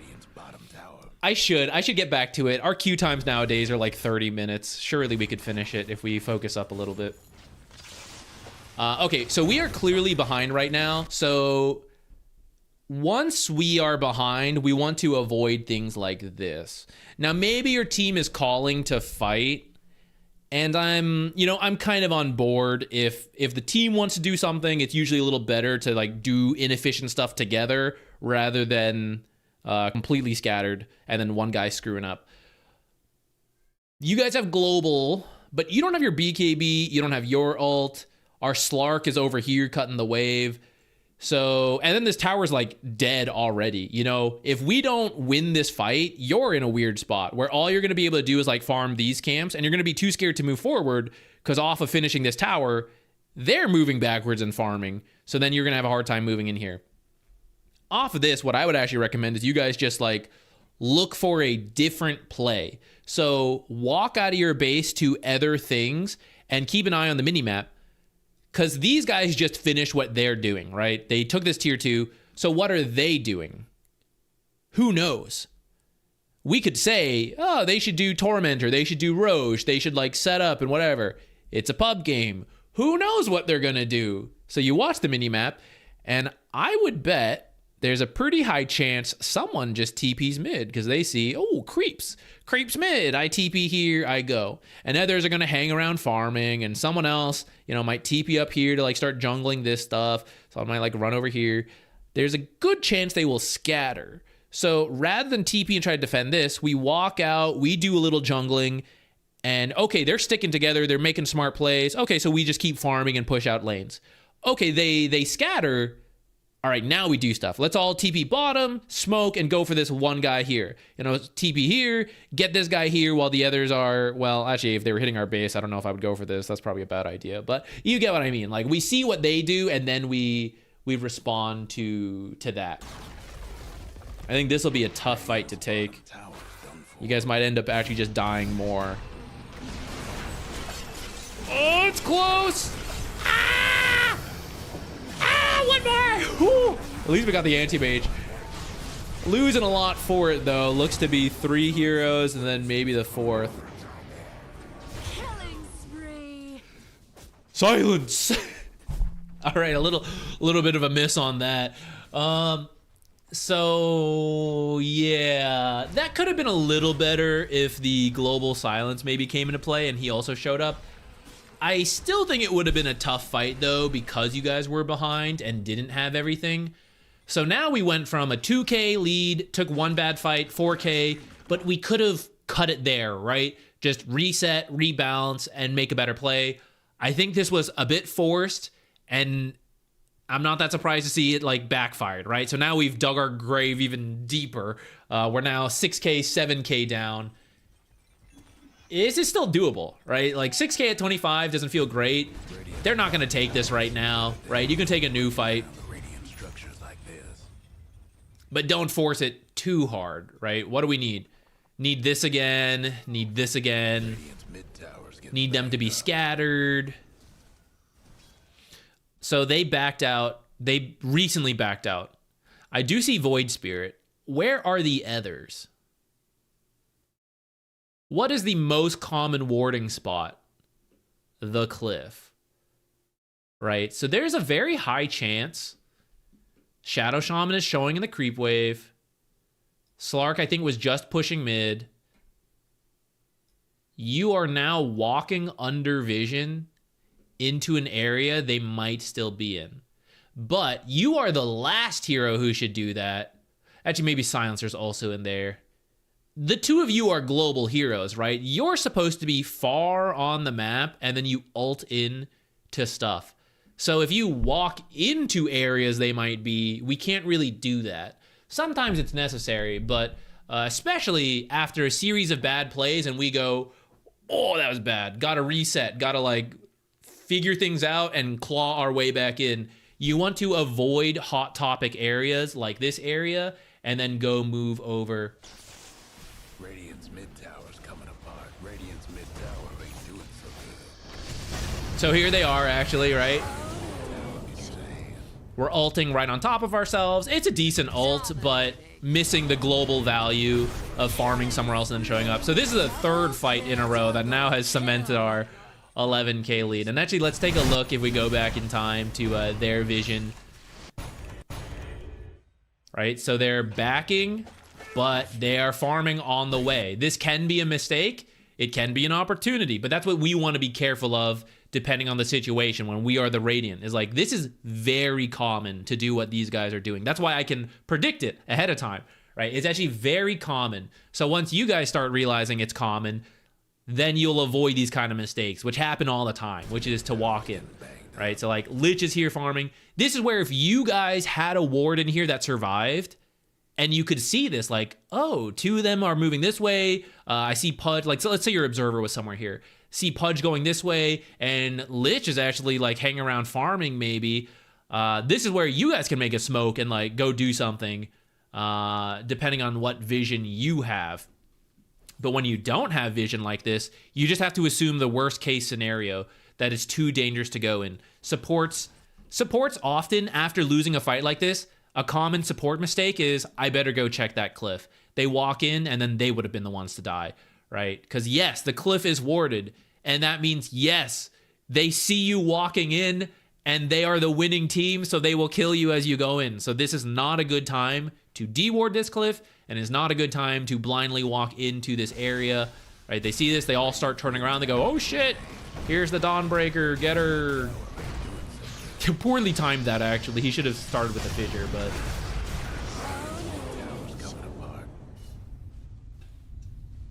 Dominating. Killing spree. For these replay analysis streams, as we get to picking the next one, I usually pop this up. People just submit their games, and then I randomly pick one. And then we just, like, repeat. And for donations, I will do it guaranteed, but it's not necessary. There is still lots of useful learning advice. At this point, it's still the same. Now, more than ever, we know 3 bad fights in a row. Holy shit, we are behind. You may not know the exact amount, but you know the game feels horrible. So now, you only take the best fights possible, which is the high ground fights. And we saw, you guys have seen many times people throw no matter what leads they have. So you are just forced to take it and hope they screw up. But otherwise, you avoid as much as possible. You shove out, like, you see them coming mid, you don't sit here waiting. You shove other lanes as fast as possible to pick up as much gold as possible, and then TP back for the final defense, and then you hope it works. Dawnbreaker with ult, right, would actually just stay out and then only ult in at, like, the final moment.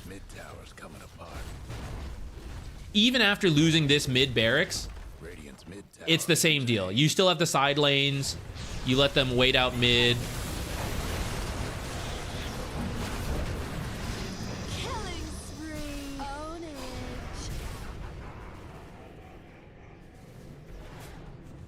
Not the greatest, though at the same time, being this far behind, only losing a support, also shows the strength of the high ground, right? This is your best place to make a play when forced into the 5-on-5.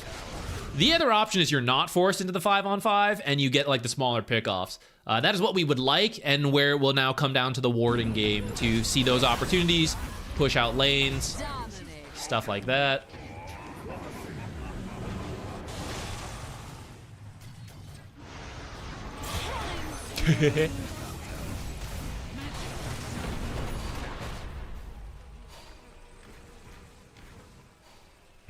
This is where you can imagine if a tier 3 is helping you or they dive the tier 4, so you have the best shot. You take this kind of fight out here, they wipe you. But the fact that you guys have the bonuses, you have your base vision, all that stuff. Look, we're gonna get the anti-mage. 1,000 gold. Oof, Echo. Get him too.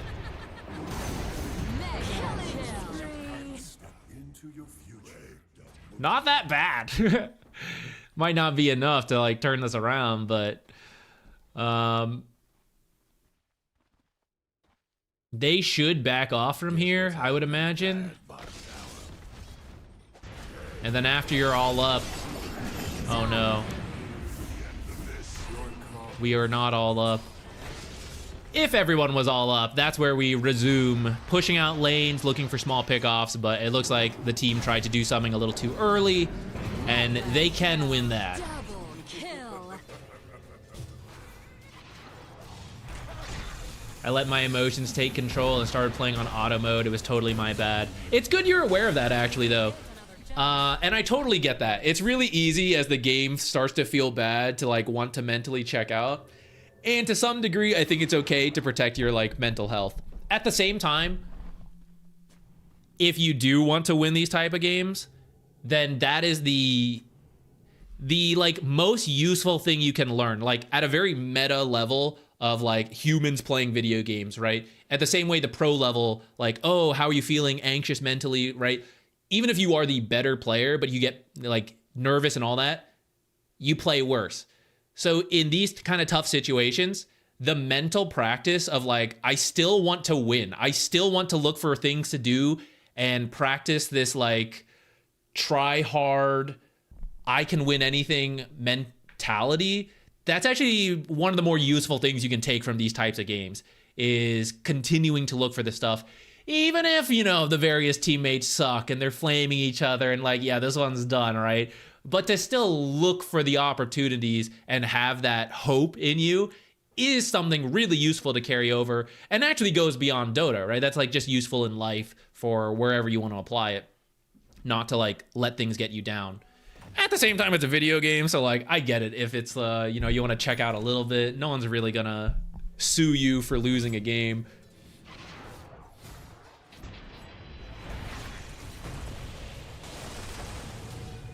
Yeah, when they flame each other, honestly, just mute them, write it off, but just look for like what you can individually do.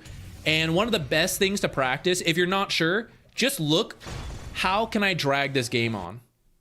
I used to do this all the time as Treant. People would hate me, but it's a really good skill, and now I am trying to pass it on to you guys. I would be losing the game. You guys probably saw some of this in like the early streams, right? You're losing the game as Treant Protector, but I'm running through the trees invis. I have my Meteor Hammer maybe, right? I'm like cutting creep waves. I am dragging the game as long as possible. And even my own team is like yelling at me, but like, just let it end. Like, we're done, GG, whatever. And that is like sometimes true.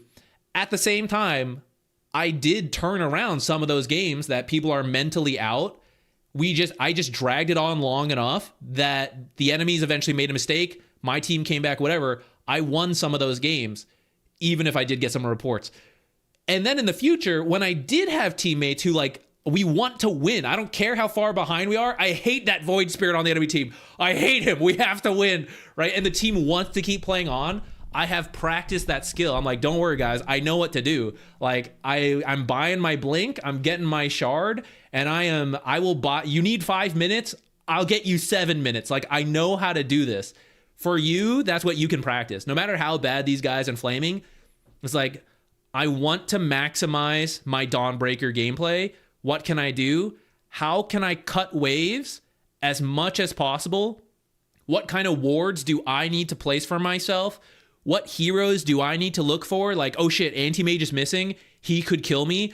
I need to hide in a tree, right? And I'm used to that. I practice that. That's what you can take away from these types of games. And like anything that starts getting really out of control, that's what I recommend. I won't blame you if you're like, I am done with this game, get me out. I do it too sometimes. But if you ever do want to like really try hard, that's what I recommend.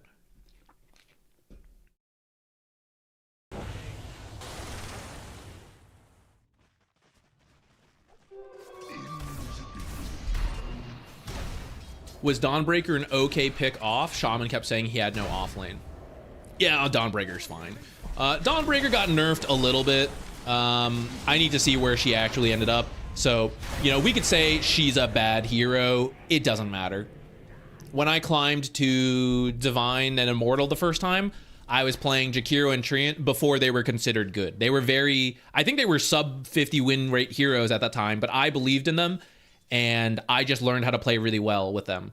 Dawnbreaker, even if she got nerfed in the recent patch, she can play off lane. She has a lot of strengths in pub games as well. I would still recommend her as an off laner to play, even if she is considered nerfed. The important thing is working on your own fundamentals beyond like the hero and like playing the game. For example, the creep cutting stuff and the map awareness. It didn't matter what hero you played this game. When your team takes like 3 back-to-back losing fights, right? And then one of them from our side is like, oh, let me walk into here. It doesn't matter. You're playing the best hero in the game, like the perfect offlaner. Those are fundamental mistakes that will cost you, right? So if playing your comfort pick of Dawnbreaker, even though she is bad, frees up your mind because you're so used to the hero to be better at map awareness and to be thinking about the game in a better way, that's better for you than playing Tidehunter with a new broken build is like the best offlaner, but I'm really uncomfortable with this and I forget to look at the map, right? So then I walk blindly in and I die. That's not going to help you. Except maybe it will, because Tidehunter was broken and it would just like, you win anyways, but most heroes are not like that, and he's nerfed now. Yeah, Dawnbreaker does have weaknesses as off lane, so if you want to try to adjust, especially as a core player, if you want to try to flex a little bit, rather than like only one hero, I think that's fine. I would never flaming someone like, oh, we have no offlaner, they picked Dawnbreaker. That's crazy. You're so out of touch with the game if that's what you're flaming. If anything, that gives me comfort. I hate being flamed too, but when someone flames me and I'm like, listen, you can say I'm doing poorly in the lane because I'm bad in the lane. If you're flaming Jakiro as a hard support, like, you are delusional. You are flaming the wrong thing. At least flame the correct thing. I'm going to be right back. I'm going to get some... I'm drinking through my water. Join the replays, guys, for anyone who's never been in the stream. Type your match ID from the last week. Let me know any specific questions you've got. We're trying to do the late game specifically today. That's like 30-ish minutes onwards. Any questions you got towards that, please hit me up with them. We'll keep going we started a little late today. We'll probably do like at least another hour. We'll see beyond that. But hopefully we'll get to a couple more people. But anyways, feel free to like chuck them in. I'll be right back.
How do you donate on Twitch? There is if you go below, there is a panel. It says like donations. It doesn't look like it, but it's a hyperlink. You can click it to get to a page. Maybe I should add something to it. YouTube, there's like a little button thing you can do. Totally optional, no pressure, but if you're interested, that's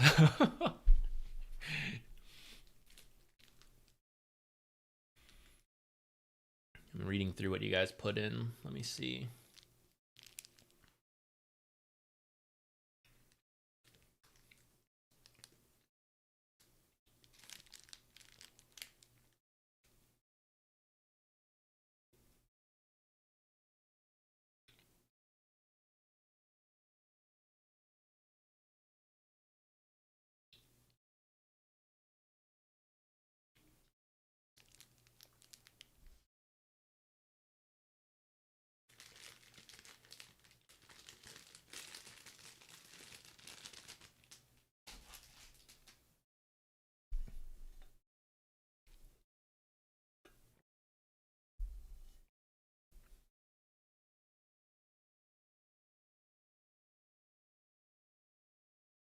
Any tips for choosing a go-to comfort hero? Like, why did I choose Jakiro as opposed to any other hero? That's a good question. I'm actually, I kind of have a video in mind for this. I'm still kind of preparing it. It has to fit your vision of the game. I can recommend heroes I believe in, but it fits things that, like, the way I see on how to win a Dota game, right? And Jakiro, to me at that time, and still now, he hit so many different check marks of, like, I wanted to be a strong laner. I wanted to be able to make early plays. I wanted to have good scaling. I wanted to be able to, like, push quickly on my own and threaten objectives. I wanted to have, like, some kind of stun that was lacking. He hit, like, every check mark I was interested in. And I also liked the hero. I liked Treant, you know. That's why I ended up playing those guys. But if that's not how you believe in to, like, win the game, then it won't work. It has to be something you see fit and are drawn to. Because you're going to be playing that hero a lot. And it needs to be, like, kind of second nature so you have the space to think about the game.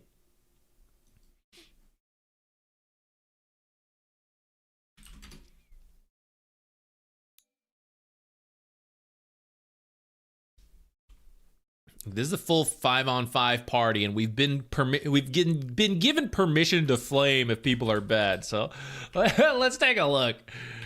Do you have a rough rank for this, by the way? It's unranked. It's fine. We can just write unranked. But if you have a rough rank, we can stick it in. Oh, new to Dota, played Han. Yeah, probably not that highly ranked then. We can just leave it unranked then. I'll just type that. Vision of the game.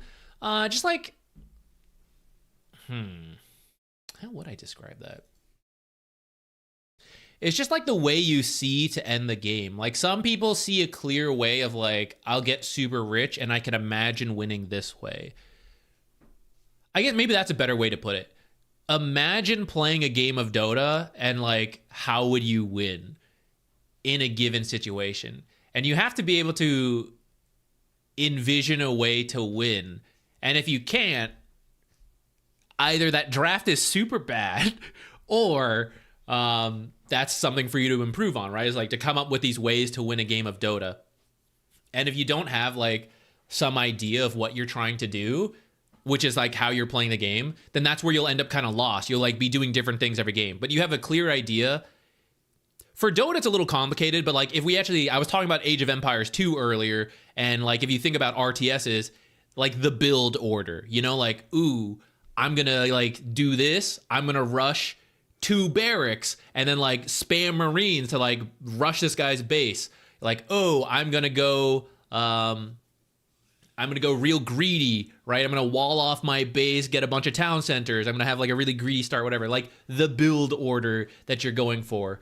Dota is, like, harder to do that because it's kind of fluid, but it's that same idea of, like, oh, this is what I will try to do to win the game in this particular game.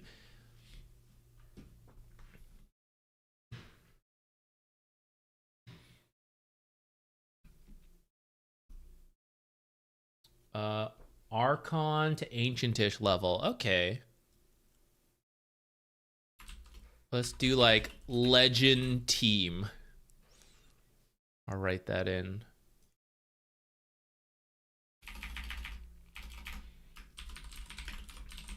New to Dota, but already around that bracket. That's pretty good. That is pretty good. Though you said you came from Han, so I'm sure there's probably some like MOBA basics that transferred over.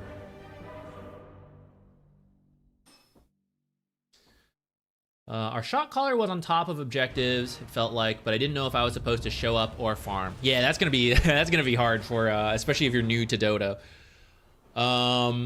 That is, to be fair with you, that is probably the hardest part about playing carry, is to answer that question. So we may not be able to answer that fully here. I will say, to simplify the process, for the various carries you play, try going back to like the vision of the game, try to pick what your power spike is. And if you need someone to tell you that because you're relatively new, that's fine. At some point, you'll be able to come up with it yourself. But you're like, I feel very strong when I have level 18 on this hero and I have these 3 items.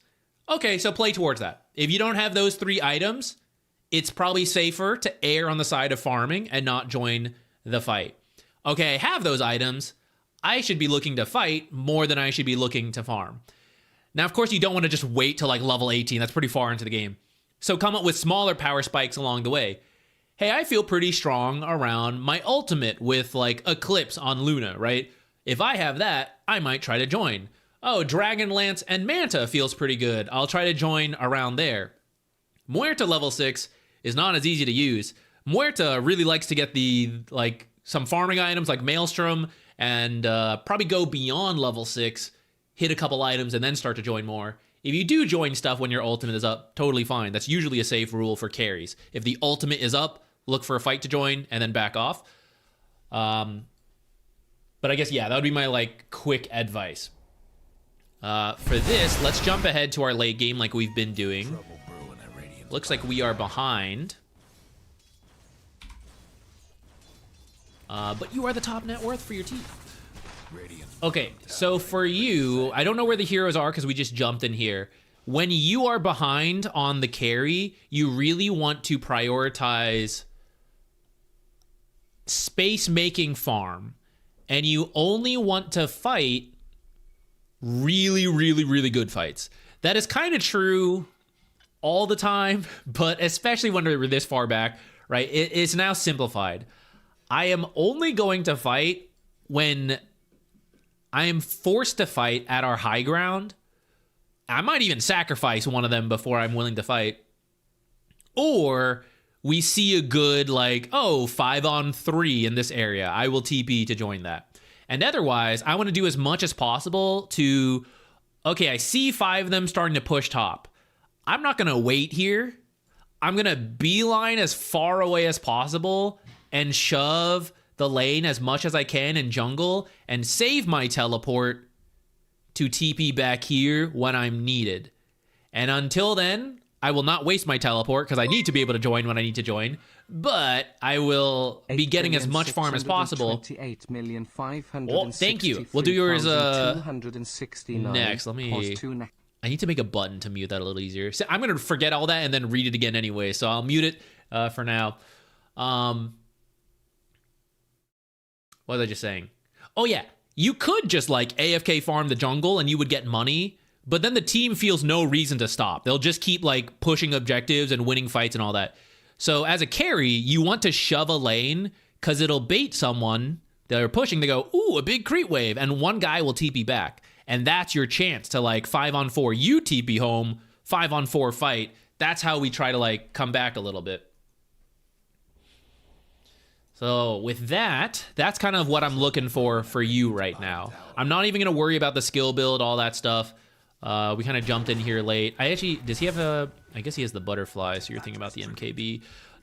As a heads up, since you mentioned you're relatively new to Dota, Mjolnir has pseudo True Strike. When it procs, it will it counts as True Strike. I understand going for the MKB when they have the butterfly, because it's better. It's better than the Mjolnir. If you're really far behind, you may still need to get something else first. And that's what I'm kind of thinking about right now. Like, you may have to just make do with this. But what would that be?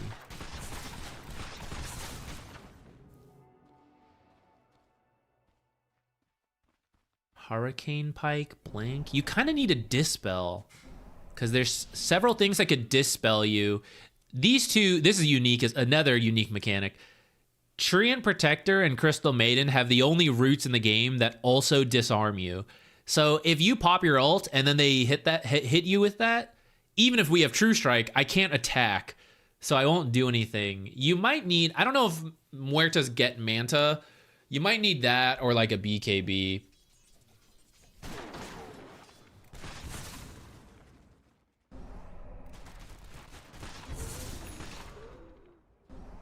Oh wait, I should go back to that. All right. Where was it? So Invoker, Sunstriked, Roche. So 2 heroes here, Pudge here, and then 1 top. So me as the carry, right? Peace. I'm out. I am running down here away as much as possible from this action. And if we do decide to fight, I will teleport to the outpost and be in the fight. And until then, I'm going to try to bait them to go somewhere else. And I'm going to farm along the way.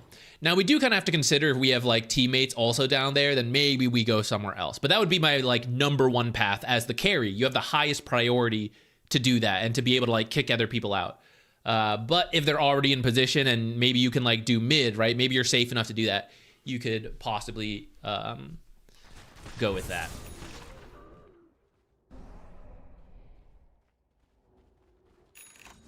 Now, you guys look like you're trying to fight. You see how you're running in with them? This can be okay to do depending on the situation. But that's kind of what I mean, where what if they back out and we all end up posturing here for 30 seconds? Then I feel bad. I wish I was just farming. So that's where if you were farming and now you start teleporting, right? You probably join at about the same time, but got a little bit more money. And maybe we shove this lane in to bait someone to come back. So then one guy shows here, we TP, 5 on 4, and then it just works out a little better. It is okay to like teleport early to make sure you're in the fight too, though. We won't worry about that complexity right now. Does anybody? Oh, thank God. Spectre stole it too. Pretty sick, actually. If you guys just left right now, this is actually really good. You're 13k behind. You just traded 1 for 1 and you stole the Aegis. I mentioned this earlier. I'm going to repeat it again because you're new and I don't know if you were here. One way to think about the Aegis, when you're winning the game, you obviously want it because it makes you stronger to end the game. If you're losing the game, when you get Aegis, we're not suddenly like, I can now take tier 2s and tier 3s. I'm going to end the game. It's a delay tactic because they don't have Aegis. So when you get Aegis and they want it before they push, they now need to wait essentially 10 minutes, right? 8 to 11 minutes for it to respawn. So we'll just say 10 minutes. You've bought yourselves 10 minutes of game time. From 29, 30 minutes, right? 30 minutes, 13k behind feels bad. 40 minutes, 13k behind, that's not as bad because it's later in the game. So just getting this was enough. I don't even feel like you guys need to do more here. So if you just want to like ditch Spectre and everyone go start to farm and push other lanes, that'd be okay with me. But I know those kind of calls are kind of hard to make in the moment, so maybe you guys do want to try. Let's see what happens. Since we're 13k behind, this fight is still a little hard, but it looks like you get the Crystal Maiden. Not too bad. We lose the Bane. Still kind of okay. Although, as it looks like you might lose more here, feeling less and less okay. These are the things that are hard to call, so I'm not like, I don't really expect you to have been able to like instantly call like, we're done, go farm, but the better you can do it, you can see all this time you could have been farming rather than this kind of posturing, and we don't really feel comfortable to freely farm while it's happening.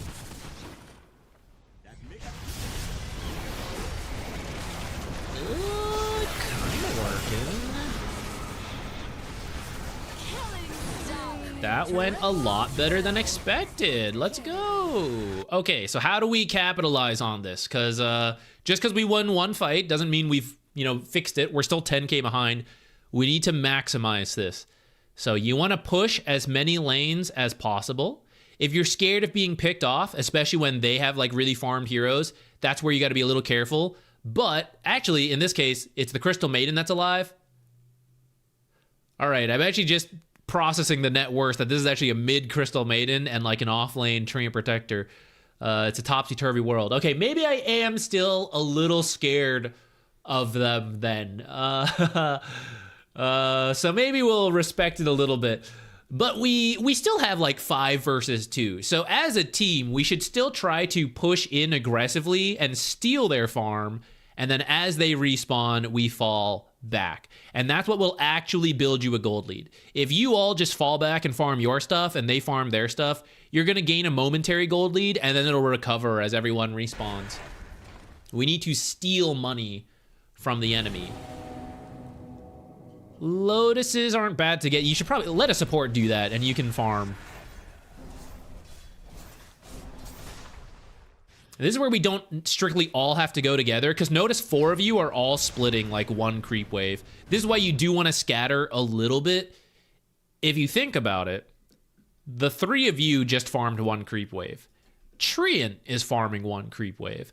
So despite it being 5 versus 2, they're currently matching your farm speed with the 2 heroes. And that's because we're all together, which is why I mentioned as much as possible, we want to like scatter a little bit, not enough to be picked off and killed, but enough that we're farming different things and actually having like 3 to 4 heroes who are farming compared to like 2 heroes who are farming. And that's how we will gain money. If we all go together like this, they can match it with 1 hero down here.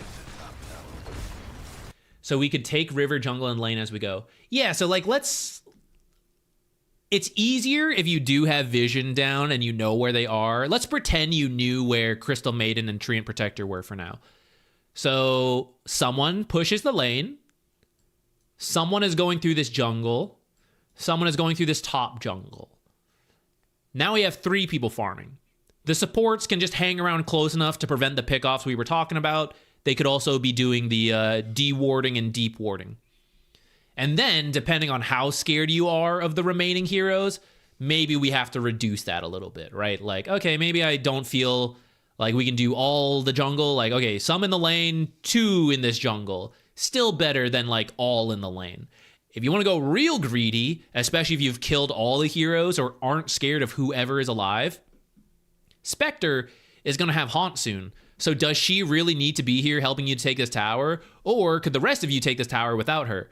Well, what if a fight breaks out and she's not here? Well, that's what the global ability is for. So she could teleport down here, and now we could be farming top lane and some of the jungle stuff and bottom lane, and then she does some of the jungle stuff. We're like doubling the amount of gold our team has, and then she haunts back in. This is the strength of the global heroes.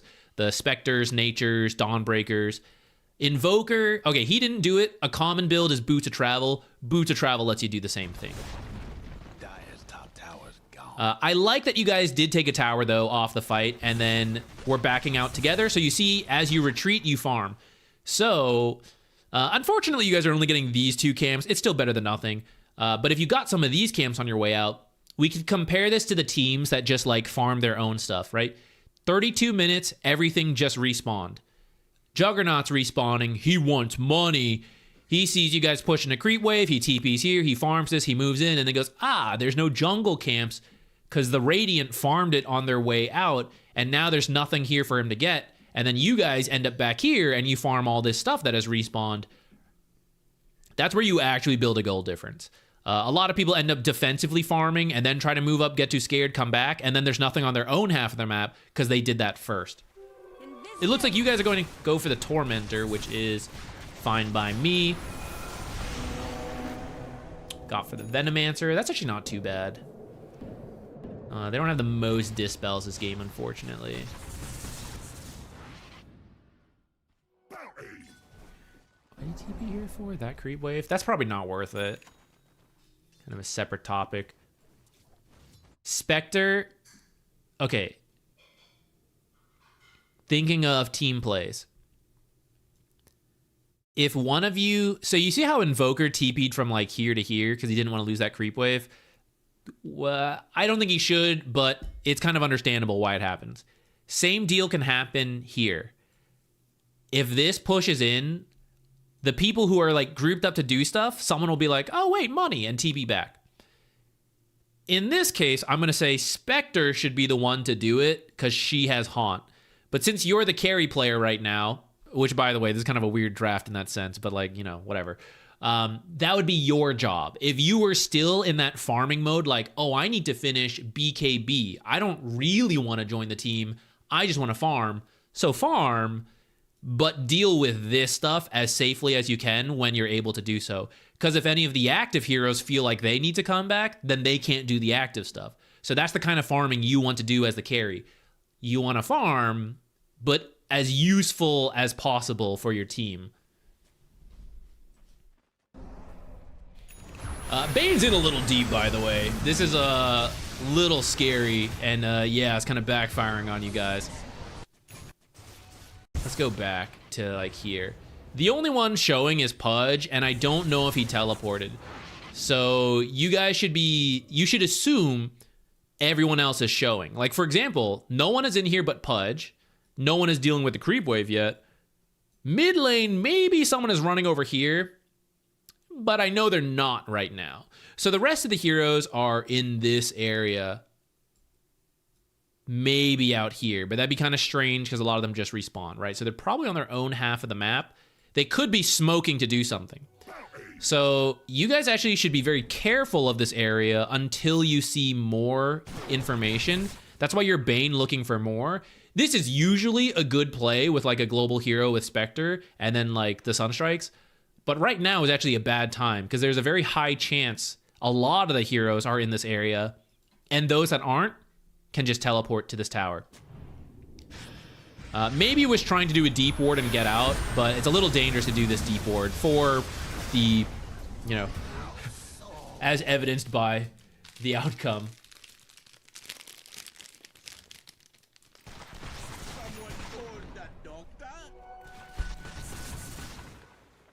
I don't know why I felt the need to put that entire sandwich in my mouth at once instead of biting it.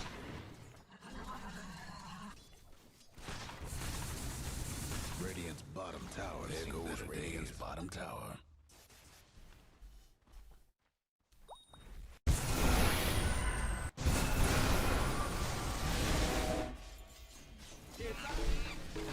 Let me show that one more time.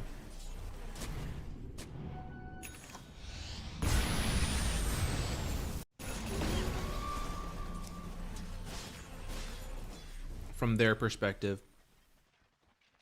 if this helps. Actually in my head, I guess I got thrown off when we were pausing. In my head, they had recently respawned.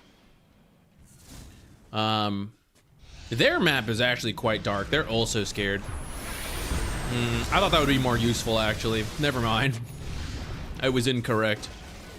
Your perspective did make this easier because you guys had the... You guys did have the information to work with.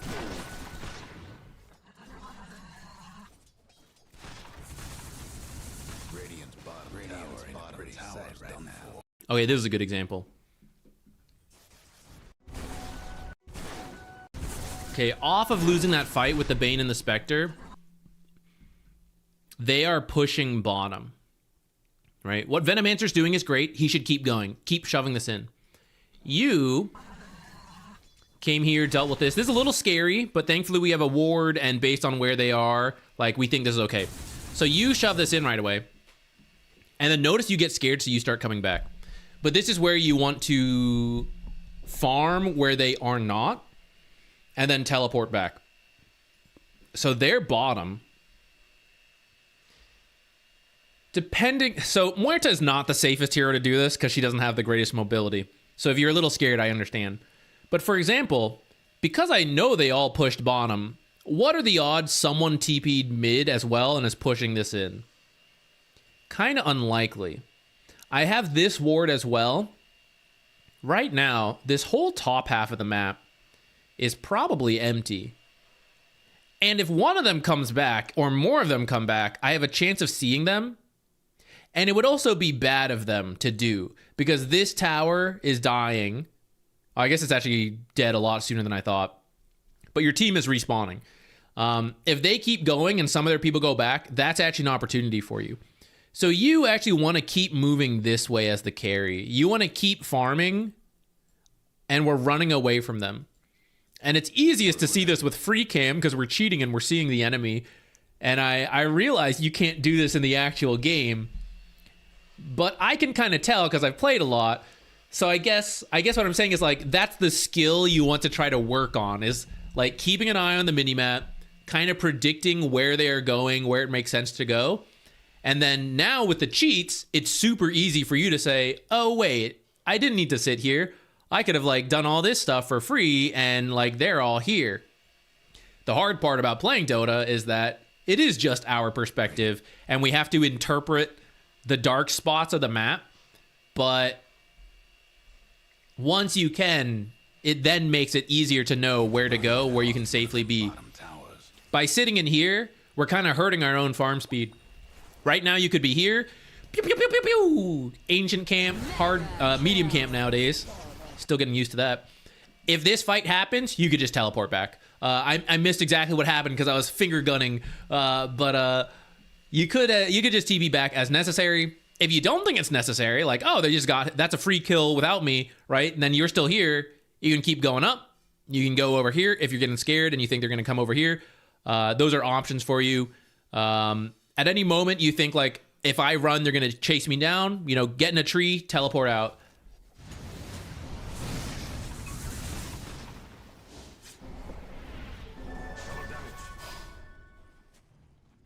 Gold lead getting cut down. Feeling pretty good.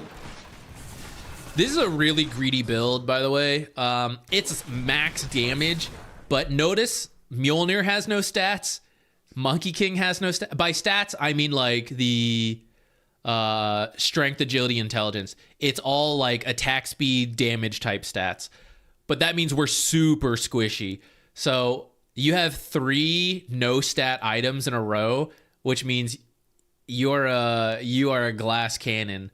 Also, Muerta has positioning issues where with Pierce the Veil, you are absurdly high damage. And then they walk away from you and you like float after them a little bit. So before you commit this far into the damage, I would recommend finishing the Hurricane Pike because you can Hurricane Pike in Pierce the Veil to get yourself closer. You can also buy a Blink Dagger to like, boom, I am in the middle of the fight. Bang, finger guns, you know, like you're in the fight right away. I'd really recommend either a mobility item or a survivability item before going like this far down the damage train. Should I grab a ward occasionally to help myself when I go into the jungle? If you constantly play party games, your supports should do most of it. But don't be afraid to buy some for yourself. You don't need to buy too many. I would buy like an observer and a sentry. But do so responsibly. I wouldn't want you to like buy it and then stick it like in the most obvious cliff. Like I would rather have your support do it later at that point. But if you know some of the good warding spots, you can do it. Or if you don't, you can just ask your friends like, hey, where should I put this? Right? I'm already down here. Where's a good spot? And they can ping it for you. Then that's fine too.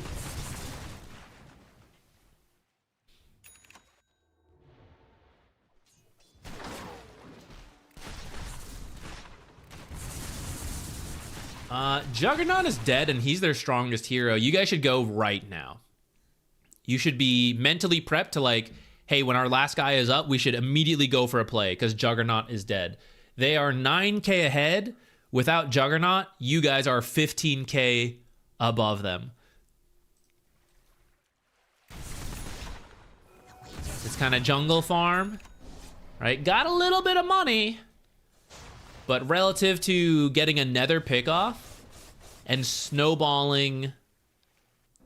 So now they're back up. Now I have to engage in a 5-on-5 most likely.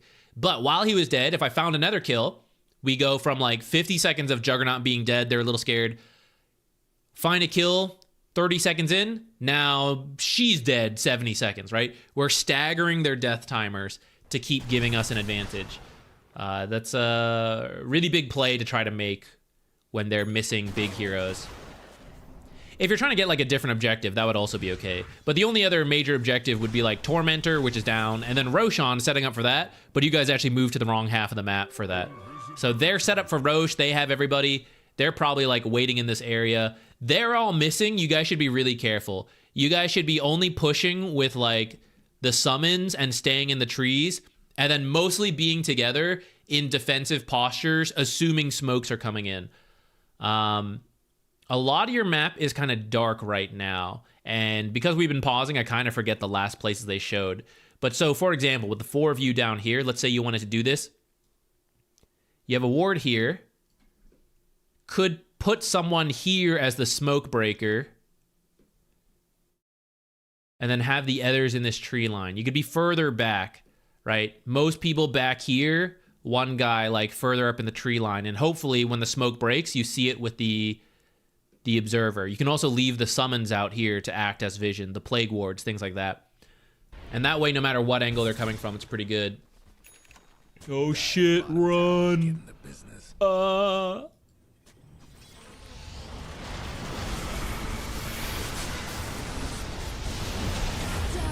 kill. Killing spree. At least we got the witch doctor. All right. So you should just lose this guy. If all the heroes are missing and this guy shows up like this, all the heroes are there. Especially in party games. It's way more likely in party games. In solo queue, there is a chance this Pudge is just doing some whack-ass shit. But in party games, a hero shows up beyond a couple observers, and you guys saw the Treant chasing. So is he doing it on his own? Like, we suddenly think Treant is just chasing a guy on his own while 4 heroes are missing? Probably not. They're probably all smoked together. And so you should just, if you can all take the fight, you do it. If you're too scattered, which I would say you guys were too scattered, bye, Bane. Thank you, Bane, and your brave sacrifice. Thank you for serving the Radiant Army. We will now go farm some creeps while you die and just push out other lanes and make space.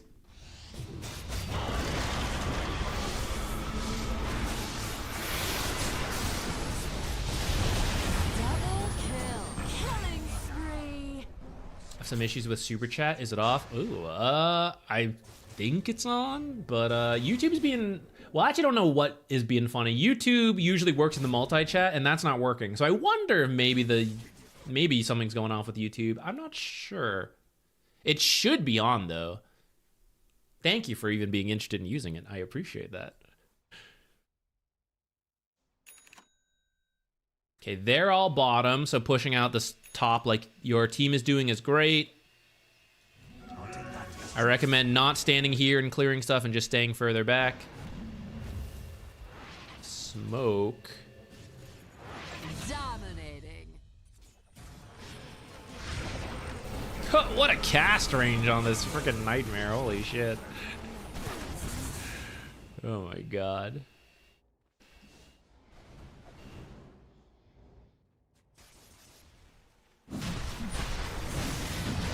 Whoa!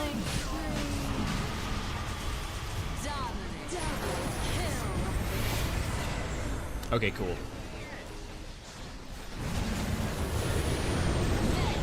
Maybe I shouldn't be zooming through this fight. Double kill. Oh man. That's a tough solo. Supports can buy back in that fight, by the way.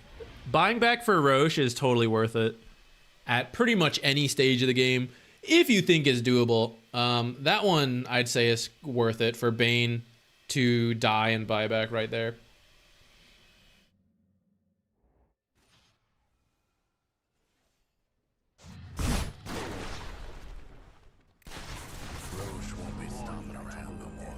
Okay, so then they end up with Roche instead. I'm sure we could probably keep going further than this one, but I think we've covered some useful stuff, and I want to make sure we get to some of the other things going on.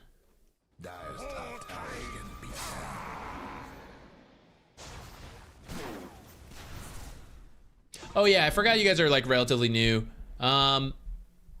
When to buy back is tricky, so I don't blame you for, like, if anyone's ever unsure, supports buying back to win big fights, typically worth it. There's so much nuance, we could go into that, but as a general rule, supports buying back for any major fight, such as Roshan, is pretty good. Cores need to be a little bit more careful with it. Spectre bought back in that fight, for example, though, which I thought was a good one. And if you're ever uncertain and a core buys back, you should probably also buy back. It does matter if you can like actually join the fight again, like where the fight is happening. Do you have your teleport, stuff like that? So that part does play a role. But if you can ever make it to like a significant fight, you can consider the buyback.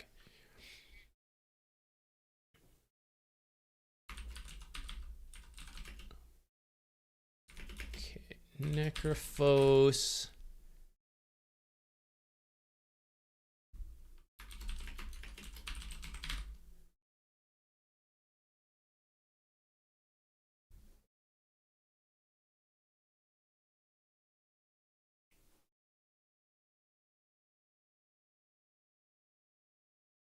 It's 3, not 2. Had a typo. Oh, no problem. Thank you for calling that out. Good thing I didn't send the timestamp yet. Easy. Easy to fix.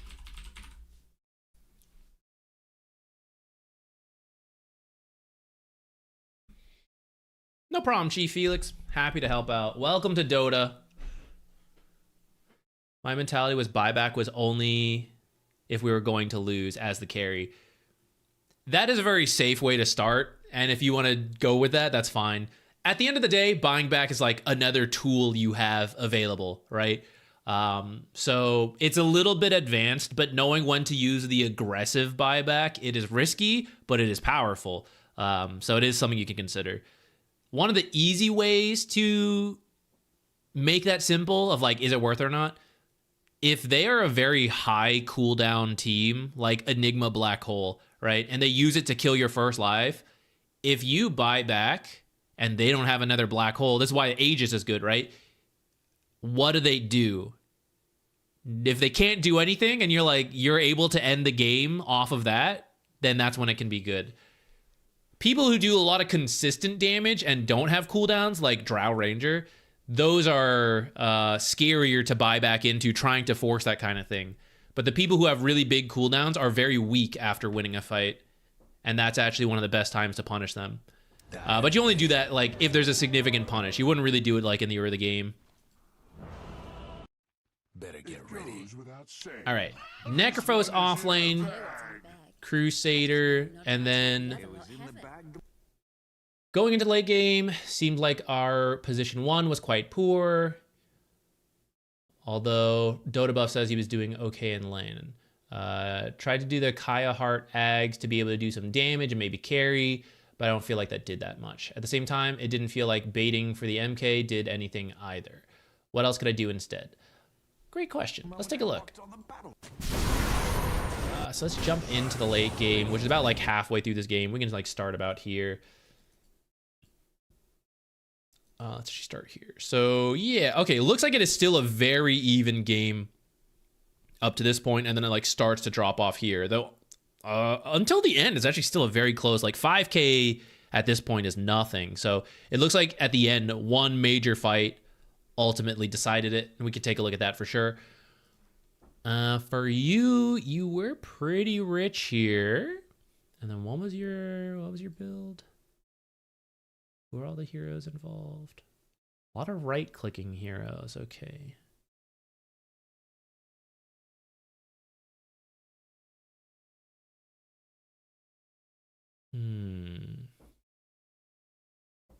I think you need a BKB this game.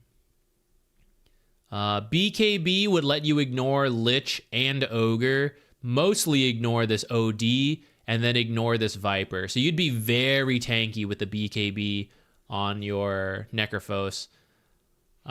Where you get it, I'm not 100% sure because I don't play him that much. And also just looking from here, it's hard to say.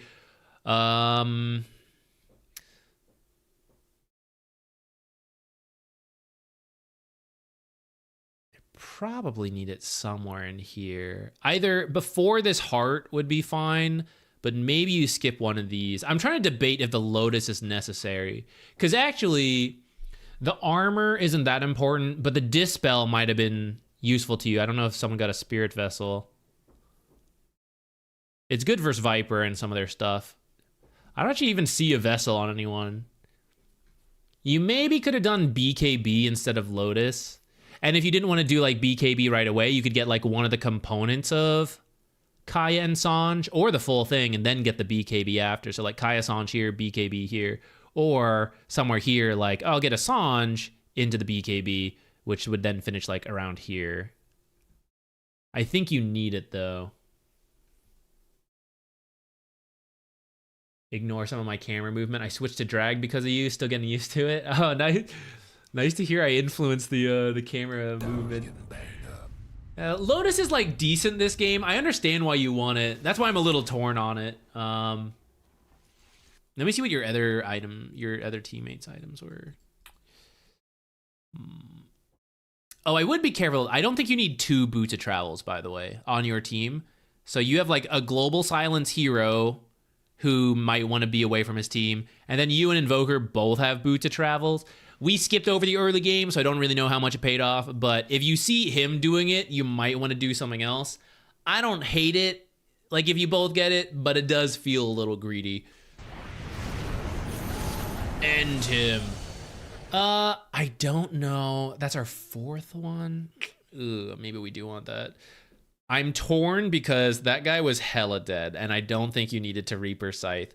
So we could have saved that ability for someone else in this fight. I do understand wanting to get early Reaper Scythe charges. Well, I say early. We're kind of late in. I would say that's okay. Early to mid game. Around here, I think you should maybe try to push the limits a little bit more. Save it for like another kill. If you're not sure, then it's fine to throw it. It's better to throw it out than not. But for example, this guy getting kind of low. If we had Necro ulted him into the sharpshooter, he probably dies.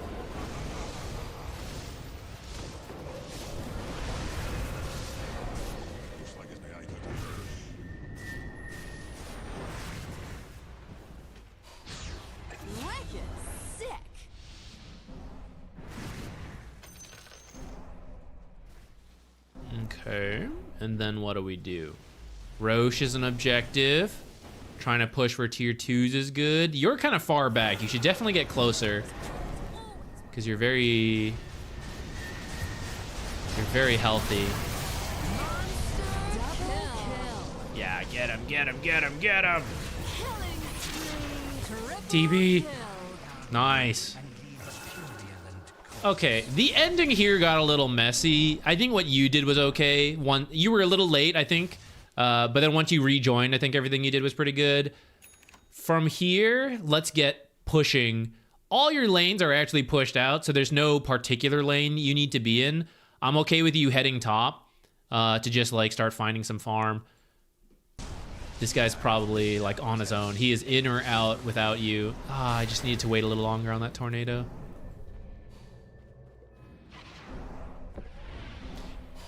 If he ran in here and TP'd, I think he'd be okay. Looks like it's still gonna be okay. All right, so now we are just resetting. Rather than farm here, okay, hold on, wait. I should make an amend to what I said. So I said walking out to farm is fine. So notice you started jungling your own side, but I think it would be great if you made it to the enemy side and jungled here instead. One, you could get the lane pushing in right away, right? And they're busy down here, still chilling Invoker and stuff. So now is a great time to be top doing this stuff, and then you're stealing farm from the enemy. I really want to push that idea in a lot of our streams lately. We want to take gold away from the enemy to actually build a gold lead. And if we're farming on our own half of the map, we could all just be farming, but that doesn't build an advantage.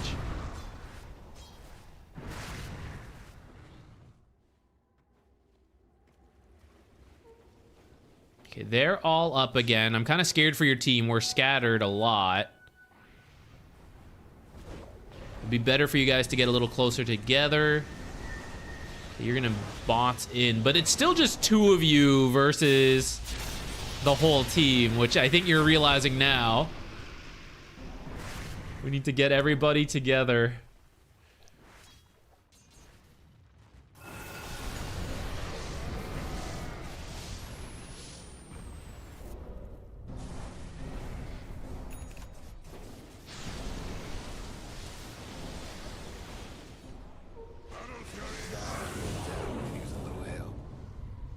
All right, in situations like that, you gotta be in there. All right, so he's in trouble, right? This guy needs help, and then there's a full health offlane Necrophos running away. You know, like, we gotta get in there, gotta help your boy out. Try to be a distraction. If you think the fight is super done, then I kind of get it, of like, okay, we're gonna sacrifice him and go. But I don't know, I guess he is like 15th or whatever. I kind of feel like you have everyone here. You guys might be able to turn it if you can keep him alive a little longer and then BKB. Like, he BKB Wukongs. Well, in the heat of the moment, I know it's hard to decide. So if you think the fight is done and you're in retreat mode, then that's okay with me. Let's just get out. Get out, get out. TP, you have some choices. So they're right here and they're all busy. So you could TP top to try to like take this tower if you were a better tower taking hero. But of course it's kind of scary because it's kind of close to them. But you have boot to travel, so you could just like run away this way and then like try to twin gate out. Especially if you were a different hero, it might be something you could do. Okay, this fight sucks. So let's get bottom shoved in, right? Don't let them do anything down here. Just start making space. Prepping it so that one of them wants to TP here. That would be another good choice. Awesome. I see we still have some teammates in here though. As you choose to ditch a fight, make sure you say it for the team to know. Because there's a lot going on in a fight and they may not realize that you have called it. Nice. Oh, that was scary. Little min-maxing. So you did the Muerta. You like TP'd here instead of the base, which is good. I would actually say you could like TP here and farm this stuff, but that's just like from 95% to 100%. Still pretty good. And then you should move top though. Right, so like Monkey King is here. What do you think he's doing? He's farming, right? There's also farm here. So you're bringing the cores together and you should be like going in separate areas. So you should be moving top, especially because they rotated to get you down here, right? And you made your way out. So what you have done is effective space making. So now this is the next place we go. Okay, I brought them all here, away from here. Let's go the other side. And you have the lower cooldown teleport. It's much more painful for them to have to keep going back and forth. This is how you make use of the boot to travel. Instead, we're kind of like taking a little farm from Monkey King. You could be doing stuff up here and moving yourself in a direction that's better.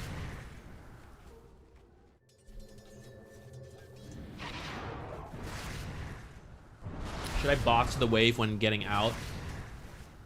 You could. It's a little scary. Like, if you have to TP quickly, just do it. You know, just like pick your best. Don't worry about min-maxing. It's theoretically the best because you're going from farming to farming to farming. You're never really stopping, but I don't know. It's not like the end all be all, I guess. Don't go back quite yet here. Things are getting a little scary, but I recommend just like hiding in a tree line somewhere up here. And then you can just watch the minimap and see where people go. If things get really scary, you can teleport out. And otherwise, as soon as they show bottom, you can just resume pushing top again. I think you look like you're about to go walk to this area, which is going to start conflicting farming with our own teammates. But then if they show here, then we're going to have to do the long walk back top. You do have scan available as well. If you're worried of them coming from this angle, you can scan for yourself.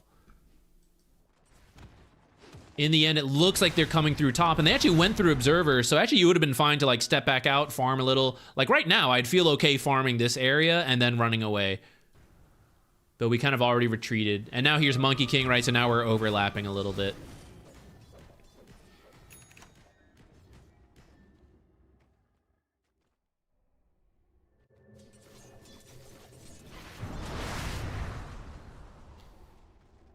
I'm a little scared of this because they were recently top, so they could twin gate over.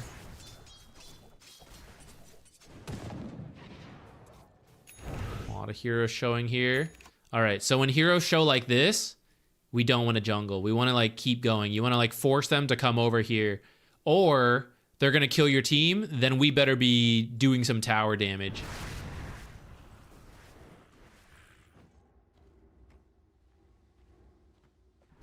Now, I know I usually sometimes say, like, oh, carries, as long as the lane is pushing, like, you don't have to go further. But we are now talking further on into the game and with more information. Like, I see people here. So, like, now Invoker TP's down here to do it, right? So now he's kind of wasting his teleport. You could have done it. I feel like we just swapped places with Invoker, but it was kind of unnecessary. He could have been pushing out a third area or something.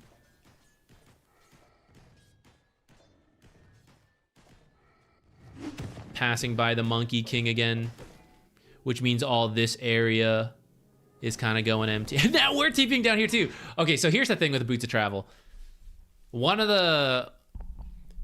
If you go for Boots of Travel, we have a little bit more responsibility to avoid teammates. It's not like completely on you, and it's not the end of the world if there is some overlap, but part of the purpose of Boots of Travel is to access new areas that are too difficult for other teammates. But because I get more move speed and a lower cooldown teleport, I can do it. So if you find you're too near teammates a lot of the time with Boots of Travel, we need to look at ourselves first of like, I have more control over this. Am I messing up? And maybe you're not. Maybe it's your teammates, and then, you know, that's okay. That's, you know, on them.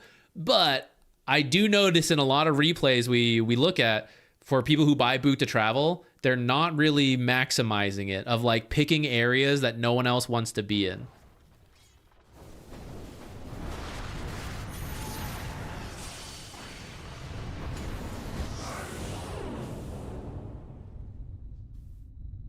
I understand what you were going for there. If that guy cataclysmed as you jumped in and ulted, that's probably a kill.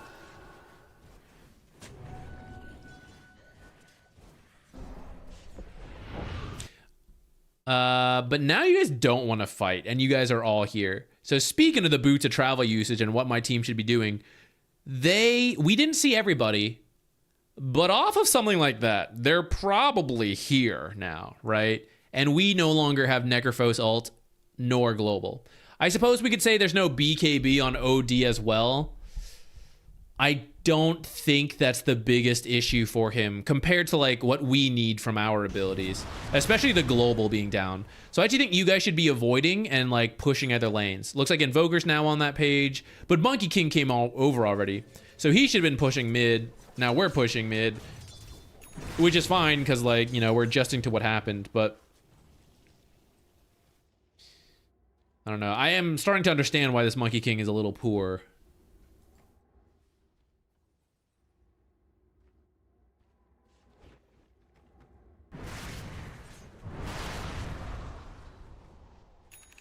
Do that on your way up. I'm getting scared now. If you don't show here, I think that's fine. Because they were bottom. I don't know if they've twin gated. I know I've thrown out that we can cover, like, we can use scans. But I don't know if they're already here or not. So just because I scan here doesn't mean they're, like, already in this tree line. So I'm kind of scared. I think if you waited in one of these trees with your Radiance off, that would be fine. Or if you Radiance jungle, I'm kind of okay with it, but I also think it's pretty scary. I think now is a great time to be very careful with your team. I will take this moment to say your team's draft and then the double bots build is part of why things are a little awkward. Like, your actual initiation is a bit iffy. It's mostly bushwhack and like maybe a Monkey King stun. And then you have two heroes who are trying to avoid the team and sometimes show up, which means it's really hard for the remaining heroes to make something happen. I'll take that. And they have an easier time. Invoker running around Invis right now is really scary. You should also back out of here right now. This is really dangerous. Ah, I'm so scared. Here they are. Ah!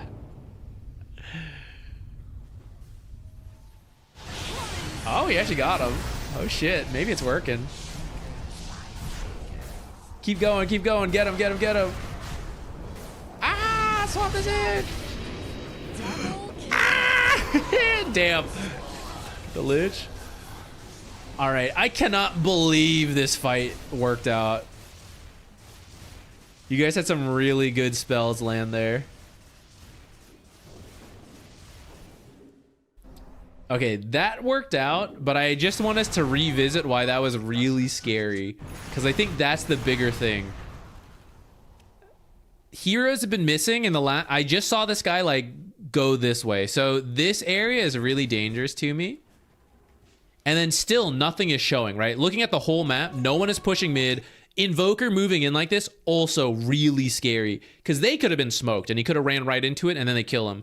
They could have observer sentries down and see him and then just kill him. Like, he might find someone and then what? Is he solo killing someone? Probably not. He needs teammates nearby and nobody is nearby. So this was really dangerous.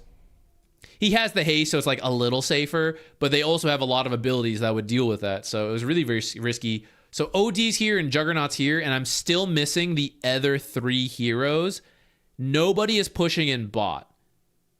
So nobody is probably in this area. I haven't seen anyone in this ward either. They're not in our jungle. They could be smoked, of course. But would 3 heroes be smoked and not have OD and Jug? That'd be a little strange. So the other 3 heroes are either farming here or they are up here with them.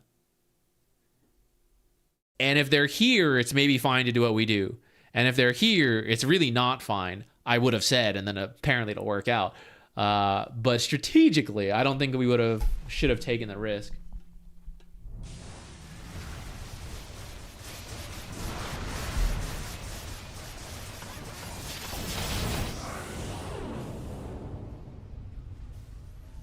Super chat didn't work when I tried to type my match ID. Weird. Although if it was just the match ID, maybe that's why, because sometimes YouTube filters out like random strings of numbers. But if you had all of it in there, I don't know. Maybe YouTube is like adding more with like the numbers. Either way, thank you so much. And then let me know if you did want a replay review. You can like toss it in there, post super chat. I'll find it next after this. So you guys won that fight. And then Invoker TB's out. I actually think as a team, you guys just need to go Roche here. You can call this out while you're dead. Hey guys, go Roche. We had a window there. It's now kind of done with it being up, with them being up now. I want to mine the top tower. This is such a bizarre build. Maybe not that bizarre. I feel like he's missing an item here, and then Blink is not the next one. It's like I'm right-click Invoker, but also one singular right-click item, no other right-clicking items.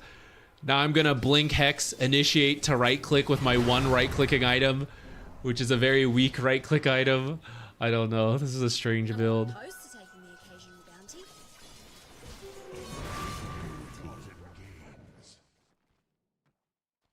At some point, you just have to walk with your team. Because right now, all the split push farming that is going on from you and Invoker, I think your supports and your Monkey King are lost. It's not to say it couldn't work, but clearly they haven't pulled it together in the last few minutes to like organize the play and show up without you guys. So at some point, you just need to go with them. So like we're kind of making this play, but like the rest of our team is not here. We're kind of showing up a little scattered. Silencer, and our one like consistent stun is Bushwhack, who was not here. So then after some of the abilities end, right, it falls flat. I wouldn't call this the Monkey King not being like... I understand he's not having a great game, But you actually also see the Vipers not having a great game. So in the grand scheme of things, right, with such an even game, it's not really that the Monkey King is not doing his job when it's matched by the enemy team. It's like how these fights are happening. And this was not a good fight to take. Based on the information we have, no one is dealing with these waves. There were likely to be several heroes down here. We went before everyone else showed up. Right? If you guys are a bit cleaner in how you take these fights, you can make this work. Same builds, everyone doing as well or as poorly as they are, right? If it's just a little bit better team play and initiation, like choosing which ones to go for, you guys could turn these fights. I mean, we kind of saw earlier, right? Like, I thought it was bad, but then you guys won that fight. So we clearly have the power.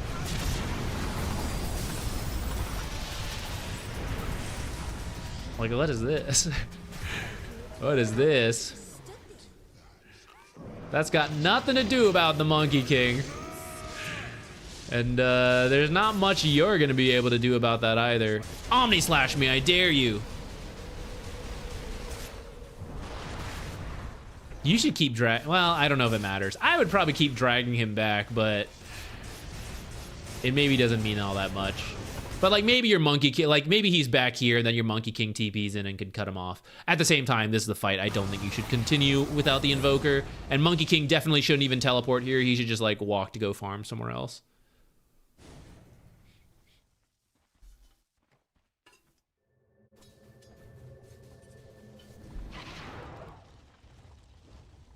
Dire's top tower's getting beat down.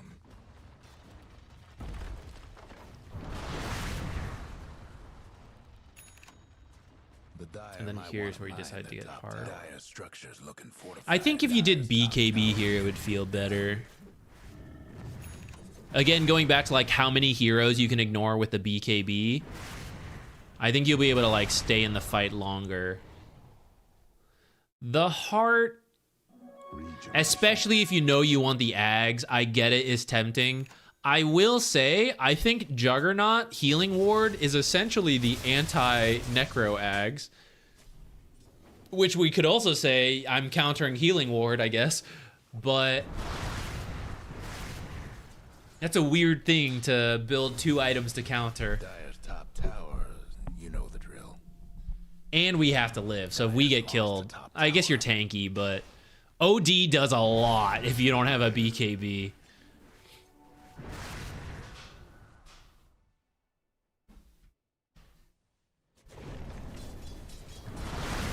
Could I have done Yule's BKB? Maybe. The thing is, Omni Slash is dealt with through Ghost Shroud.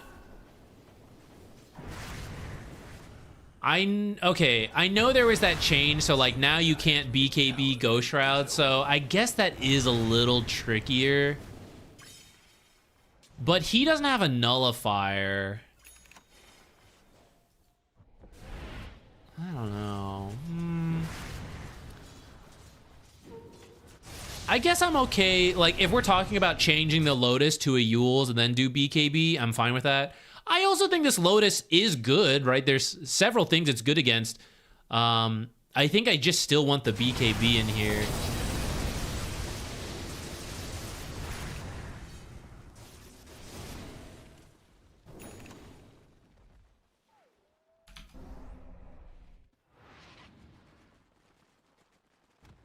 I think in this game, a lot of it is like you have to be the frontline point of contact. Because like who else could do it? It can't be Silencer. She can maybe throw Bushwhacks. God, what the hell is that? She can maybe throw Bushwhacks. Monkey King has to like hide and get a good Wukong's. And he's having a bad game, right? So he can't really be the frontline. He'll just die. And then Invoker is a backline hero as well. So you are the only one who could possibly be the frontline. Which, at least, you do have a pretty tanky build, so that's true. But I also think the BKB is really good, right? That they're going to throw spells at you, but you can pop the BKB and ignore so much of it. And then, like, the Ags plus this is like, I'm going to do more damage. But I do think you guys have the damage when the fights are smart. But part of getting a good fight is going to be able to like collect information and bait the right heroes in. Don't know about this.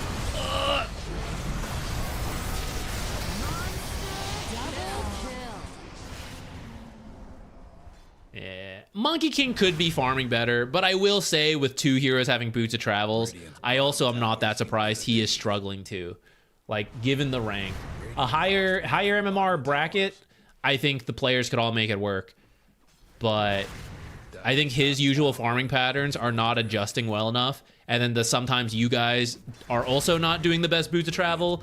And the combination is like someone is going to get left behind.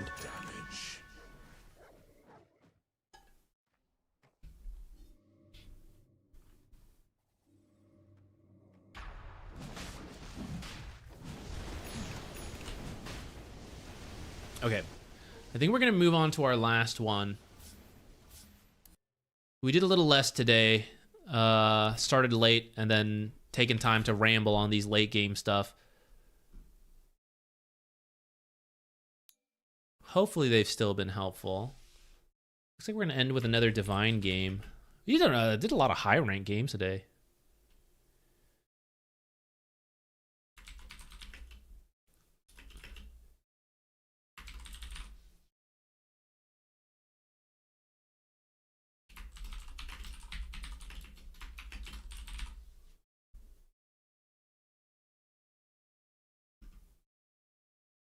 Okay.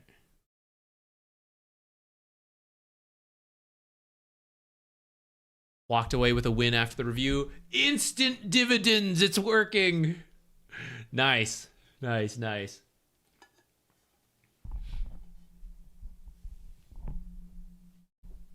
Yapthos, I'm glad I was able to help.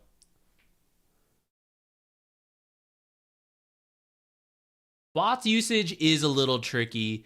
In the games you get it, just kind of like look at your map in hindsight. Like in the replay, you can look at the map and just look at areas where nobody is at and ask yourself, like, could I have been there? Could I have like changed the way I moved and farmed to be in that empty part of the map? It's unavoidable sometimes to overlap, but I'm sure you'll be able to pick out a couple cases of, okay, I think I could have moved here, and then I could have gotten 2 camps, and this guy could have gotten 2 camps instead of us overlapping. It's not always your fault. Sometimes they move towards you, but I guess that'll be up to you to decide when you look at it. You go like, oh, this one was not my fault. All right, what are we getting into here? Ooh, looks like we're getting on the tail end of the recovery for the Radiant. You guys ultimately win this game. Was this a high ground throw? I bet it was a high ground throw. Here's the classic, guys. Here's the classic. Throw going high ground and then go, oh, I guess we should have gotten Roche. Oops. Swap that order, and then this would have just been in a straight line down.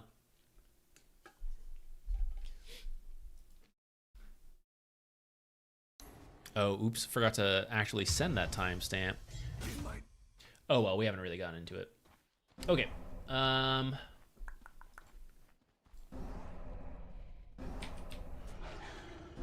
Oops.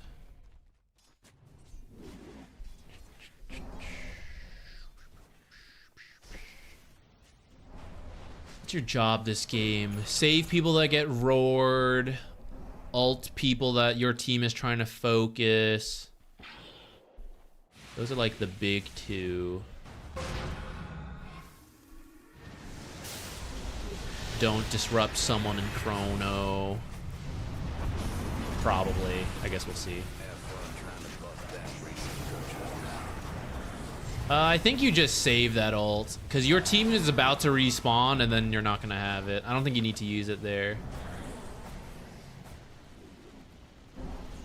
If anything, you kind of want to bait them in and then like blink disrupt into like the faceless teleport and then he chronos. Like you would do it right now if he teleported.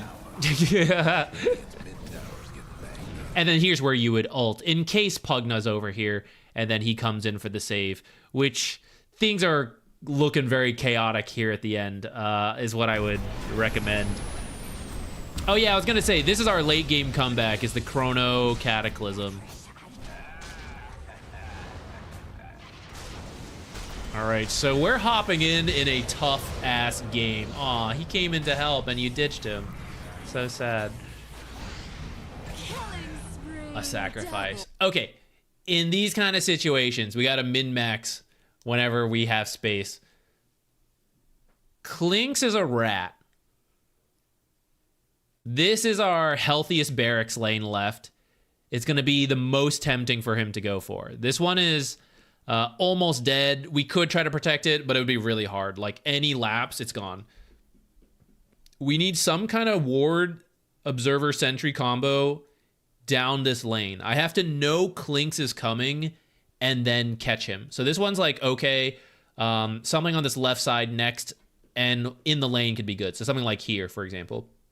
We need to see the rat on the way in order to get him. Every time the rat is dead, we have to make the most of the space. So cores need to push out lanes as much as possible. Looks like the towers are still up, so getting any of those would be great. Roshan's great, Tormentor's great. Supports need to do the warding and dewarding in this window. Otherwise, it's been way too scary, right? Invis, Clinks, Broodmother killing us. Respect to the heroes that are left if they can pick us off. What are we, Shadow Demon? So we can probably go place that anti-Clinks ward somewhere top. I see you buying a couple more, and then I would head top. You actually don't want to spend too much time healing if you can help it. I actually think you had enough health to just run top, call the courier out, because we're trying to min-max, right? Like, that 10 seconds you spent in that fountain is 10 seconds I don't get to move on the map when there's no Clinks, no Brood, and that's a bit of a luxury. All right, you are Shadow Demon, and you have the time. So this is Divine. I'm gonna push you. I don't usually harp on this too much, but I think for you it matters. We have to bring this courier out, right? But you also have Shadow Poison, so we can't be putting the sentry on the cliff. And then there's an observer right here, right? I need to win the vision war. When you start falling this far behind, we have to win the vision war to find pickoffs, to not get picked off, in order to have a chance. Because, like, any mistake, like one observer slipping through, they kill us, that's it, right? We get mega'd, it's done. So we don't have a lot of wiggle room here. We have to push the limits on covering the best stuff with our observers and sentries. And right now, like, right here could have an observer, down here, over here is one I like to use, this ledge, right? There's some other sentries here, and I just jumped here, so maybe you, like, knew something, didn't know, I don't know. Right, but I will say, I think you have the space to bring the courier out, or at least use Shadow Poison to check. Fit for a queen.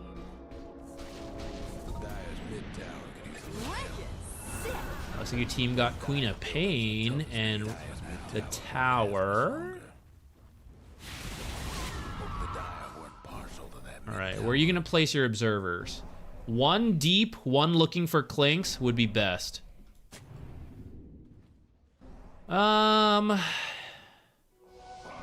Roshan's coming up, so I don't hate this.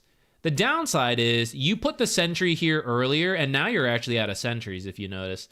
So, did we just place this observer in vision? I have no idea. And speaking of needing to win the vision war, right, if we're thinking about Roche, then I really needed a sentry for this.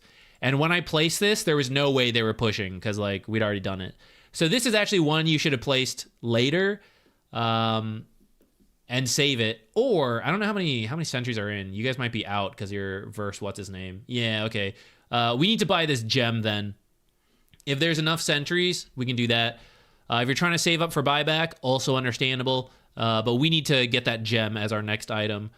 Someone needs to get it. If you want to make the other guy get it, yeah, up to you. We need the gem to win the vision war, see the Clinks, all that stuff.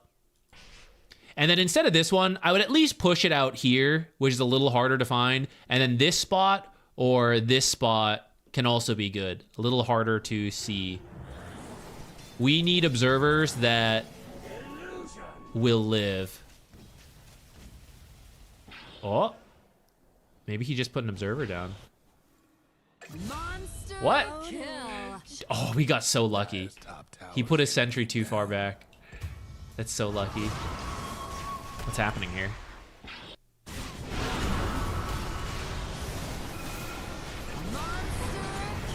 Okay, nice disruption save. Ghost Sceptered. Does he have a gem? I thought I heard the noise. Maybe that was the Monster Hunter stuff. Dyer's top tower is getting beat down. All right, so this guy's dead, right? Everyone else, you got to immediately shove lanes. So Invoker dealing with the mid wave is fine. We have to like head over here to deal with mid next. It doesn't have to be like us specifically, but someone on the team has got to be doing this stuff. As we're losing Slardar and they're going to want to like shove it into the lane, we have to think about creep cutting and dealing with as many waves as possible. So he's handling top. Could have maybe joined the fight. I don't know. It's kind of... I guess he's close to Ags and he really wanted that. But dealing with this creep wave and then sending like the Forge Spirits around to grab the next one would be a huge play. Getting your couriers out to try to drag stuff. You have illusions. You can maybe like bait some stuff. We need to think about how can I waste as much time right now without them getting to our base. We don't want to spend time farming this. Right? This is not dealing with backdoor, with creeps getting into our base.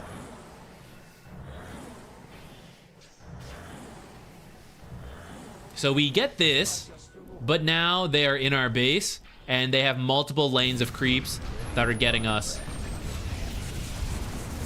Thank God.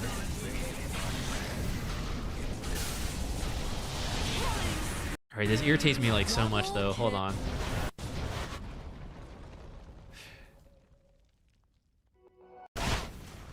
When did he come up here? Dyer's top tower. You know the drill. Speaking of late game stuff, guys, and keeping the perspective on winning or losing the game, Clinks came up here to deal with this. Who cares? Who cares about a tier 2 tower and some like tier 3 chip damage? Clinks could easily finish megas while Faceless is trying to do this. Why would he go home? Twin gate out, cut the wave. Just cut this wave and you're done.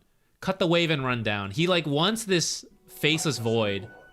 Or he wants to like farm here, I guess. But he should just be ending the game. He should just be up here, right? You guys get him and then Clinks is like, ha ha, ratting this. It drives me crazy. It's good for you though. We're getting to stay alive.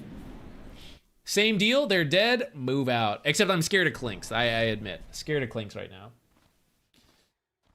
What topic are you thinking about next stream? I'm actually not sure. Any ideas? Anything you guys are struggling with? You guys are here. You guys are the real ones, the replay review watchers. We've covered the basics of like laning early, mid, late game stuff. We could go into more specific situations, but I'm open to suggestions. Would you buy a gem, scout for wards, and then drop it in Fountain again? You can definitely do that. If you're really worried about holding a gem, you can do that. If you want to practice some courier micro, keep it nearby to pick up the gems. That could also be great. If I especially like to have like my defensive item. So Shadow Demon actually has Blink and Ghost Scepter. So there's a better chance than normal of surviving with the gem and then getting out. I would say, for example, before I buy the gem, I would want this Ghost Scepter to make sure I'm not being killed by Clinks instantly. Macus, thank you so much for the Prime sub. Starting the year as a ZQuixotix subscriber. Hell yeah. Thanks for the great content. Thank you for watching and for dropping by to support the stream. Thank you.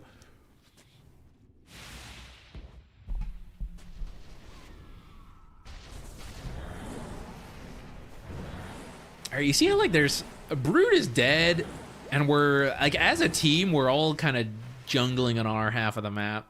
And I think we're missing a window here. Roche, Tormentor, look for another kill, push out lanes, set up vision. Those are like all the most important things. Dyer's bottom tower. And then jungling in our own side is as you retreat back. or you are super close to a critical item. Cataclysm Ags would be one such example. The rest of the team's not there yet.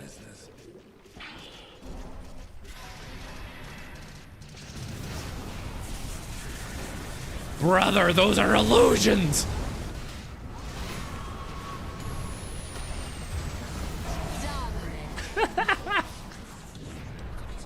Get him. Shadow Demon ult. Good work. Oh god. This should have been so much cleaner. Good god. Okay, let's go back further. Guys, initiators, please. Before you initiate, you must look at your mini-map. Alright? Here I am. I'm the Slardar player. I want Brood right now. Look at your mini-map and see where your team is and where the enemy team is. Let's pretend, if this was all you saw, you should actually be really careful of jumping Brood, because where's everybody else? They could all be waiting behind her. Now we know that, you know, if we went back even further, you could see them scattered a little bit, which is why this is fine to go for. But especially for the heroes that are mobile and hard to move, or like they're easy to get away, so you have to be like really clean. That's why you got to look at your own team.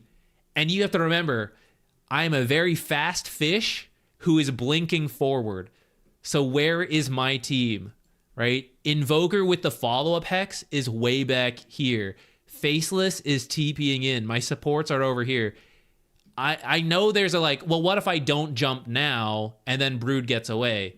Well, what if I jump now and then Brood gets away, right? Like, I need the team to be there, and if she stays, we'll get her. If she leaves, she leaves. And maybe you jump like as you can tell she is leaving, but you can't go too soon, because then this should be a very straightforward like bash into hex. In fact, it should be the hex into the bash, because you know he should just walk up invis and hex her, and then they would have avoided all of this.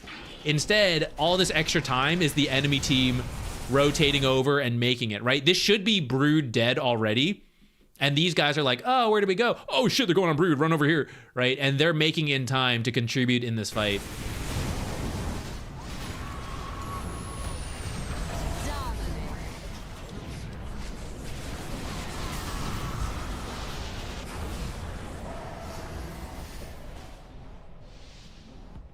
All things told, not that bad. And then in the middle of fights, I know this is really hard to do, guys, but it's a great habit, and especially for you Divine players looking to like go up, forcing yourself to glance at the minimap throughout a fight is huge. This right here is a very important piece of information, because he was down here earlier. He's been making his way up. So how long? Let's pretend we were continuing this fight. It looks like we're abandoning the Slardar here, right? And then it's fine. But sometimes you're chasing in the fight, and especially anyone who's dead, like Rubik, should call out to his team. Beastmaster is coming from this direction. Because a lot of people in the fight are focused on this. They're not looking at the minimap and then go, oh shit, I got roared, right? You need someone to say, like, this hero, a really critical hero, is coming in at a certain angle. You may have missed it, guys, but I'm watching the map, so I can tell you that. It's really useful to know. In this case, it doesn't matter, but it's a good example. Okay, so kind of got the Brood, but also lost some heroes.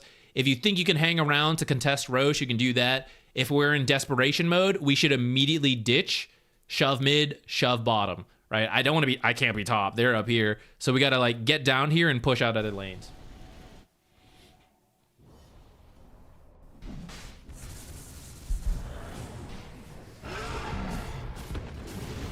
What do you think of mid SK? It got nerfed, but I think it's still doable. With that said, I haven't really seen it since the most recent patch, which I think, actually I can't remember if he got nerfed. Did he get nerfed again in this 7.4? Why am I doing it here? I should just do it.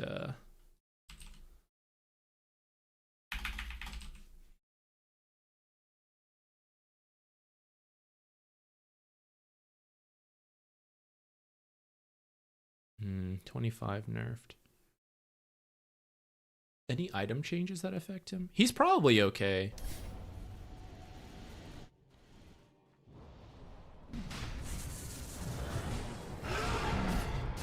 Oh, speaking of, I guess the Beastmaster did end up playing a role. Came in here and roared our ass. Double kill. Farming this area is insane, by the way. I know I mentioned the, like, if we think we can contest Roche, but we should actually be, like, hanging around here on the retreat in case they do Roche. Not farming here as, like, this is happening. Ah! Get him, get him, get him! Disseminate so good. Alright, we should go do Roche. Roche. Roche. Initiators, look at your map. Where is your team? Where is your team? Where is your team? Who are you initiating for? Where are they? A soldier's fortune. Roche. Roche. Roche. Roche. Roche. By the way, you shouldn't jungle. You should go do the warding right now. Roche. Roche. All right, now everyone's top. Now I'm too scared to do Roche. Oh, there goes a window for it. All right, Faceless is up. Are all the lanes pushed? That was another thing we could have been doing while we're dead. They're pushed. Instant smoke and go. We have 10 seconds to find something up here because Clinks could TP here and run in at fastest, and that's a little bit. So if we TP him here and immediately went, that's another play we can try to make, and then ignore Roche after that.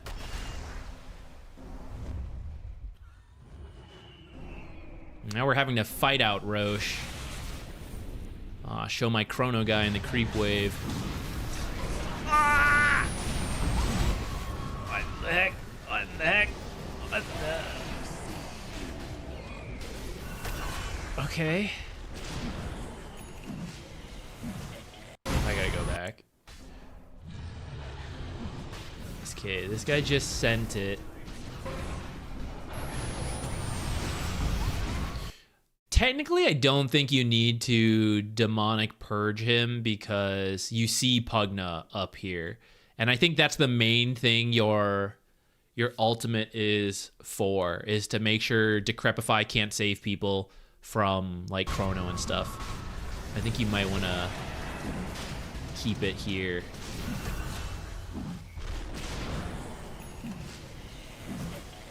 You can maybe cleanse yourself. Yeah, I was gonna say, if you... Roche is really low. I think you can clear, like, wand, backpack it, clear this stuff off you, and you might have a chance to, like, blind blink in here with, like, shadow poison spam. There's a lot going on. I don't blame you. But dying to steal Roche would be super worth it. Carry dying for the banner is not so worth it. Support dying is a different story.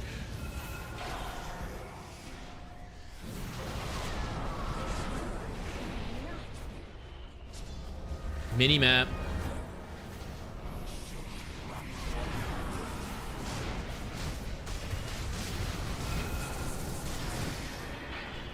Knowing Clinks was up here last, this is a potential angle. So your positioning can actually be, like, further down here. Be a little safer.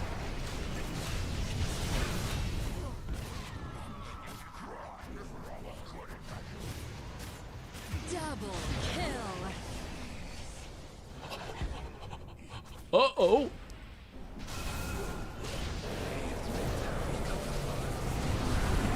Nice, nice. Nice. Spellcasting's pretty good. Okay, but...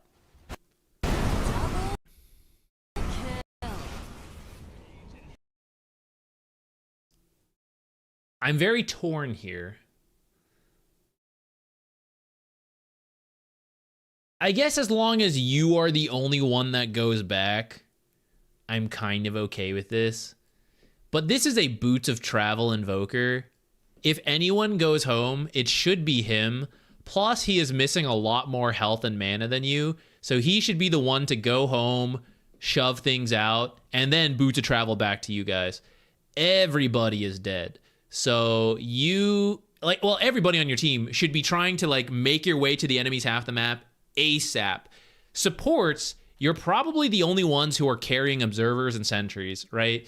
Like, even as Faceless and Invoker go forward, they're not going to be holding it. So even if you were about to die, you will not die because they're all dead.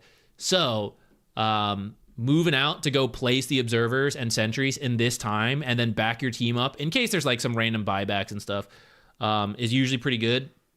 It's what I would recommend here.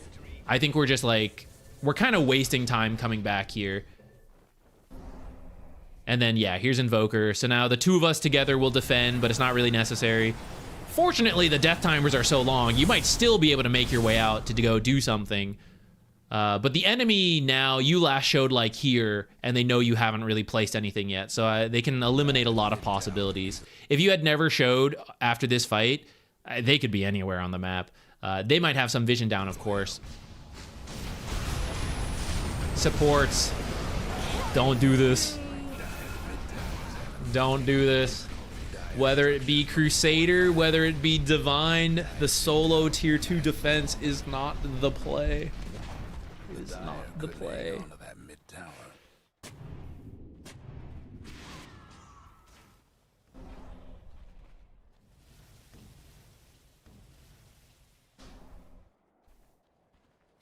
Bring your creep aggro questions or how to fix your 3-stack, 4-stack, 5-stack drafts. Ooh, drafting question could be interesting. I don't know if that's applicable to everyone though, but we could maybe have a section of it. Maybe a drafting topic. Supports don't really get to, we don't get to do much there. It could still be good.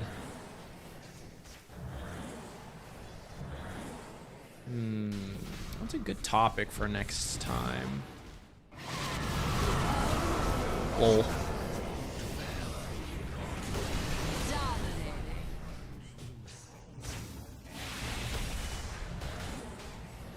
I think your actual spell casting is really good. I'm not worried about it at all for your rank. You can easily make it to Immortal with the spell casting. Like skill, like for that skill. But in terms of itemization, I think all of this has been pretty good, and you use your items well. I do think you need to think about the gem. I think it would have helped a lot in this game. You win this game in the end, but I still think it would have been really good to get a gem. Maybe I missed it. Maybe someone got it. Still in there. And then some of the like taking advantage of windows you get. Like there's a couple times you're like jungling in this stuff, and we should be like advancing the pace of the game. I think that's for where you can look next, which is actually really common for Divine going into Immortal, is like how to play faster.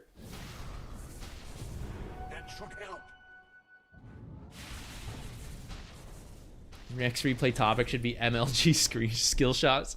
That'd be pretty funny. I was thinking, before today, I'd been thinking warding specific stream could be good. I was thinking of doing an updated warding video as well, so maybe that could like combo together. Though maybe I should give people time with the warding video to practice it and then show up with the questions of the replays. I'd been thinking about the warding. I was thinking about pulls specifically. I guess mid laners get left out, but it is the safe lane classic, right? The struggles of, you'll see it alternate on Reddit. Can supports just stop pulling? Why aren't my supports ever pulling? It just alternates, right? Off lane as well. There is no position 4. They're not doing anything. I was thinking maybe a deep dive into pulling could be a good stream. Get wrecked mid laners. But like all the side laners could learn, this is the setup, this is what you need, this is what this means. It's essentially a deep dive into creep equilibrium management, which is a great laning skill. That had been one I'd thought of.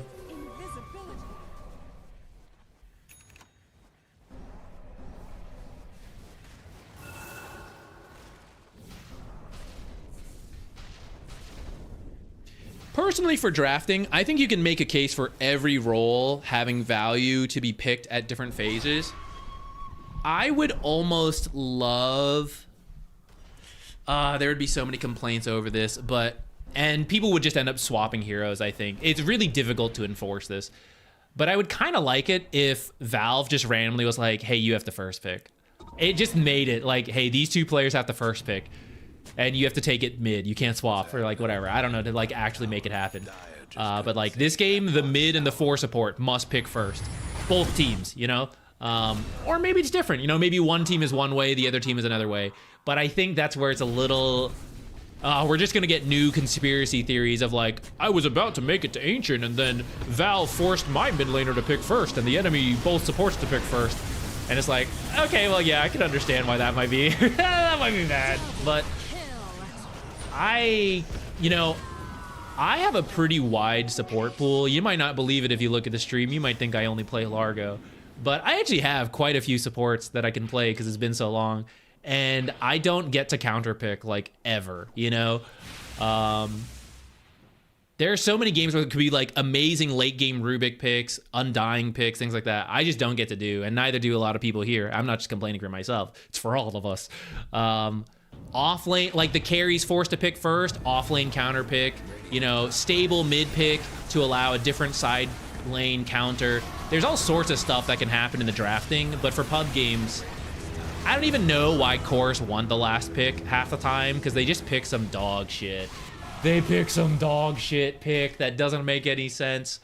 So what's the point? What is the point? Should have let someone else do it. I understand why they won it, though. It's a really hard thing to, like, force.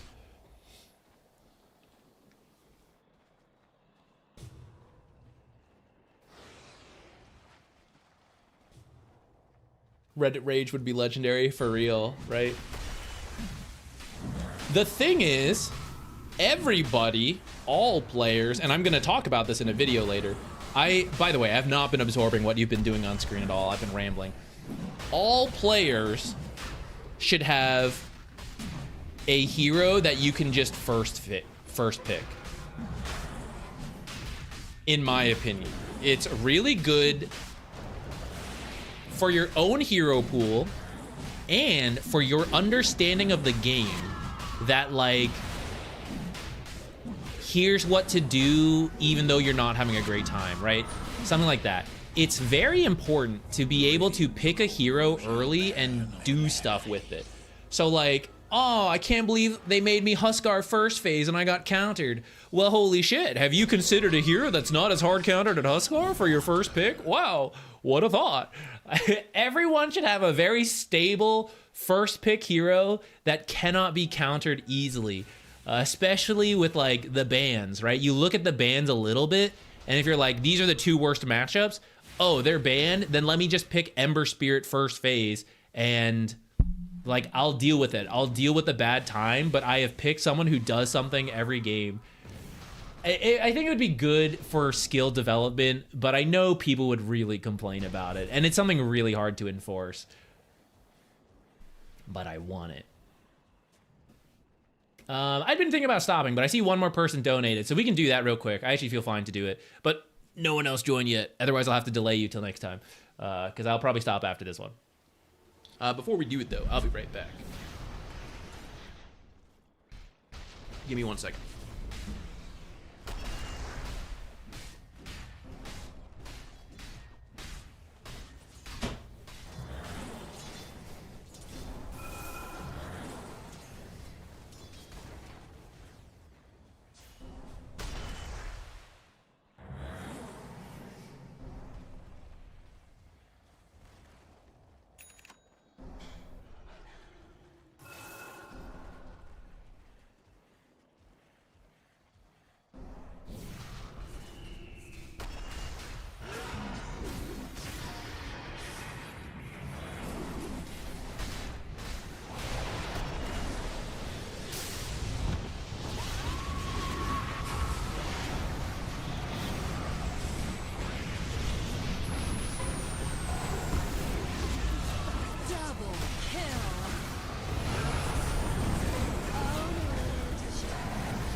Radiant's mid tower could use a hand.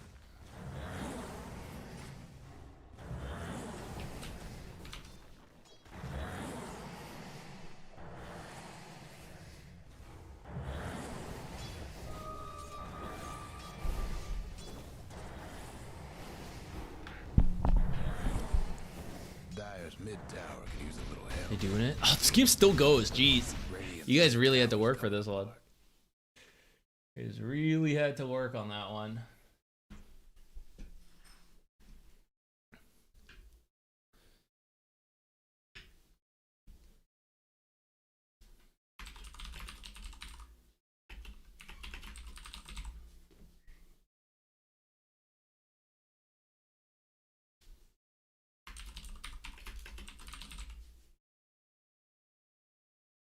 All right, we're gonna end with this one.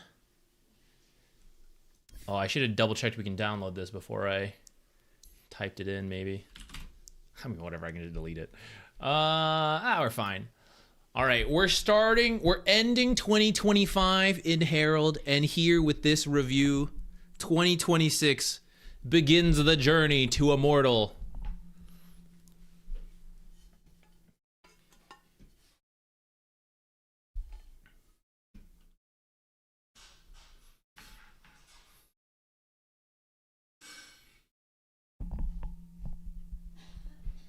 No problem. Happy to help. Yeah, Divine to Immortal is a lot about how can you do everything you know. You know, if you've made it to Divine, you know everything you need to get to Immortal. So how do you do it faster? How do you do it more consistently? That is now the challenge.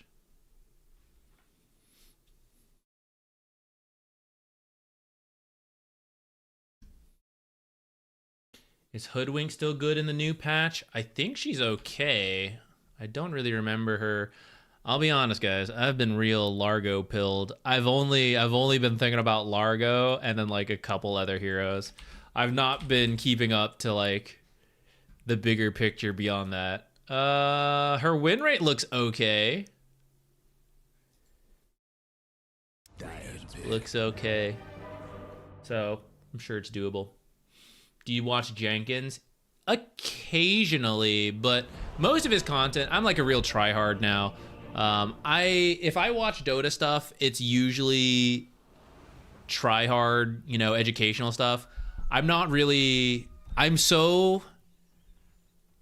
so oversaturated with Dota in my life. Not to like complain, I'm very grateful for where I am, but at the same time, there is so much Dota in my life that after I'm done like with everything, I don't really seek more Dota for fun, which I feel is a lot of Jenkins stuff nowadays. Is like he's having a good time making fun stuff, totally fair, right? A lot of fun in that. But I don't feel drawn to it anymore. Every now and then I do though. Kind of depends. Okay, the Drow. Jumping ahead a little bit. Your question was... Where'd it go? Here. Should game have been over at the 49-minute push? I love the specific nature of it. How was the general late game fighting? Really enjoyed the recent Whose Fault Is It Anyways. Thank you. Okay, let's take a look real quick at... So it was a pretty long game at an hour, and then... where's the 49-minute push? Like around here. Okay. Looks like it was. Looks like you had to crawl your way back up, and then unfortunately, it ended up going back the other way. But yeah, let's take a look. Let's jump into like the real late game stuff here, starting maybe a little bit before your 49-minute push, somewhere like around here, so we can see it building up. Ooh, okay. Take a look from here. Dyer's mid-rags. It's gone.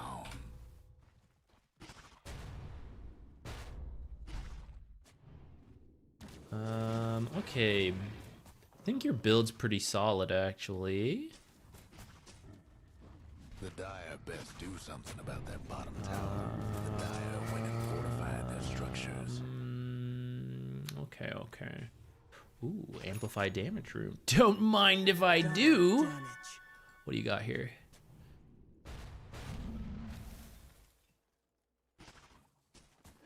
God, I thought you picked a Glove of Haste somehow, and I was like, no. You kept your Glove of Haste this whole time? Or not Glove of Haste, whatever the glove one was. Who has the freaking glove? Where did that show? Was that a bug? Faceless! Dude, how bad must his options have been that he has tier 3 duelist gloves? Oh no. Are you close to an item? What do you... I think you should join your team a little faster. You have an amplified damage rune. You're like twice the hero right now. So let's go back to picking this. When you grab this... So if your team is cooldown dependent and you need to like chill and back and all that stuff, then that's fine. Like call it out to your team, everyone relax, whatever. I think you have what you need, and Roche is not up yet, so it's really just like, okay, just, you know, take smart fights, group up, and go. Now, if you don't think it's like the best time and like, oh, we need a little bit more information, you know, that's okay. But if the team is grouping and I'm not there, then that can only backfire on me, right? Which is like they get into a fight and I'm not there. So I think right now, rather than do this jungling, because we see you pick up like 500 whatever gold, did it change the game? No, because we're not that close to like a major new item. So in that case, with this amplified damage, we want to stick close, because if like one guy walks up, fissure, aftershock, boom, you have like killed them with this amplified damage rune. Now I see he actually has a refresher that's on cooldown, so maybe that's what you were thinking. And if the team could call that out, awesome. I see them scattered. So actually this is kind of what I'm talking about, right? Where like Silencer, Treant, sure, he can global echo, but they're not going to win the fight while these two are over here. So you guys might be able to get a quick Slardar kill.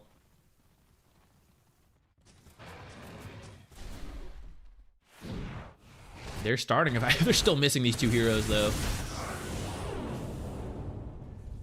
Are we here? Almost.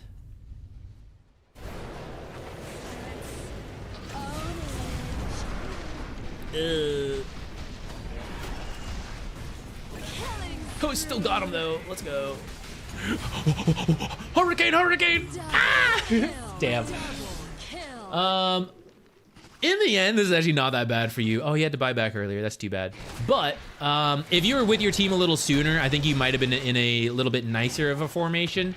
And then also, you kind of had a choice here of like who to help. I would recommend whoever has hard stuns or can save you is probably preferable. So like you, especially as Drow, a lot of Drows today actually, now that I think about it, you just want to be able to sit and auto attack. So who's going to be able to set that up more for you? Crystal Maiden has slows, has roots, but all that can be dispelled. They can have answers to that, BKB and all that jazz. Hard stuns from the fissure, aftershock, all that stuff. This is easier to work with. And then this guy's got the shield, right? So he could act as the save. So as I'm choosing who to go with in this fight, you end up going to the right. But I would actually say like work with these guys on the left is probably easier for you. And Hurricane piking forward here is probably a little greedy, but I understand why you did it, so I'm not going to worry about it right now. So your team should take this tier 2. And then they can push a little bit, and then maybe we reset. All right. They end up sticking around too long, but we have 2 barracks. So from here, and this can be great to call out to your team, we just need to play top. We do need to think about where Roche is going to spawn sometimes. But otherwise, all that's left is the top lane, so we really don't have to do a bunch down here, which is where all our wards are from earlier. But hopefully, right, all I need is vision top. I want my team to camp top. I want to keep shoving this in. Even better when Roche is going to spawn top, as it hopefully will. If it's a short enough spawn, it will be up here.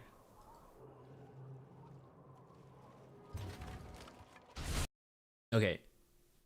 You have your teleport, so you can keep walking top, because we see them pushing bottom. So if I walk here, I'm not really doing anything until these guys respawn anyways. So I might as well walk top, multi-shot this holy massive wave. There's so much money here. Multi-shot this wave that also, if you don't deal with it, let's pretend, okay, you walk over here, You guys win the fight. You sweep them. Easy. Okay, let's go push. We push, and they go, oh, shit, right? This huge wave is going to kill our top racks, right? So someone is going to be forced to go back. That's our best case scenario, that we wipe them here. Now imagine a more complicated scenario. Like some kills, some deaths. I kind of want to go here, kind of want to go there. Oh, but this giant wave is going to like force us top. So I want to clear that ahead of time by running up here instead of like walking here. I deal with this, and now no matter how this fight goes, this top wave is in my favor. So it's either going to be pushing in on its own, or maybe I'll even be there with it. If we win the fight enough, I could be there.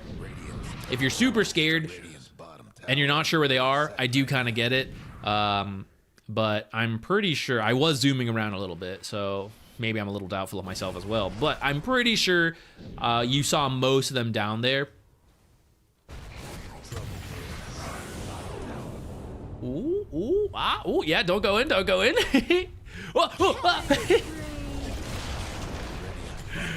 Oh, the crits, let's go. Get him, get him, get him.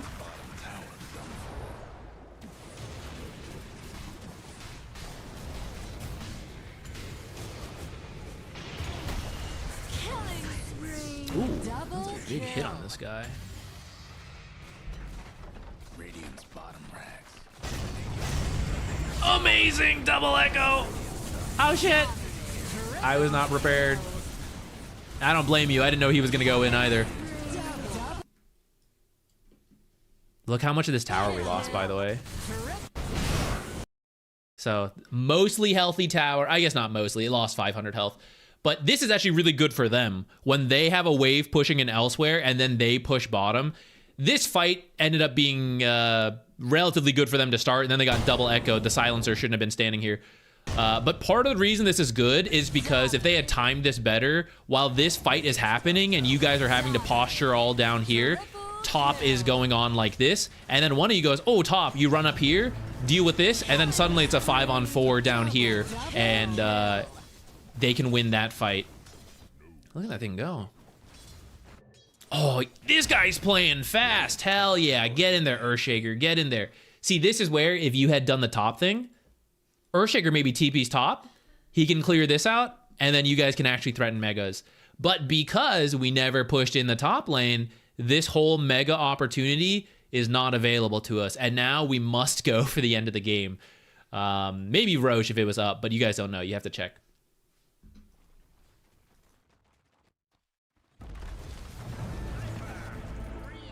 You bought the bots, thinking about joining, but sniper buyback. Oh, this is so scary. Ah! That was so scary. Okay, so then this is your actual question. Should the game end here at this 49 push?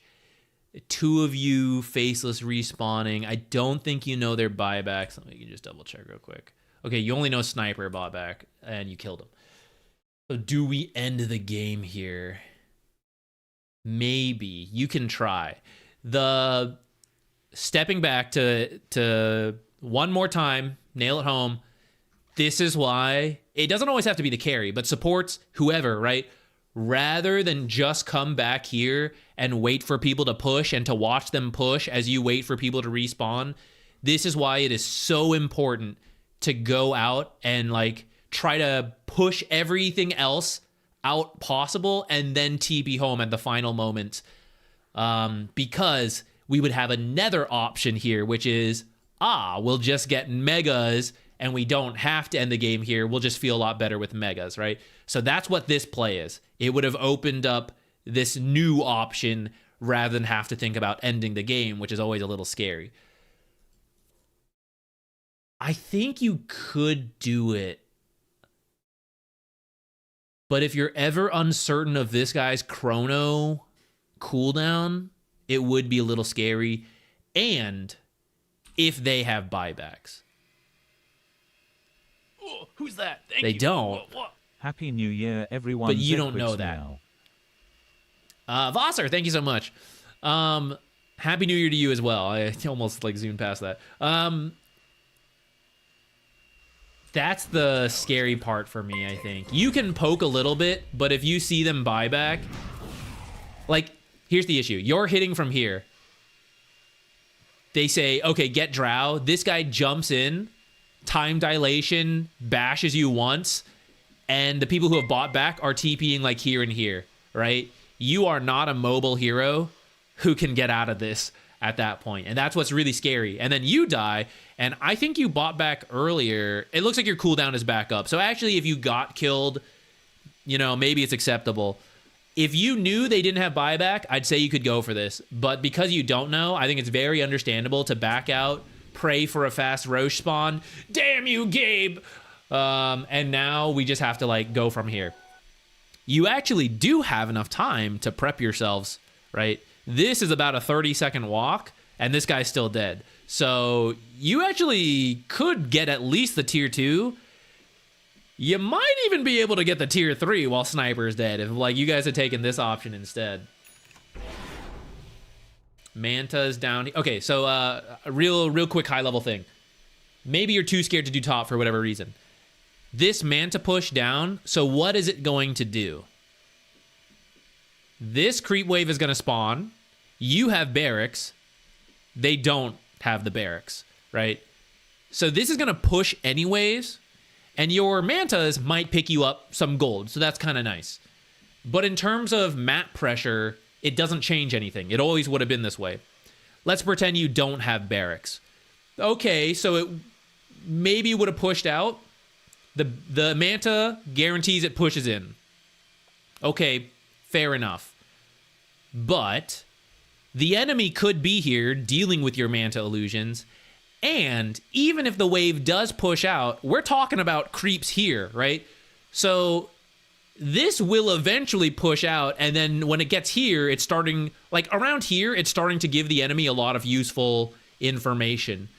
You have till about here where it's like, it's not that much information to give the enemy. It is like some, depending on the exact situation, but the money will be the same to you. And then only around here does it start to be like a really big issue of like, I'm giving them too much info. I got to deal with this creep wave. So instead, look at top. If you send your illusions top and they cut the next wave that is spawning right now, right? And you sent your illusions up to here, you could kill that creep wave. And you do have teammates who are dealing with top. But if you had no one in top, your Manta going top does make a big difference. It starts getting a lane to go this way while you're here. You don't have to run over to this creep wave. Like wherever it may be, you don't have to move super far backwards. And you're not risking your main hero because it's just the illusions. So that's a really high level usage of Manta, is to cut these creep waves. Even if you don't kill the whole creep wave, because maybe your Manta illusions aren't that strong, it does enough damage to contribute further on where it eventually moves back, especially if you just do it again.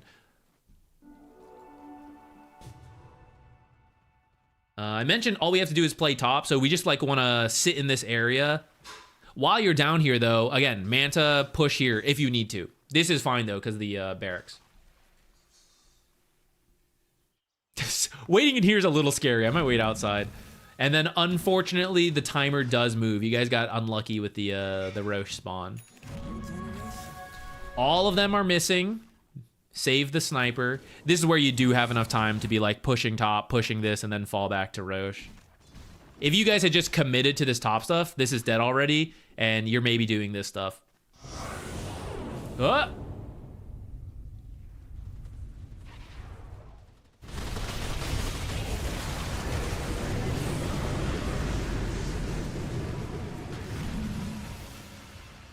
Sniper only just respawned. So why did this work? Because you guys were scattered and they went for it. Should they have gone for it? That was kind of a wild thing to do. Because when you go back to their vision, let's see what they saw. He just McFrickin' did it. He just sent it 4v5, coin flip.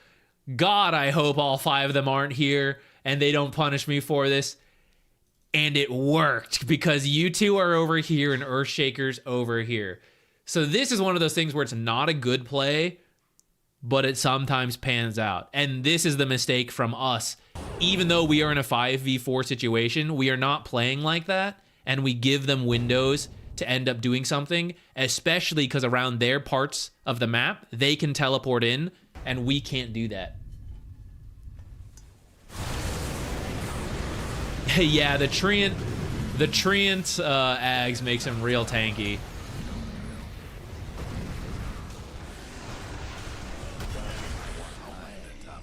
You are a decent hero for getting through it, though, especially if you, like, make it to a Daedalus. I like the Satanic choice, though, to have a second Dispel versus these roots. Double kill. The downside is Chrono can't really do much about that, but you'll be really tanky, so as you come out of Chrono, if you live, you could, like, activate it. Manta Satanic for Silence Overgrowth. Pretty good. Scary. Ah. Are we 3v3 or are we actually 2v3? Because Crystal Maiden's over here and she's showing. She's under this and capturing the Watcher. So they know you guys are actually on your own. So this is pretty dangerous. You guys should just go do Roche. It just looks like you're doing now. But you don't even need to take the risk you guys did. Although this Roche is also a little scary because it is 3v3. They could come over. But your team's respawning first, so I guess they're too scared. All right, we get the Aegis. Was that the second Aegis? Who's got the banner? Where'd it go? Okay, we got the banner. All you guys need to do is sit behind Drow. And carry players, you have the most power to call this out. All right, no one respects a support player. They don't listen to me, but you are the core. So you get to say, hey guys, just stand behind me while I hit the tower and we win, right? All Drow needs to do is stand here with the Aegis, whack, whack, whack, banner down. And this is why you've done more Roches at this point. You have a bigger banner effect to get further away from Sniper. And when they jump Drow, you guys respond, right? Abaddon shield, they come into Chrono, everyone will rush in from the back, boom, Echo, right? Something like that. They kill you with the Chrono, that's what the Aegis is for. You respawn, this guy does not have a refresher, so you come back out alive and you just go pew, pew, pew. I don't know why I do two hands. The Archer would, you know, this, you just pull this way, I guess. But you get the idea. You're just gonna launch arrows.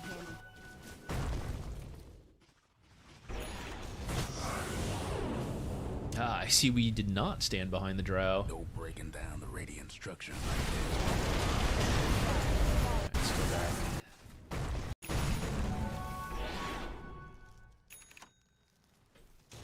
Sent an illusion forward. I love it. Wait, where are we? Here we are. So, like, why are these two guys up here, guys? Why are they up here? They don't need to be up here. Drow, where are you? Where are you? Where's your attack range? This is Drow's attack range. So she can hit the tower from like over here, and then everyone else can hide in this tree line. They can hide in this tree line. Like Abaddon can maybe be outside because he's got like some extra survivability. Because people start diving, everyone else feels like, oh, gotta get in there. We gotta go help out. And that's where, boom, Faceless Void, Mr. Chrono, boom, catches all of y'all. Also reveals his Treant Protector, who I guess he jumped in at the same time, just appeared out of nowhere.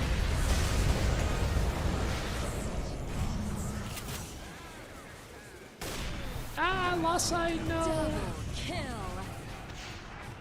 Damn. You barely didn't get that silencer. Killing spree. I suppose you could try to Force Staff up here and kill the Sniper and then go for the silencer. You would die. It might be worth it, all things considered. Because you have buyback, you can kind of take that risk. Unfortunately, that was just a very poor formation push. If your team is close to buybacks, by the way, before you guys push, you can just wait for that. You can like finish farming, have everyone have buybacks, and then go.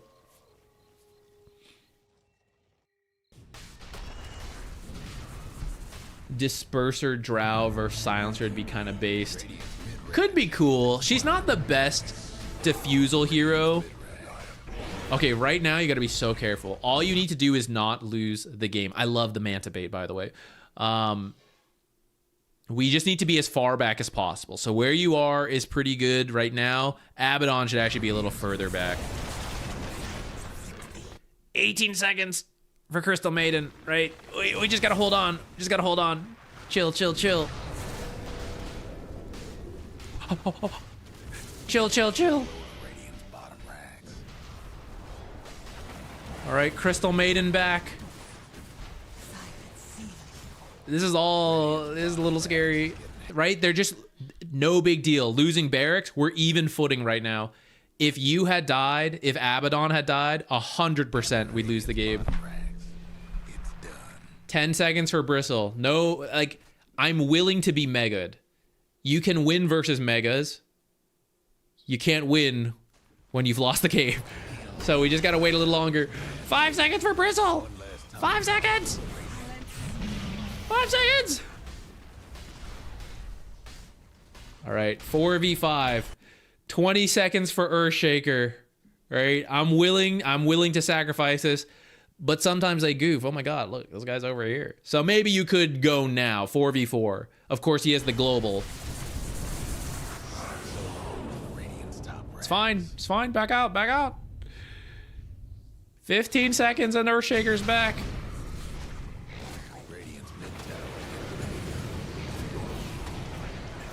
Oh! Wait, we lose this? Okay, he has buyback. Or, like, you should assume he has buyback, but all of you are up now. Okay, we didn't get mega'd. Push out lanes, smoke and go.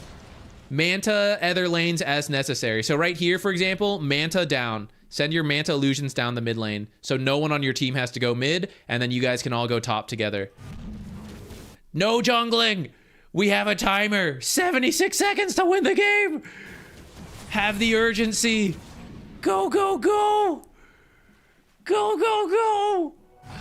But 5v4 is the number we need. 3v4 and 2v4 is not it. So the whole team's got to be together. I don't care if you guys send it straight mid or if you go top, but you definitely want to be together. And ideally, you're smoking and hoping to find a random hero. Take a look at that. Boom. You would have found... What the hell are they doing out here, right? But Silencer's here. 2 heroes are here. 1 hero's here. If you guys just smoked and ran top, you would have killed a guy, and then you would have pushed it further. 5v3, maybe he doesn't have buyback, right? And you just keep going from there. So anytime a key hero is down, there's nuance to it, but just go. Just pop the smoke and go. Like this, you don't need to show the main hero. Just send the smoke, or the mantas. From their perspective, they see you here and they see them here. So now they were worried about the 5v4. Can't be 5v4. 4v4 at worst, and maybe even better if they see like 2 heroes. They know. And they're doing it. They're engaging.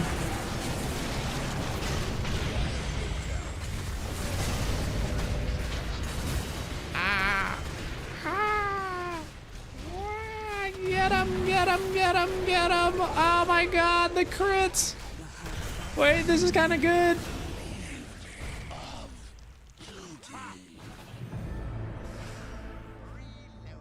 Okay, if they buy back, you must retreat, right? We're still unsure if they have buybacks right now. So you are the only one. You hit this and you back out. But you actually don't have buyback, so you might adjust and say like, okay, Bristleback does it.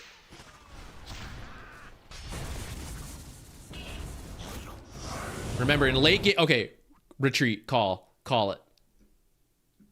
As you can see, it's a little hard to retreat from this position, which is why only 1 hero was supposed to hit this tower. Late game Dota, you need to win the fight anywhere on the map. If you win it here, the furthest possible location from the Ancient, you can walk down in 50 seconds, and the death timers are so long, you will be able to take objectives. So all that matters is that you win a fight. If they win the fight here, they will make it to your base and take this, especially if you have a death timer after buyback.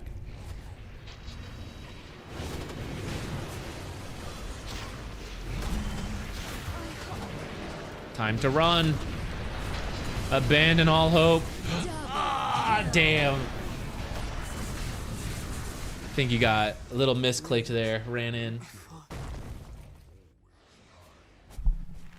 It was a good effort from you guys. That was pretty close. Just a little bit better execution on these pushes, and you guys could have won that one. It is very hard in pub games, though, I understand. Radiant's mid tower could use a hand. All right. I think this is where we'll stop for today. What should our topic be next Monday? Actually, wait, what day is next Monday? It's fine, right?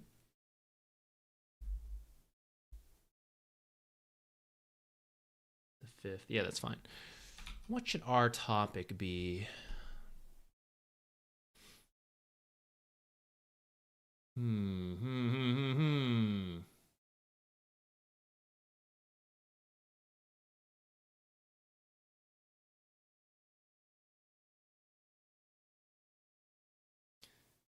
I think either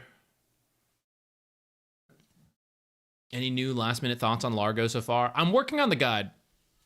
It's at 50 minutes right now, and I need to cut in all the examples over what I was talking about in the other stuff, and then I may redo some stuff to shorten it a little bit to then add in talking over gameplay. I haven't decided that. But yeah, I actually think Largo's in a pretty good spot. I think his win rate will always be below 50 unless he's obscenely overbalanced. Because I actually think he's a team coordination hero that, like, those kind of heroes are always below 50 unless busted, or no one is playing them. And I also think he's actually a little complicated. I don't know if I'm a little torn. He's at 2 stars. I feel he's harder than 2 stars. I don't know if he's truly 3 stars, though. This is the downside of only having 3 different ratings. I think he's like a 2.5 difficulty hero. But yeah, I think he's actually pretty good. And then I think Valve might buff him one more time. He's either staying where he is, or he's actually going to get buffed a little bit. And then whether they intend to or not, when he gets a facet, that's probably going to be a buff. So I think now's a great time to start, like, hopping on the train when he's secretly good and actually going to get better. But it does come down to, like, actually doing it well, which is a little tough.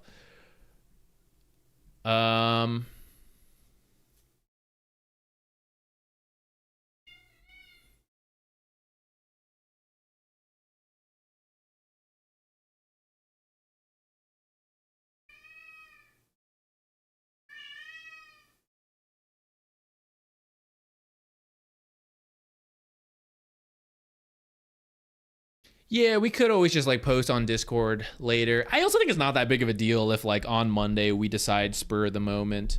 How about we pitch it as...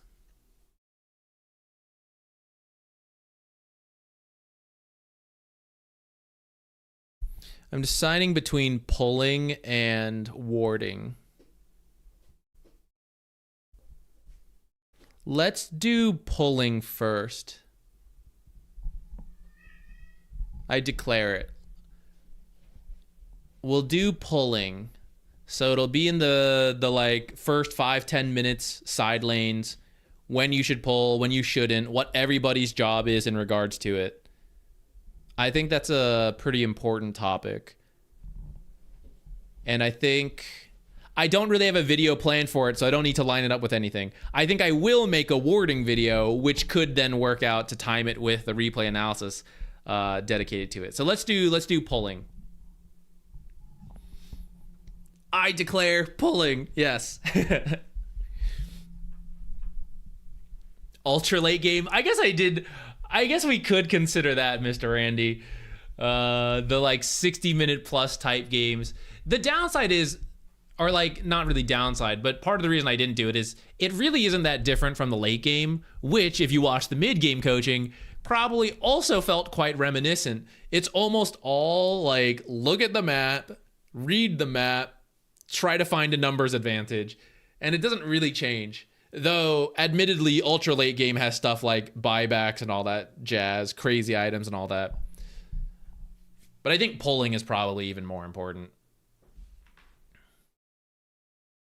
There is an old video on how to half pull. It exists on the channel. I think it's literally called how to half pull. But maybe there's some, I don't know, maybe I didn't name it that. But there, I know for sure it exists.